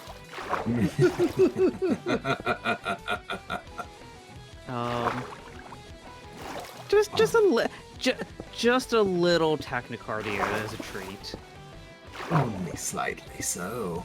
Okay, why is this water flowing in through the windows?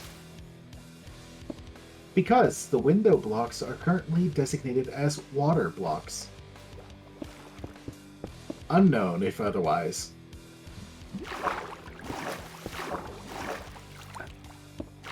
Have you tried attaching a sponge to them? Yes. Well, nuts. I started draining the entire ocean for a bit.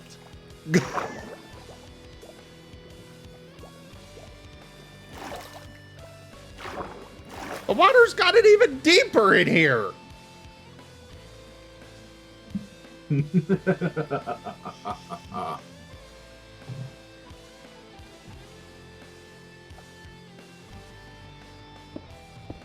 Water physics don't care for your logic.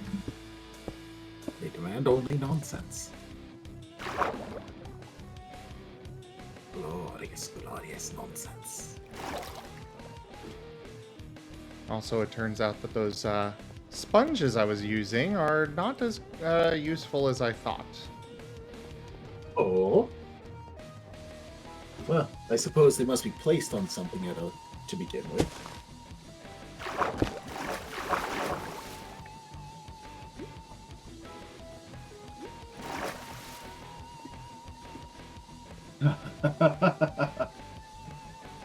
Whether pun is intended or not, Zoroark, this is why the topside used full pane or full not pane glass blocks. Panes are a pain underwater.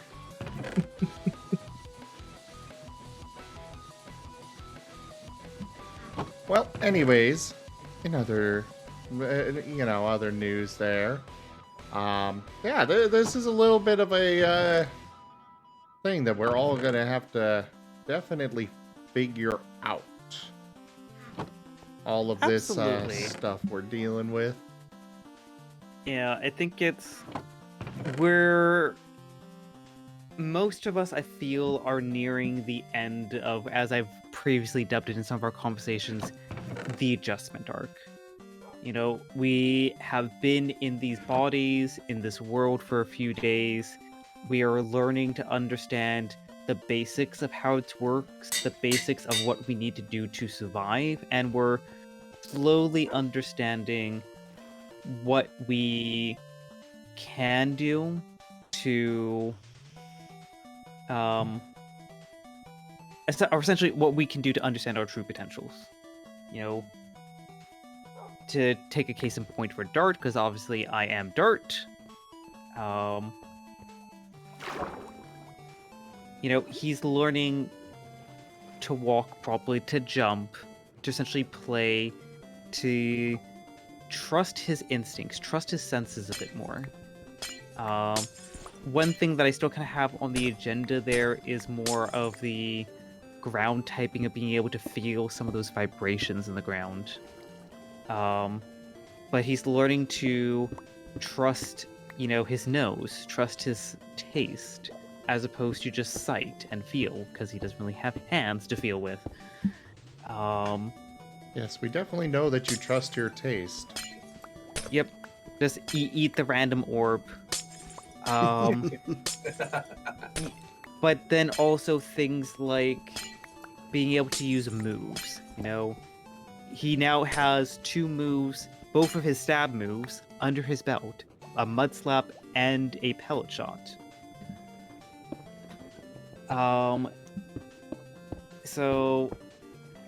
And the fact that he's being very transparent about, his feelings and his traumas are just like regular therapy would be, very therapeutic. He's frustrated, he's scared, but he's not holding it up inside. I feel like in contrast, Argus is very much not bottling in, but not venting it out properly. His response to the fear and the trauma is to hide away, which is an arc that we're slowly pushing him down because taking an action is going to ultimately be a detriment, but also we're not doing it in a way that is inhibiting his character growth, because it's ultimately a journey that Argus as a character has to make, not actions that the party has to dictate.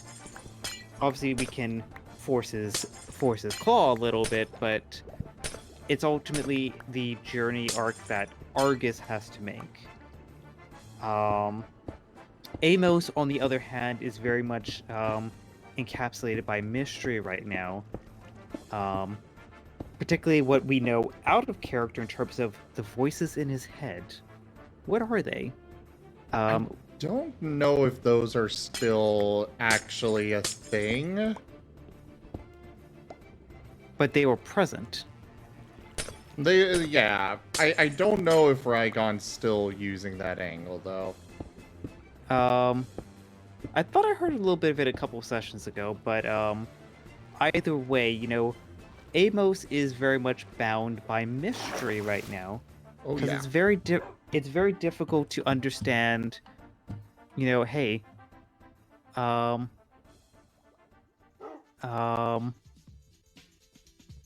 what are you feeling? What are you struggling with right now? And yes, Slitherite, yeah, after hitting a few birds and getting those birds to show the proper stance. Why did the birds know the proper stance? What were those birds? Were they just birds or were they Pokemon? And will we see them again? That is definitely one burning question.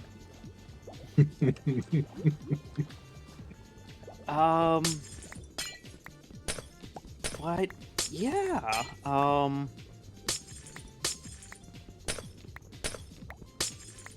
also, that it. Go ahead. Go on. No, you first. I was just gonna say, for those that have been pushing about when we're moving on from the house, we are actually going to be doing that on Saturday.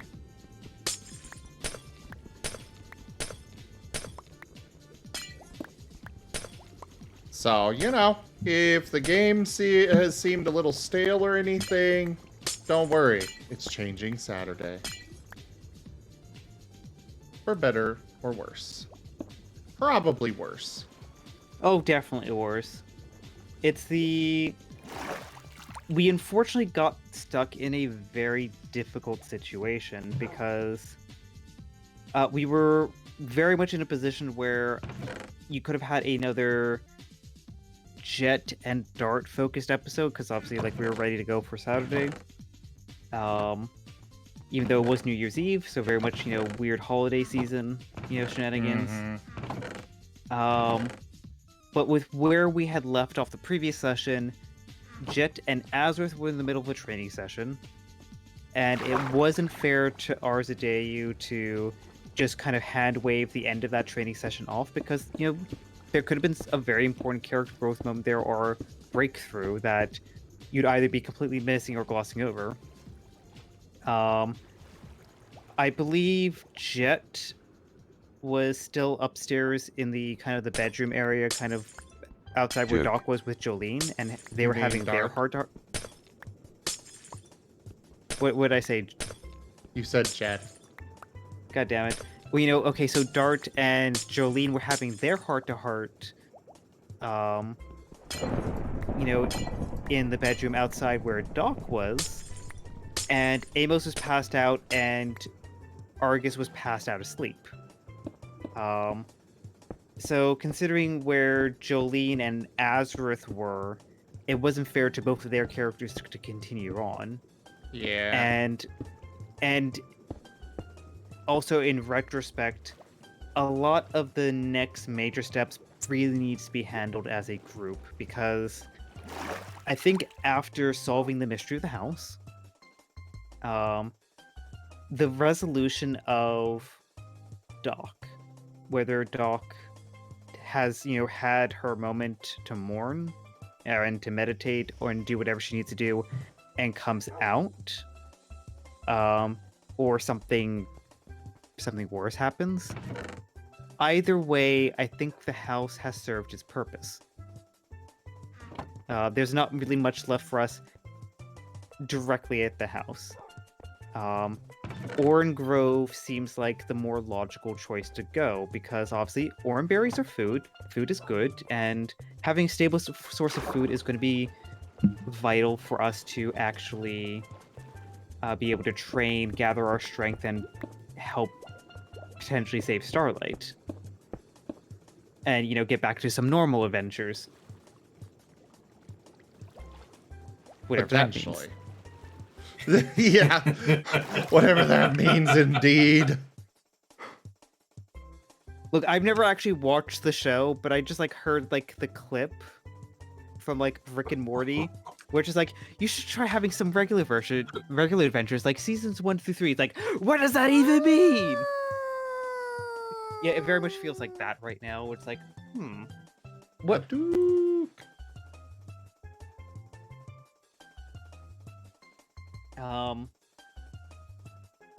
But yeah, so it definitely feels like our next logical step after solving the mystery of the house, getting a little bit of information, particularly about the ruins next to the house, and having those character heart-to-hearts and training sessions, we're ready for the next step.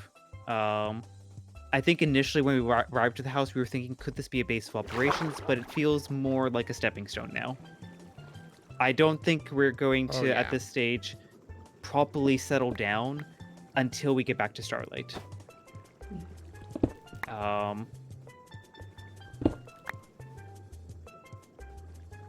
Because it really seems like our best opportunities to actually start getting some answers relies on us helping those at Starlight.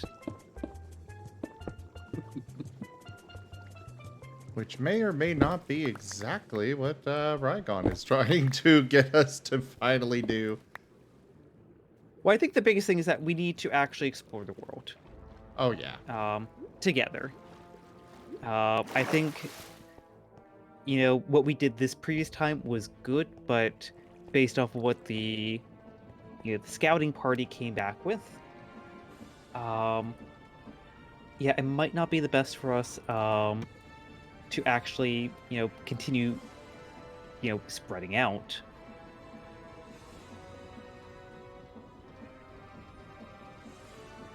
My main concern right now, like out of character concern, is, well, and in character though, it definitely hasn't really occurred to Jet yet.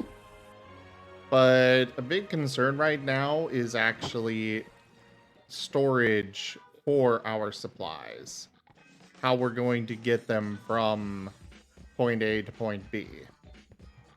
And not just the supplies, but also the everything else that we want to keep, like the books, The things that aren't necessarily supplies, but still stuff that we want. Also, hi, Sphinx! Welcome Hello back. there, Sphinx! Welcome to the stream.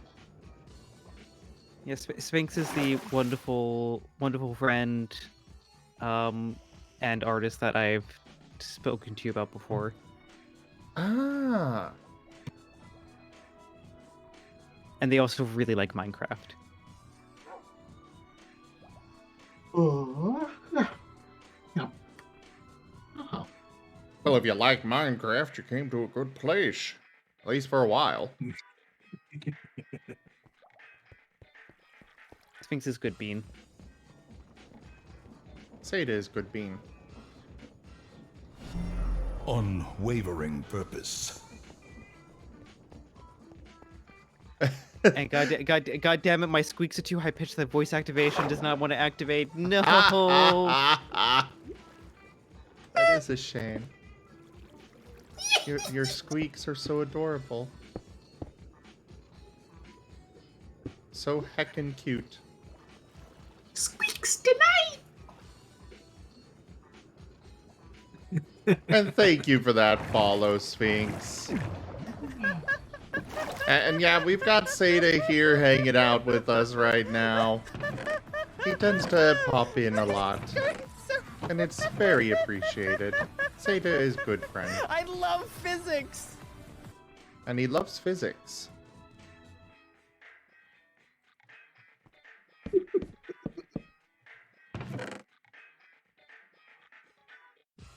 Physics are glorious. Hadouken!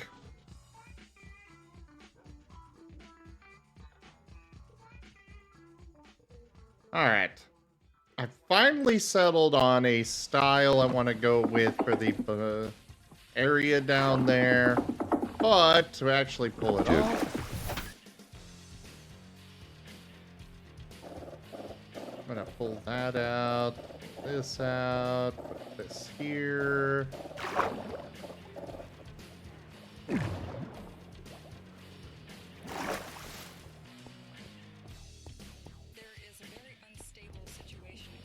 You shared what clip with Seda earlier?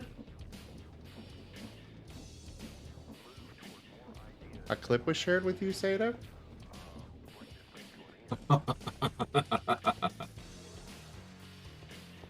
It was, and I'm now forgetting crap which one it was, because I think it was one of the Pokerolls related ones, and my brain is going, 4:52 a.m. Seda. Derp, derp, derp, derp, derp, derp, derp, derp, derp. Don't you mean dart, dart, dart, dart, dart, dart, dart, dart, dart? Puppy brain, engage. It's like, look, I was talking about puppy trauma, and now it's like, wait, what was that thing that was shared yesterday? Oh yes, the okay, yeah, thank you. Yeah, my comment about I need to have art of Dart with a comically sized burger in his mouth. That that Evolution sketched out before. But I still need to actually probably get that as proper art because actually I don't know, honestly I don't know which one I like more. Dart with a just small puppy with big burger in mouth, or Dart in a comically large teacup. Because that sketch that Evolutions did was also freaking adorable. Why not But what both? I'm hearing is I need to pause in a minute and do some scribbles. Yes, did you see the sketch that Evolutions did in the fan art channel?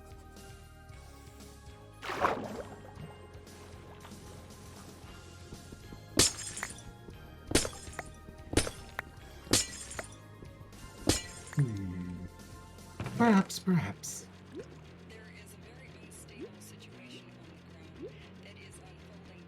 I mean, let's just be honest. Like Dart, I'm biased here. I'm gonna be completely biased and 100% upfront about that. But Dart is too cute for this world. Well, that just simply means you're very powerful, dangerous, and deadly. As all adorable Pokemon are.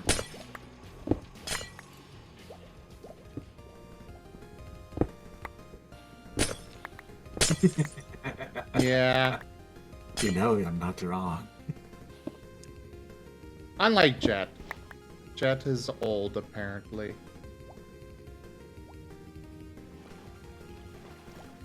No, Jet's just got a rough, rocky voice. Gravelly. Nice to meet you Also- too, Sphinx. I hope you sleep well. Have a wonderful night, Sphinx. Thank you so much for sticking around after the raid. Limit! Hello there!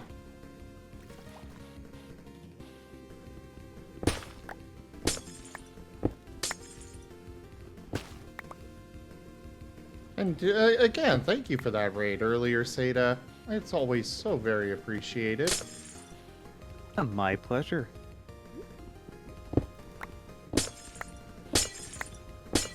Okay, it's become a favorite pastime of mine to just like finish my stream, wind down, think I'm gonna go to bed, but no, I'm gonna talk about the internal traumas of my fictional Pokemon character. I enjoy it as well. Except that I'm not winding down for bed, I'm just streaming still. But I really enjoy doing it. Just gotta come up with more ideas of what to talk about, because... Like, what kind of along the lines of, like, his secret, it's stuff that hasn't been revealed yet. And... it's stuff that he's kind of been purposely avoiding, because he'd rather focus on other people's problems than his own.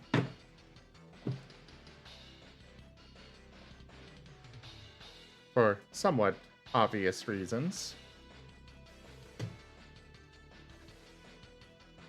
Indeed, and I think as we were discussing on a previous evening, probably about 3 or 4 weeks ago, actually closer to 3, I think the more interesting point for a lot of these character secrets is both what the secret, or sorry, actually it's a 3-pointer, what the secret is, the extent of how essentially deep the rabbit hole goes for that secret, but more importantly, when is that secret revealed? My point from last time being that our characters, in terms of their identity and personality, are going to be shaped by our experiences. So, if, for example, the realization that, you know, Jet had that feeling of dying and, you know, being suspended in a void for an untold amount of time, that would have hit very differently if we had found that out 20, 30 sessions from now. Or maybe that was a revelation that happened after Jet evolves. You know, by that point, you know, Jet as a character is pretty well established and they have a pretty strong sense of identity. To have this leaked in now is going to make that secret core to Jet's evolution as a character and their personality. Very similar to how I feel with Dart. He didn't get as an extensive of a memory, but it's going to drive him because he realizes that he left something important, an investment of sorts, and he knows that's on an island. You know, while not having that burning question answered of, you know, where did he come from, you know, why did he get here, having that sense of direction of where to go is going to drive the evolution of his personality in terms of more investigative and exploring. For me, especially, like, I will say, I would have liked to have held on to that little nugget at least a little longer before revealing it. However, it just felt like the right time. Especially with all of, you know, Rygon's, memories that he keeps giving him. And the whole communing thing that happened, that was also a thing. But I think this actually, honestly, is the beauty of how these Pokeball sessions are unfolding. Oh, yeah. Because we can sit here for hours every week discussing, how the last few sessions have adjusted the trajectory of our characters, how our characters are evolving, and where we think things are going to go next, only for them to play out very differently through either Vigon's excellent storytelling or our characters kind of feeling out the moment. Like, as you said, Jet probably would have wanted to held on that information just a little bit more, but it felt right at the time. And that's something we couldn't have foreseen when we were discussing things. Oh, yeah. Like, at the moment, in context of Dart's secret, there doesn't seem to be that right time. He's dropped the little nugget there, but not the full context of what he remembers. What little nugget was it? The little nugget that he dropped was, I just don't want to hurt anyone again. At least not intentionally. Even though I realize in retrospect I probably should have said unintentionally to make more sense of the context, but yeah. Oh, why make it obvious though? Where I realized in that moment he misspoke, but the crux of it still stands.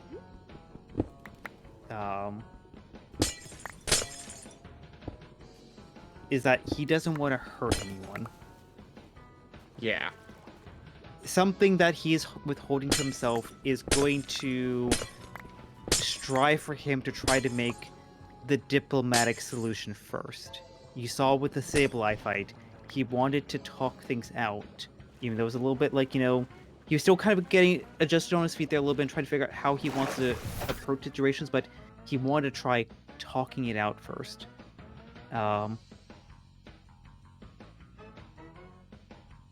I know, like, part of the thing is also,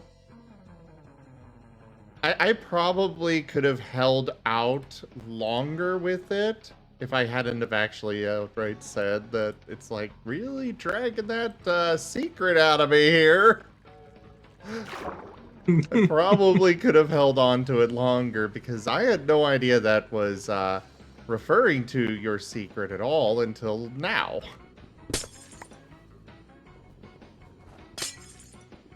Yeah, I mean, remember there was the 2 bits of nuggets that I've dropped on Dart's secret so far is obviously in the most recent session.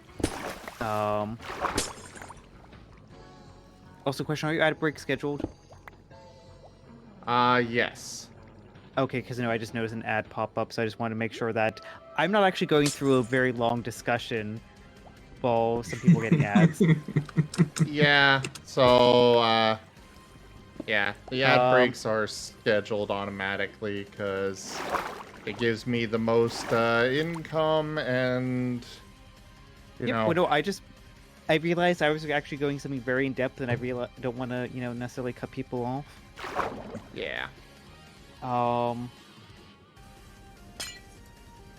But,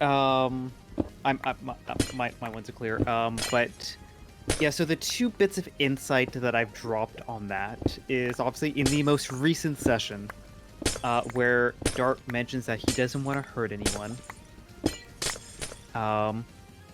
And almost on the flip side there, when Dart first got to Starlight and the team's, room, and Argus asked him, so you didn't wake with any of your memories, do you remember anything? To kind of paraphrase a bit. And Dart paused for a moment, and then kind of, in a bit more of a fearful tone, just said, Please just don't hurt me. I do recall that. That I brushed off as simply being part of the, you know, he just woke up in a river, was basically kidnapped, and is now just not really being given a choice, being told that he's confined to the room, like... I am here against my will. Exactly. So I never would have put two and two together that pointed to a secret or something. I just assumed that was just, you know, natural response here. It's something that I definitely need to have a sit down with Rygon in the next few sessions, just to kind of like clarify that where he wants to take, you know, the character secret and the lore reveals. I'm making sure I am accurately role playing, just so, you know, we're not getting, like, you know, the information cross. Yeah. But at least with how I pitched it to Rygon and, you know, him assumingly accepting it, I would pose the open question that will not be answered of what could he... actually, no, the secret has kind of been approved, so... What kind of weight would Dart be holding on to? That's not him being a steel type. That would elicit both a "please don't hurt me" response, perhaps one born out of guilt, and one that, you know, very similarly is just expressing a desire to not hurt anyone again.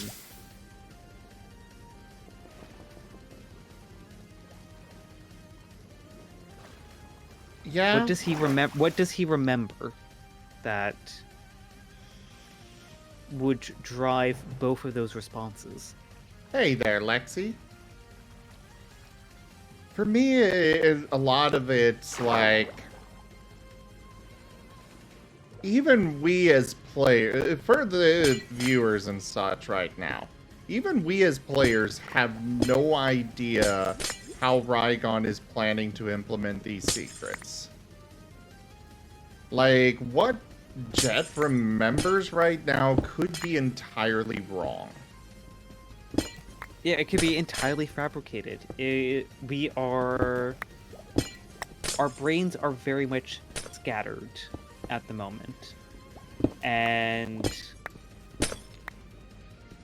as I said, we are just sums and products of our experiences. And if, let's just say, the experience that we remember is, you know, face planting on the half pipe. You know, just going down a steep vertical slope and falling on our face and it hurting like hell. If that's the only thing our characters remember, how would that drive us? Even though maybe the full story is that we were actually in the past life a pro skater and that was just us, you know, falling down, but then turning around and actually winning the championship, you know, with an epic comeback. I know why I went skateboards there, but yeah. But, you know, we are dealing with memory fragments without context. Mm-hmm. And that is by design. So, yeah, we are very much... our own characters are as much of a mystery to us as they are to all of you. And I will fully... I've said it before and I'll say it again. I had major concerns about this idea when Rygon was presenting it, but now I don't...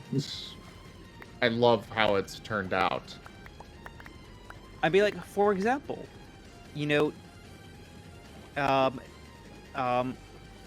yeah, and Doralis, like, we don't know our characters. We were literally tasked by Rygon to give him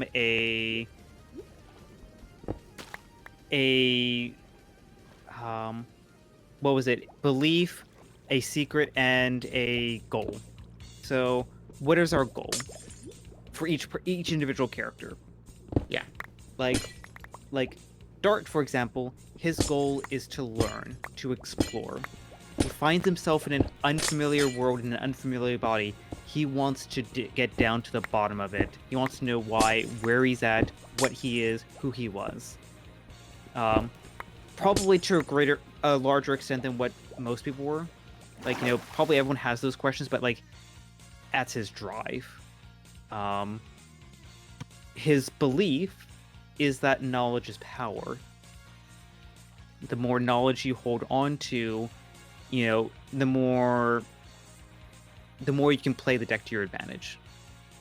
So if he can absorb as much knowledge as he can about, you know, the world that he's in and about himself, then he's more powerful.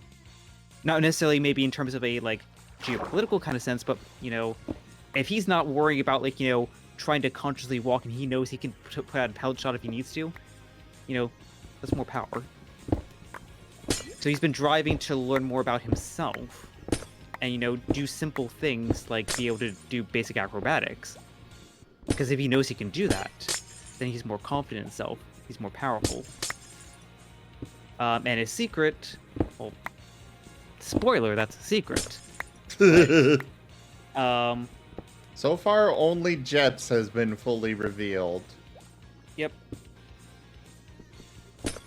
And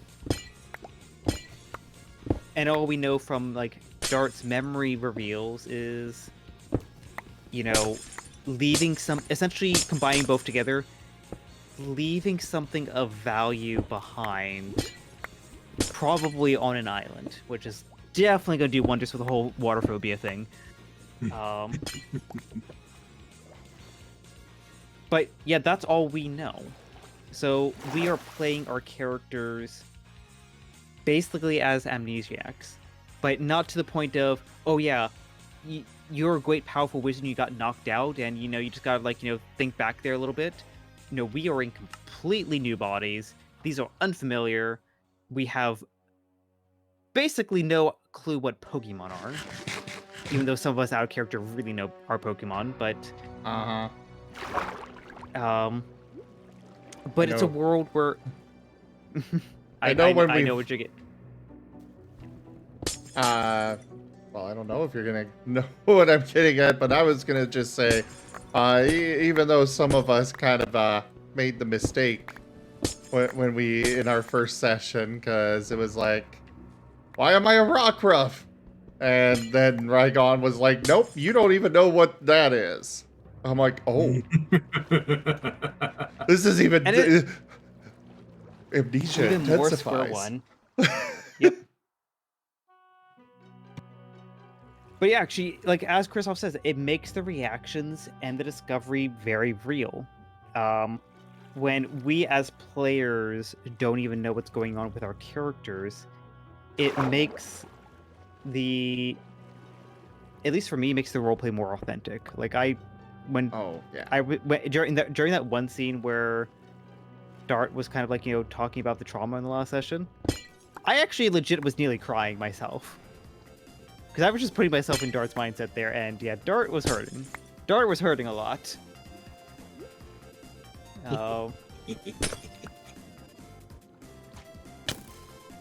Oh, you are gonna bother me a little.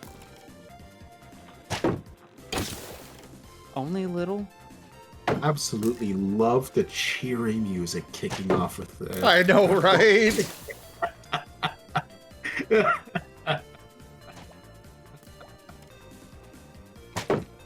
It's so fitting.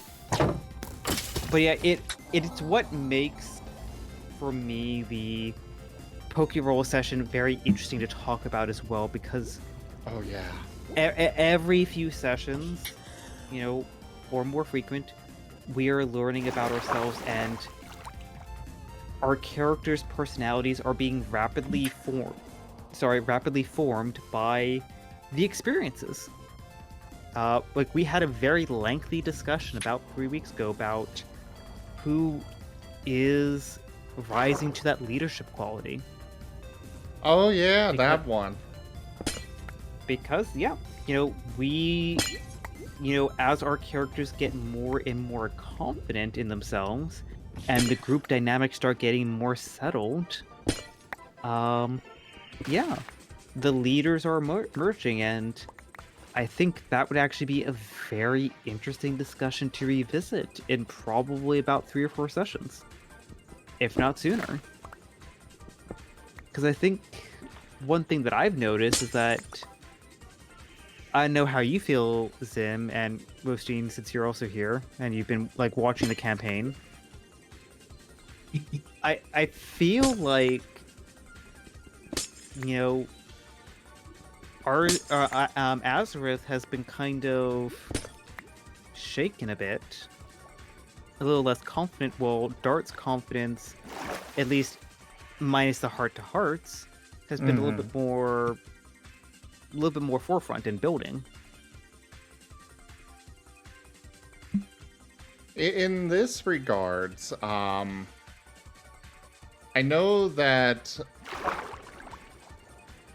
like, right now, I'm kind of seeing it as something that may turn out to be a semi-co-leader kind of situation.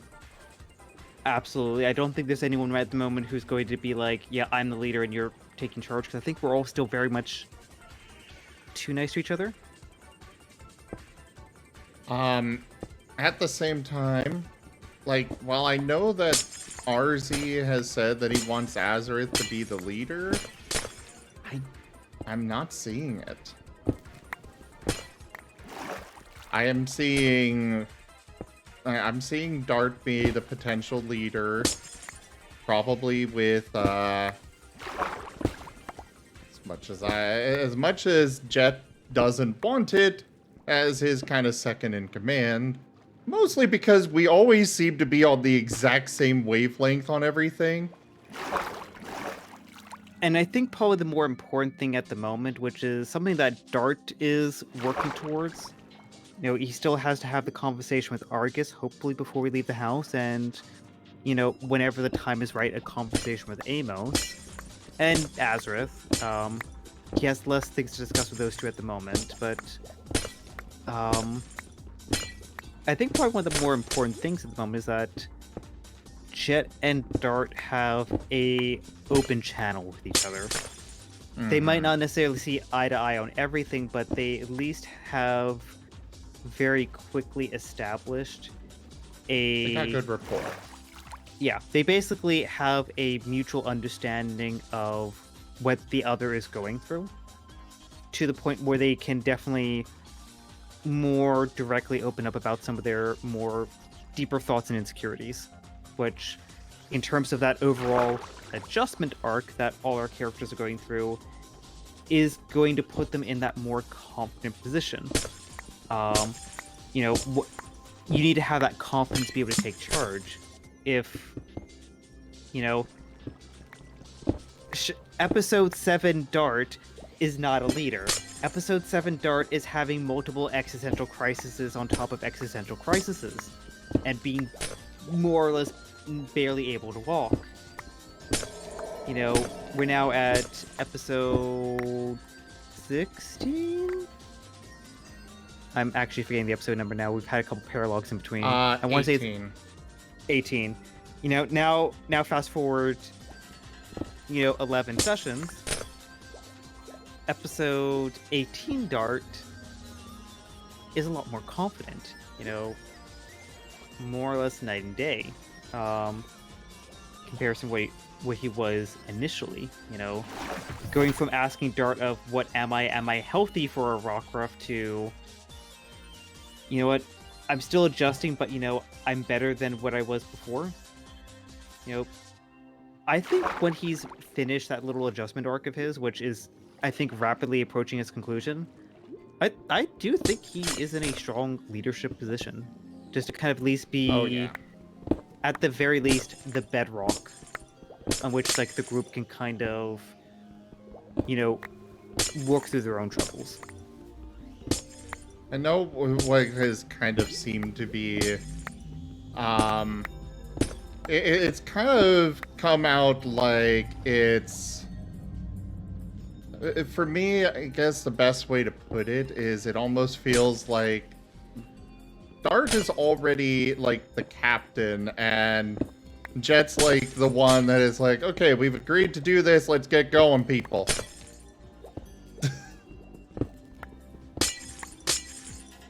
Up and at 'em, ladies!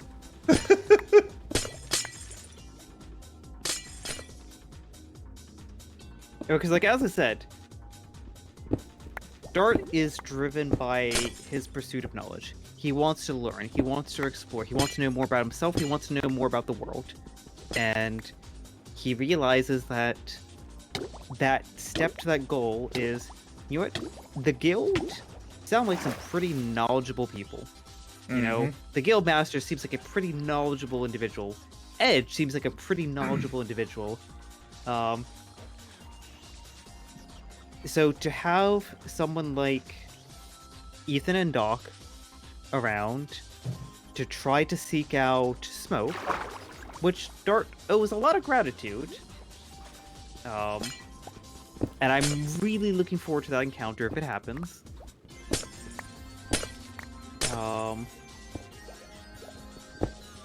Yeah, Dart is not going to sit around and wait for the terrors of the world to consume him. You know, if the answers lie, you know, in the next day, he needs to get to the next day. Yeah. And so if that means he needs to learn how to walk, he's going to learn how to walk. If that means that he needs to learn how to fling mud at people, he's going to need to fling mud at people. If that means he needs to, you know, hug a friend, he's going to hug a friend. What needs to be done to get to that next goal? What's the next step that gets us to the next goal? You know, finding some stability in the house has been that goal.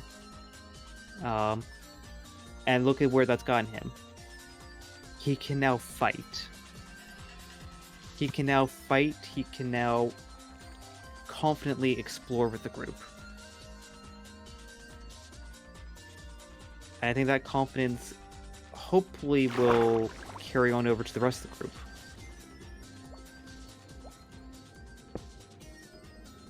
For Jet, for him, it's not some... He doesn't really lack anything in regards to confidence. For him, it's just more... He wants to make sure everybody stays alive and stays together. Because, again, he was alone for countless years. And he does not want to lose his new friends.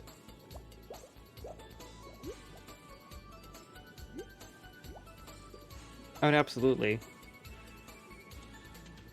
And I think that actually, that kind of combination has definitely been helping Dart and Jet, I guess, reach a mutual understanding and not just, you know, we're both rock roughs. Which is definitely the good icebreaker. Oh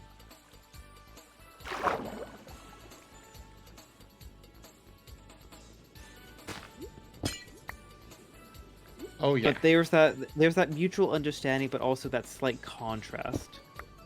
Dart is definitely, you know, definitely being a little bit more empathetic on how he approaches things. But he's also very objective focused. And I think sometimes having that extra contrast of, yeah, you know what, we can't do this to the group is going to be important. I will say one, so you did share your personal drives. For Jet, his is actually very similar.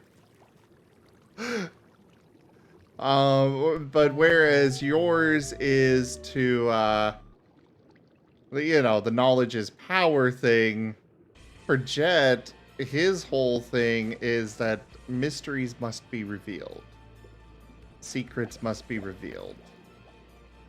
And I can definitely see two sides of those being two sides of the same coin in a sense. But yeah, I like how both, like, way I thought about, mine for Dart, it's something that isn't inherently wrong, but it could be corrupted. Yes. What, while I don't think Dart would, given how he's been developing on the more empathetic side, if, let's just say he was put in a situation where the answer to why he woke up in the river, why he was brought here in the first place, was right at the tip of his claws. But maybe that meant choosing between the safety of the group. Maybe they wouldn't be, in mortal danger, but they might be hurt to do it. Would that drive for knowledge be too strong? Because as Rygon pitched it to us, the belief can be something that the character holds true, whether it's right, truly right or wrong. Sleep well, Lexi. Thank you for coming by. Yeah, take care, Lexi. Yeah, rest well. So I chose that one and phrased it in that particular way because it opens up the potential avenue for him to make a poor decision out of that belief. Even though I think with how he's developing, it might not be the case, but the avenue is there. Because ultimately, at the end of the day, he is serious-natured. He is going to default. When you put him in a pinch, he's going to default to action. He's going to default to the logic that he knows. As much as he's trying his best to move past that, that's his default. So, if it comes to, I need to do an action, he's going to do an action, as opposed to play around with it or loaf about. I do actually need to adjust Jet's nature, because I originally for me, when I start playing a character, I have a basic idea of who they are, but that doesn't always stand true the entire time.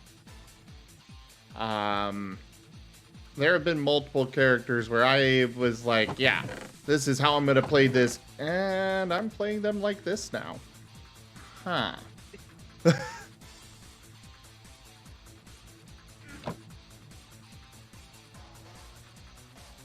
Plan versus reality. Yeah. I mean, like, it's a point that I kind of was bringing up before. Our characters, that might be their default. Like, Dart's default might be serious, but Dart, just like everyone, is being shaped by what's happening actively. I kind of worry. I very much worry, and Rygon has been very well aware of this. I worry for Doc. Oh yeah. Because what Doc has gone through is traumatic. To have, very, very emotional memories, very sad, traumatic emotional memories be brought up not once, not twice, but 3 times. First was the initial, who's Morinez? To see the wanted poster, number 2, and freak out, which led to the chain of events of her going out into the freezing fog and going comatose for a bit. And then upon immediately waking up from that and being ready to kind of divulge all information, be told about, one of your old, I wasn't quite sure if it was friends or partner or level, whatever, or what the exact relationship was, but basically told, someone close to you You thought they were buried here, no, they're actually buried like upstairs. Rygon did reveal that Martinez was.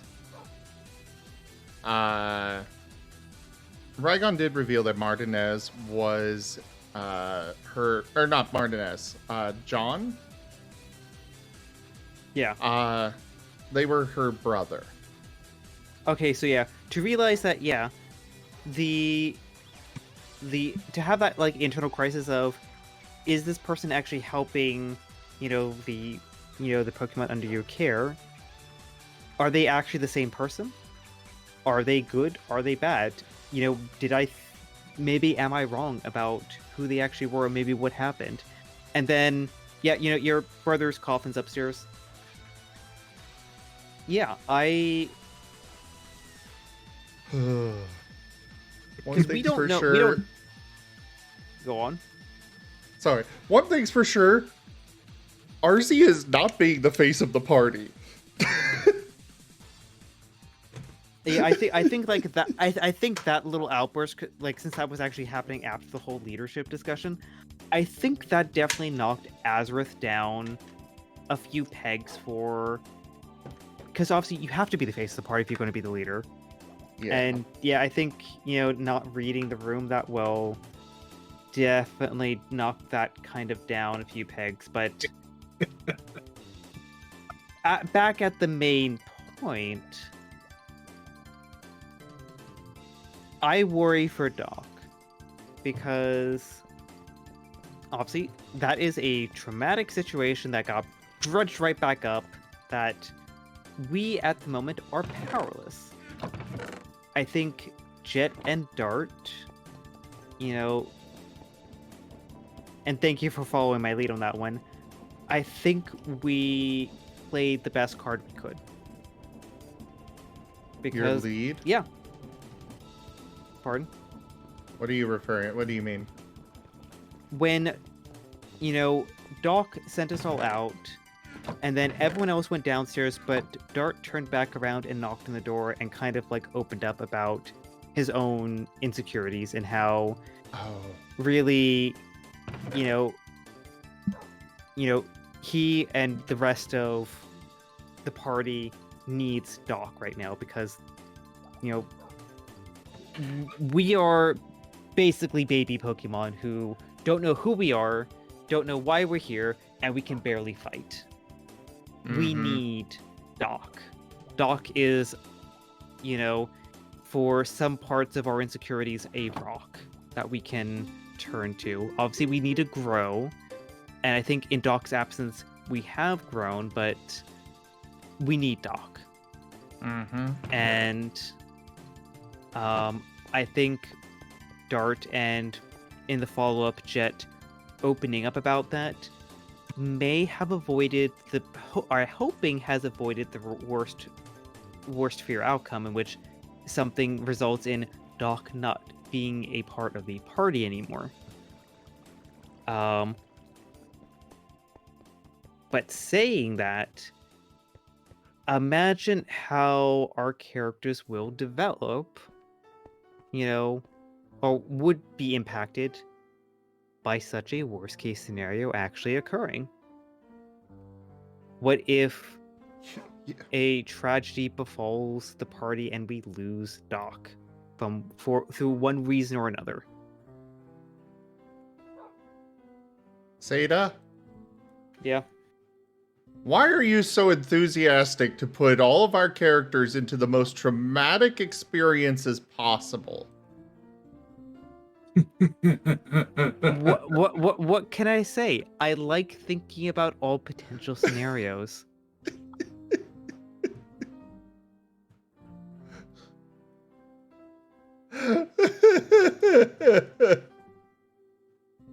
It's just like, really, dude? Brace and prepare. You don't know what is in store. Look, I'm the one that, despite being on like 50, 60 flights, I still read the safety flight handbook in my seat pocket in front of me, because you know what? I want to know the brace position I need to assume. Fair enough, I like being prepared. I embrace my nightmares of such nature. It is entirely fair.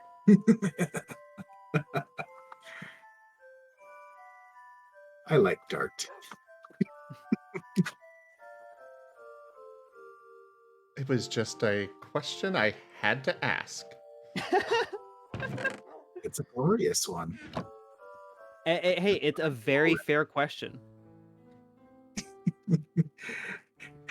Are you all braced and ready? I'm not, which is why I'm openly talking about it, because I'm not.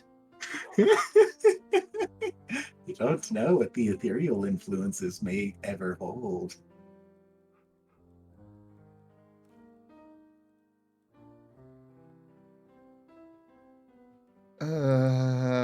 Yeah. You should also be careful about mentioning things like this if you didn't realize, Zeta. Because, yeah, we've got people like Wostein here that will absolutely delight in making us suffer. Oh, look, the Solace Book TF didn't happen for Christmas. I think we're good. Well, yeah, because that costs more money than just throwing, and more money and time than just simply being like, yep, I'm gonna go ahead and take your trauma and make it worse.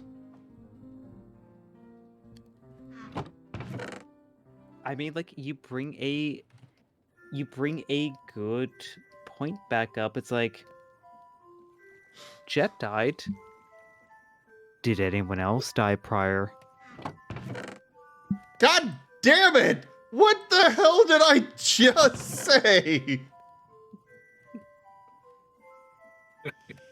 Look, I feel like that's something that's less ethereal influence and more Rygon determined. Fair point. Because I mean, like, Jet's a very easy target because he's a ghost type, and you kind of already have that secret tied in. And I don't foresee, like, Dart, for example, having a backstory leading up to the start of the campaign that involves death of some sorts. Because he's already carrying enough guilt over his head to be buried, at least 6 feet under. Oh, there's no such thing as too much guilt. Are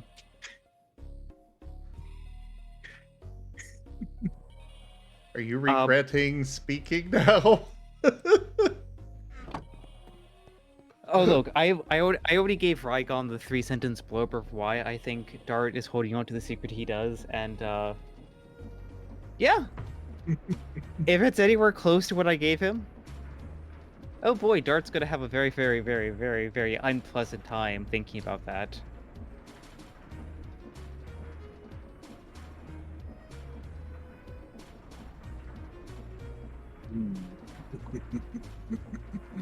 Oh yeah, you guys did talk about Jolene maybe being a past chef that died to a freaking fire.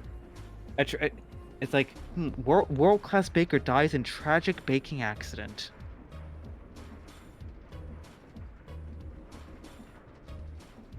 Emotional damage.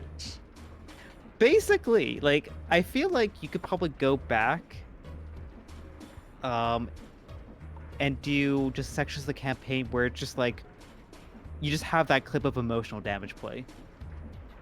I'm waiting for the day that Jolene sleeps too close to a fire, or maybe too close to Amos, and wakes up a little with a little bit of a crust on her. Frosted. No, crust from her having been baked a little bit. No, just a little toasted like a marshmallow. Oh, right. I forgot you said cookie dough. Yeah, just like a marshmallow. Just gently toasting the outside like marshmallow. Because Jolene is marshmallow, personality-wise. I don't think I made enough Electrum. It's never enough.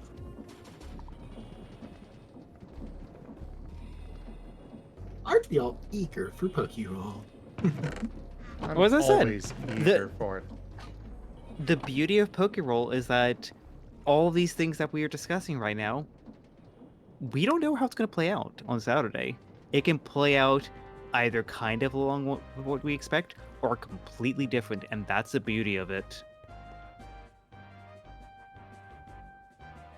And even if it's going to plan, it can always be hijacked. Yeah.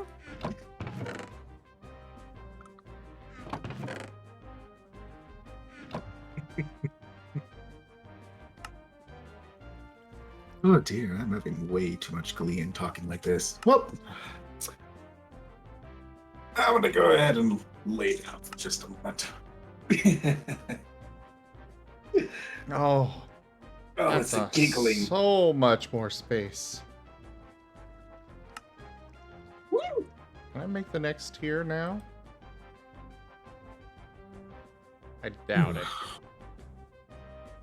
Close. Gold, redstone, and silver. Both Prince has a question. Oh, except for the superheated part. Oh. The owl. The owl is Wostein. Love how you forwarded that question to me. Like, you can't answer it yourself. No, so I heard I immediately as it came up I saw quick question and then see YOS the oil out. Oh. Who's that Pokemon? That's why it's Wostein. Wostein. Wostein, I'm sorry. Oh, no worries. I've heard Wostage, oh man, it has been it's a bit of a mix. It is hilarious because it's Dutch. It defies all English, and consequently gets some really hilarious results. Also, I'm having one of those like 5:41 a.m. Ideas. We just need to get collectively everyone together to do a "Who's that Pokemon?" and then just have the response for each of the Pokeroll characters. And just do the same, like, you know, background silhouette of the art, and then like the art silhouette fades into the actual art. It's Jet. It's Dart. And just do that for every time we have, like, you know, the little break. So we'd be cycling through, you know, about cycling the same thing like every 7 to 9 weeks. Oh God. All of them sitting in absolute confusion. No.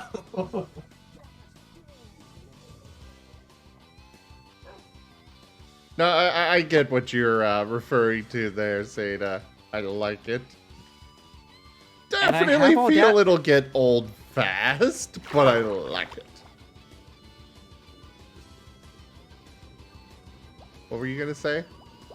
And I mean, hey, I have Audacity. I can just like overlay everyone's voice clips on top of each other to get the same effect. God damn it, I kind of want to do this now. You're welcome.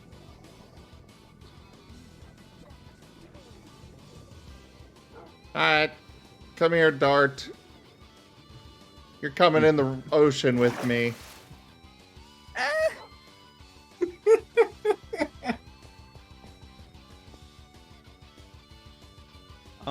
Oh my god, Wostein, that is that. Wostein. Wostein.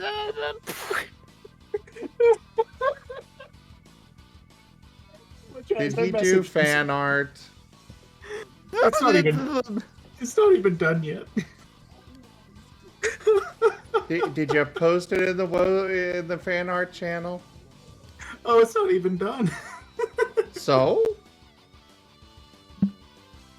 I'm not gonna post a literal line art that's not even past red and blue. Well, I gotta see this. Oh, here, that's easy. Look, it's just reaffirming my hypothesis that Dart is too cute for this world. Give me 1 second. Okay, Dart needs to die. Got it.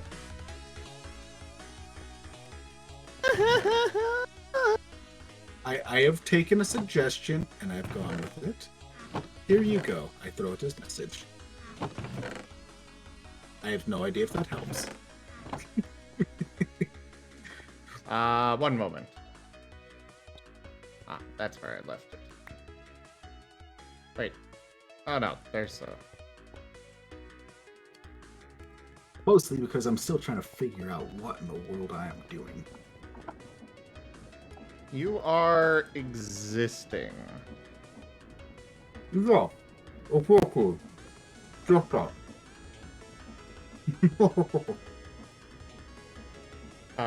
What? Pardon. I was changing An windows. earnest disciple. Ultimate power! Thank you very much for that follow. What are your questions? Also, hello there, ATKT. I see potato. I see a potat emote. And I will attempt to give satisfactory, 5:45 a.m. SATA answers.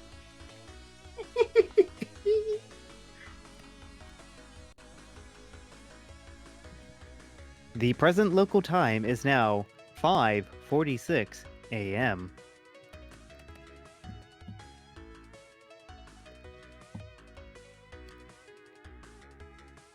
Oh, you're streaming it. I can't go look at it.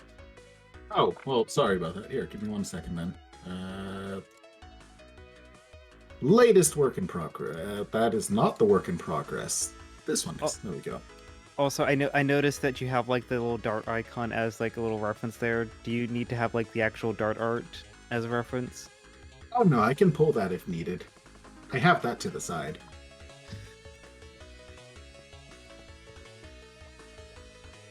I really need to get around to setting up on the website an actual little character pages. It's something I've wanted to do, but I just keep putting it off. I mean, as a side note, I think we're definitely getting to that point in which, it's necessary. Oh no. Also, Ultimate Power, has finally asked the question. Would you Dog. rather?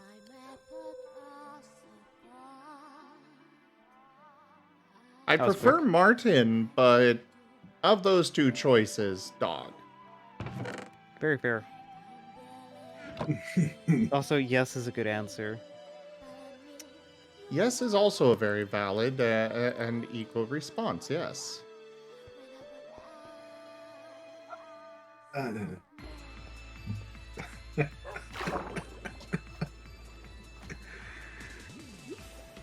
Okay. What I was gonna say, I think we're definitely starting to reach that point in which, obviously, it's gonna be depending upon how the next few sessions go, but we're kind of reaching that point in which a recap of the first, 18 plus sessions of Pokerolls might actually be in order. You might want to rephrase that, Seda.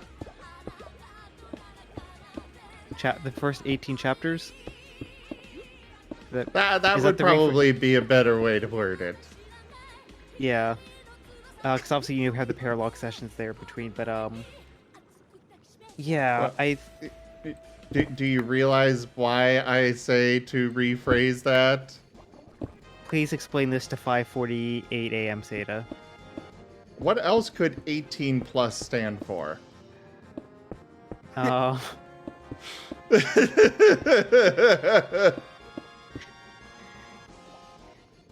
yes, the we did mean to announce this so soon, but we have started an exclusive After Dark Patreon exclusive, or sorry, Pokey fans exclusive Pokeballs After Dark sessions. You have to subscribe to our Ultra Ball tier to get access to them.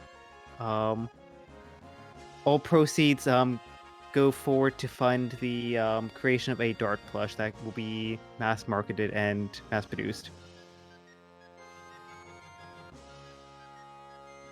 Bad Wolf, yes. Cat person or dog person, I'd accept either. But again, Martin person is better. I'm sorry to hear about about your apartment there, Ultimate Power. I've dealt with that before. It definitely sucks.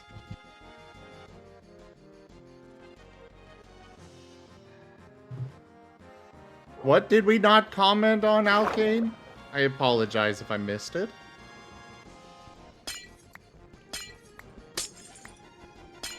And Seda, I already told you, it's in progress. Alkane. Oh, did I mention that when I lost 3 arms, 2 legs, and my head, that I was in the tournament placement test? In the end, I placed lowest tier of A rank.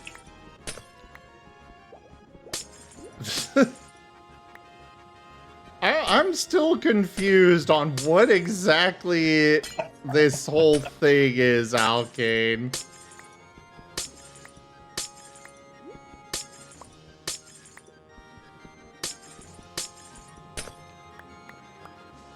You okay there, Seda? Oh no, I am. I just wanted to let that play out before I finish my thought. Because I think we're reaching that point where, and I've been trying to, I myself been trying to warm up to what's required for that, because it's one thing to recap a session, like action for action what happened, but if you were to think about, you're watching a show or an anime, you're going to have that previously on, and it's not going to give, a 10-minute recap of a 30-minute episode. It's going to be 30 seconds of 30 minutes. So, I've been trying to, when I give the recaps of the sessions, just to distill it down to what's the core element that happened. What are the key events that we as players and the audience should also be aware of? And so, I think we're... I'll let you go first, because I'll remember. As far as that goes, I like to do those between seasons / chapters. Because, yeah, it'd be good to do that. But I feel like it's something that's best done after a season / few chapters has finished up. Oh yeah, and the only reason why I bring this up is because I'm not quite sure where we're heading, but we definitely feel like we're heading towards the conclusion of an arc as opposed to, being directly in the middle of it. What that end looks like and when that comes is still kind of to be seen, because I think we all have the obvious end in mind that right now we might be heading towards going back to Starlight. That might not come as soon as we think. It's hard to say. But when I see we're approaching the end of our kind of adjustment arcs, what's going to be driving us for the next 10 sessions potentially. When that kind of moment comes, I'm not quite sure, but I think it will definitely be an interesting exercise when we reach that kind of end of season of quotes, or that mid-season cliffhanger, to kind of recap, the previous chapters from session 1 to wherever that appropriate endpoint is, and try to do it in a way that is maybe condensing, 80 hours of session time to 5 minutes. who are the characters? How did the story begin? How did everyone get introduced? Because obviously, like, Amos and Dart got introduced separately. How did their integration to the party happen? What drove the party to the current events? What happened in the world to drive them to do what they did? We might, gloss over the I forget the Diglett's name now because they were so kind of inconsequential in the back of my mind, but we might gloss over the mole runners, I believe. Thank you. We might gloss over the details of fighting them, but we might focus more on maybe Marnez plays a bigger story, or maybe it's just we gloss over the entire house arc in a sense of we come across a house in the middle of the woods that we used as a temporary base of operations to recover, gather our strength, and train and get used to our bodies. Maybe that's the key takeaway. Like, I look back at what's the key takeaway from these events. Because the details, less important. The takeaway is the big thing. Because you're right. Things are Sorry.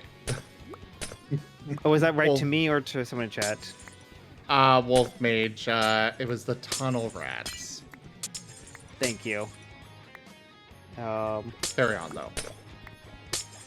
Yeah. It's details in which I've been, as an exercise, looking back and trying to distill it down. Because, if you only have an elevator ride to pitch something to grab people's attention, you want to make sure that you're conveying the important stuff. Why people are interested. Why should you care? What should you remember?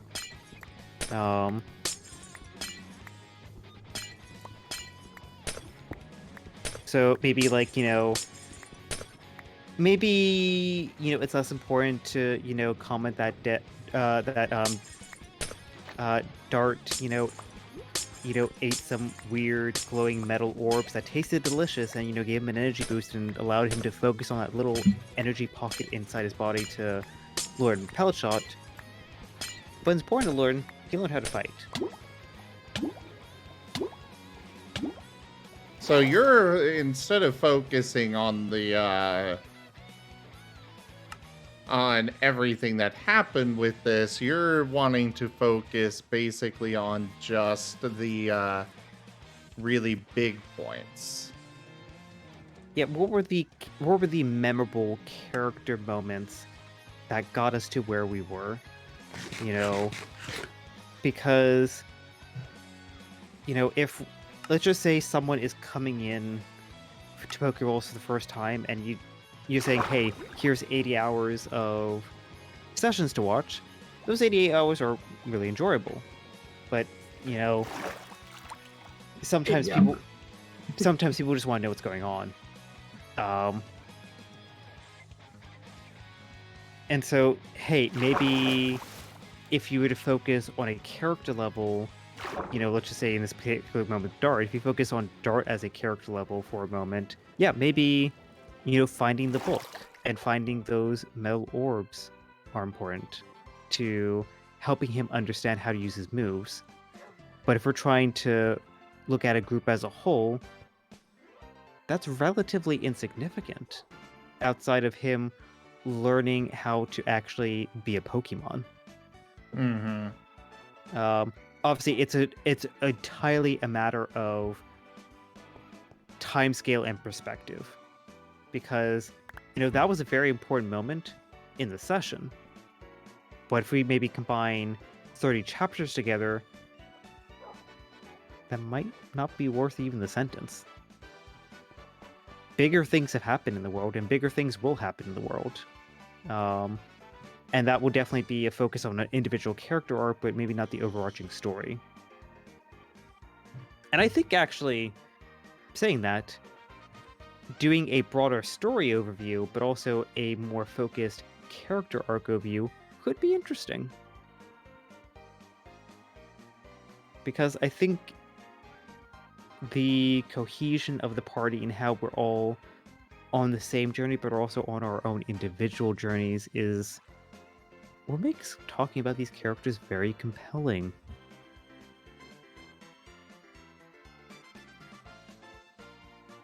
Yeah, there have definitely been... Like, it's just so much fun to talk about everything. And there's been so many things that I'm not really certain how we could... Like, I know what you're getting at.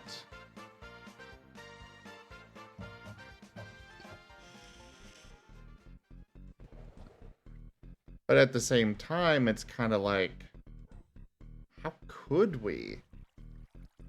Without leaving out something that's important, and even then, how would we go about this without, without needing to, go back? Because there's also the concern of how are we going to go about it, and kind of who is going to be going back through and giving all of that. Because, like, we could break it up and, like, say we get to 20 episodes and we break it up into, I don't know, 3 episodes each. There's some in the group that I don't know if they'd be the greatest for giving that. Just being honest. Yeah, very fair. Honestly, I don't think I could do it as well as you do. Jolene is one that I don't know if she could pull it off very well. Orem would probably focus on too many details. And I don't want to put all that work on you. Hey, I'm the one that I'm the one that's proposing it, so. Fair enough. Well, get to work. Yeah, I'm just gonna. I'm just gonna have Dart just like sit there in the, in that big fancy oversized leather chair with the bookcases behind it, with a little cup of tea there, and the long comfy lounging robe. Being like, ah yes, the story of the Starlight Expeditions, the Alabaster Gleam arc. Kaji! Sorry. I was just excited to see Kaji. Hi, Kaji! Hello! It's Ada. Have you two finally officially met? Yeah, they rated me the other day when I was playing Pokemon. I was really super appreciative of it. Oh, nice. Oh, real quick. The new model. So this is the Professor. Professor Zavil Thorsten von Eucalyptus. He is a character from one of my older tabletop games, Starfinder, that I kind of came up with a whole lot of stuff for, and kind of like Jet is becoming, where, he's gonna... Jet is definitely going to be a main, one of my big characters for a long while. It's kind of the same situation with the Professor. And by a long while, I mean forever. Like, I will be getting full ref sheets of them both, or of him, eventually.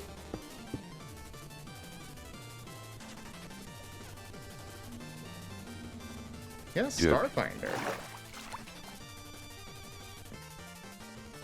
If you want to see the full ref sheet, Kaji, it's raz.im/professor.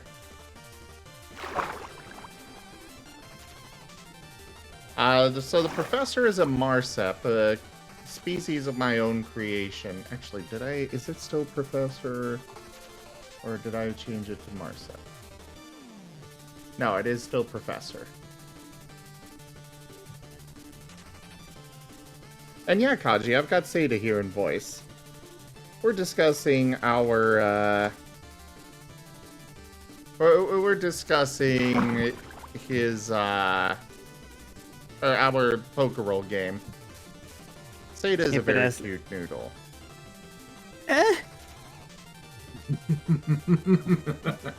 Don't you at me, you are. And if at the very minimum, an absolutely adorable pupper. Definitely. I mean, hell, I'm working on that right now.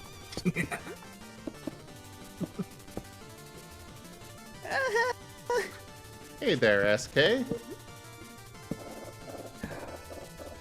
But also, I saw 360's comment there in terms of, like, you know, I am very, very passionate about character development. Oh yeah, same. Especially because these characters, as I said, are blank slates. We've had effectively, at least from Dart's perspective, like, what, 6 days of character development? A lot's already happened. Oh, the in-character stuff? You're only referring to the in-characters? Or Yeah. Brain did a derp. Oh, Warcraft 2 music. Warcraft 2 had some really good music.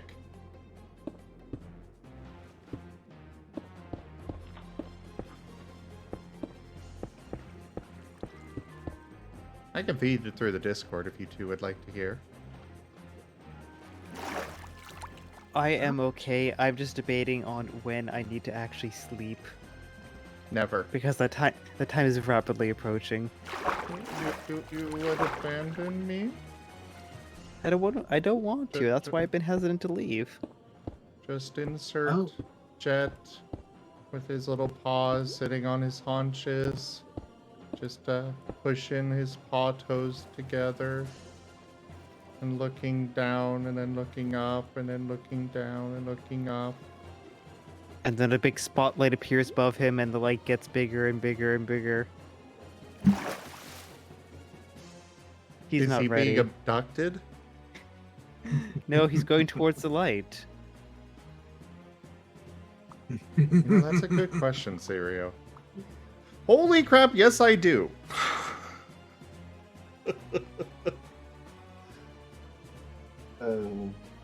Thank you for pointing that out, Serio.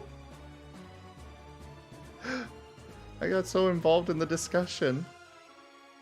So I guess now is the question, do I keep going for another hour or so? Preferably 2 hours, or do I call it here? Duke. I'm a I don't sleepy know. pupper. You got 2 more hours in you, Seda? I definitely don't have 2 more hours in me. Alright. We'll be calling it here. I apologize, everyone, but I do need to get some sleep. At some point, at least. But thank you all so much for joining me today for Minecraft.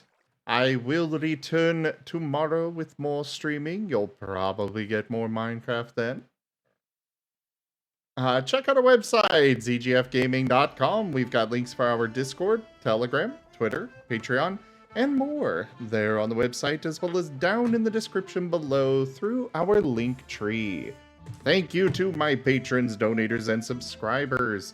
It is because of your support that I'm able to continue bringing these streams to you all. I really cannot do this without your guys' help and support, so thank you.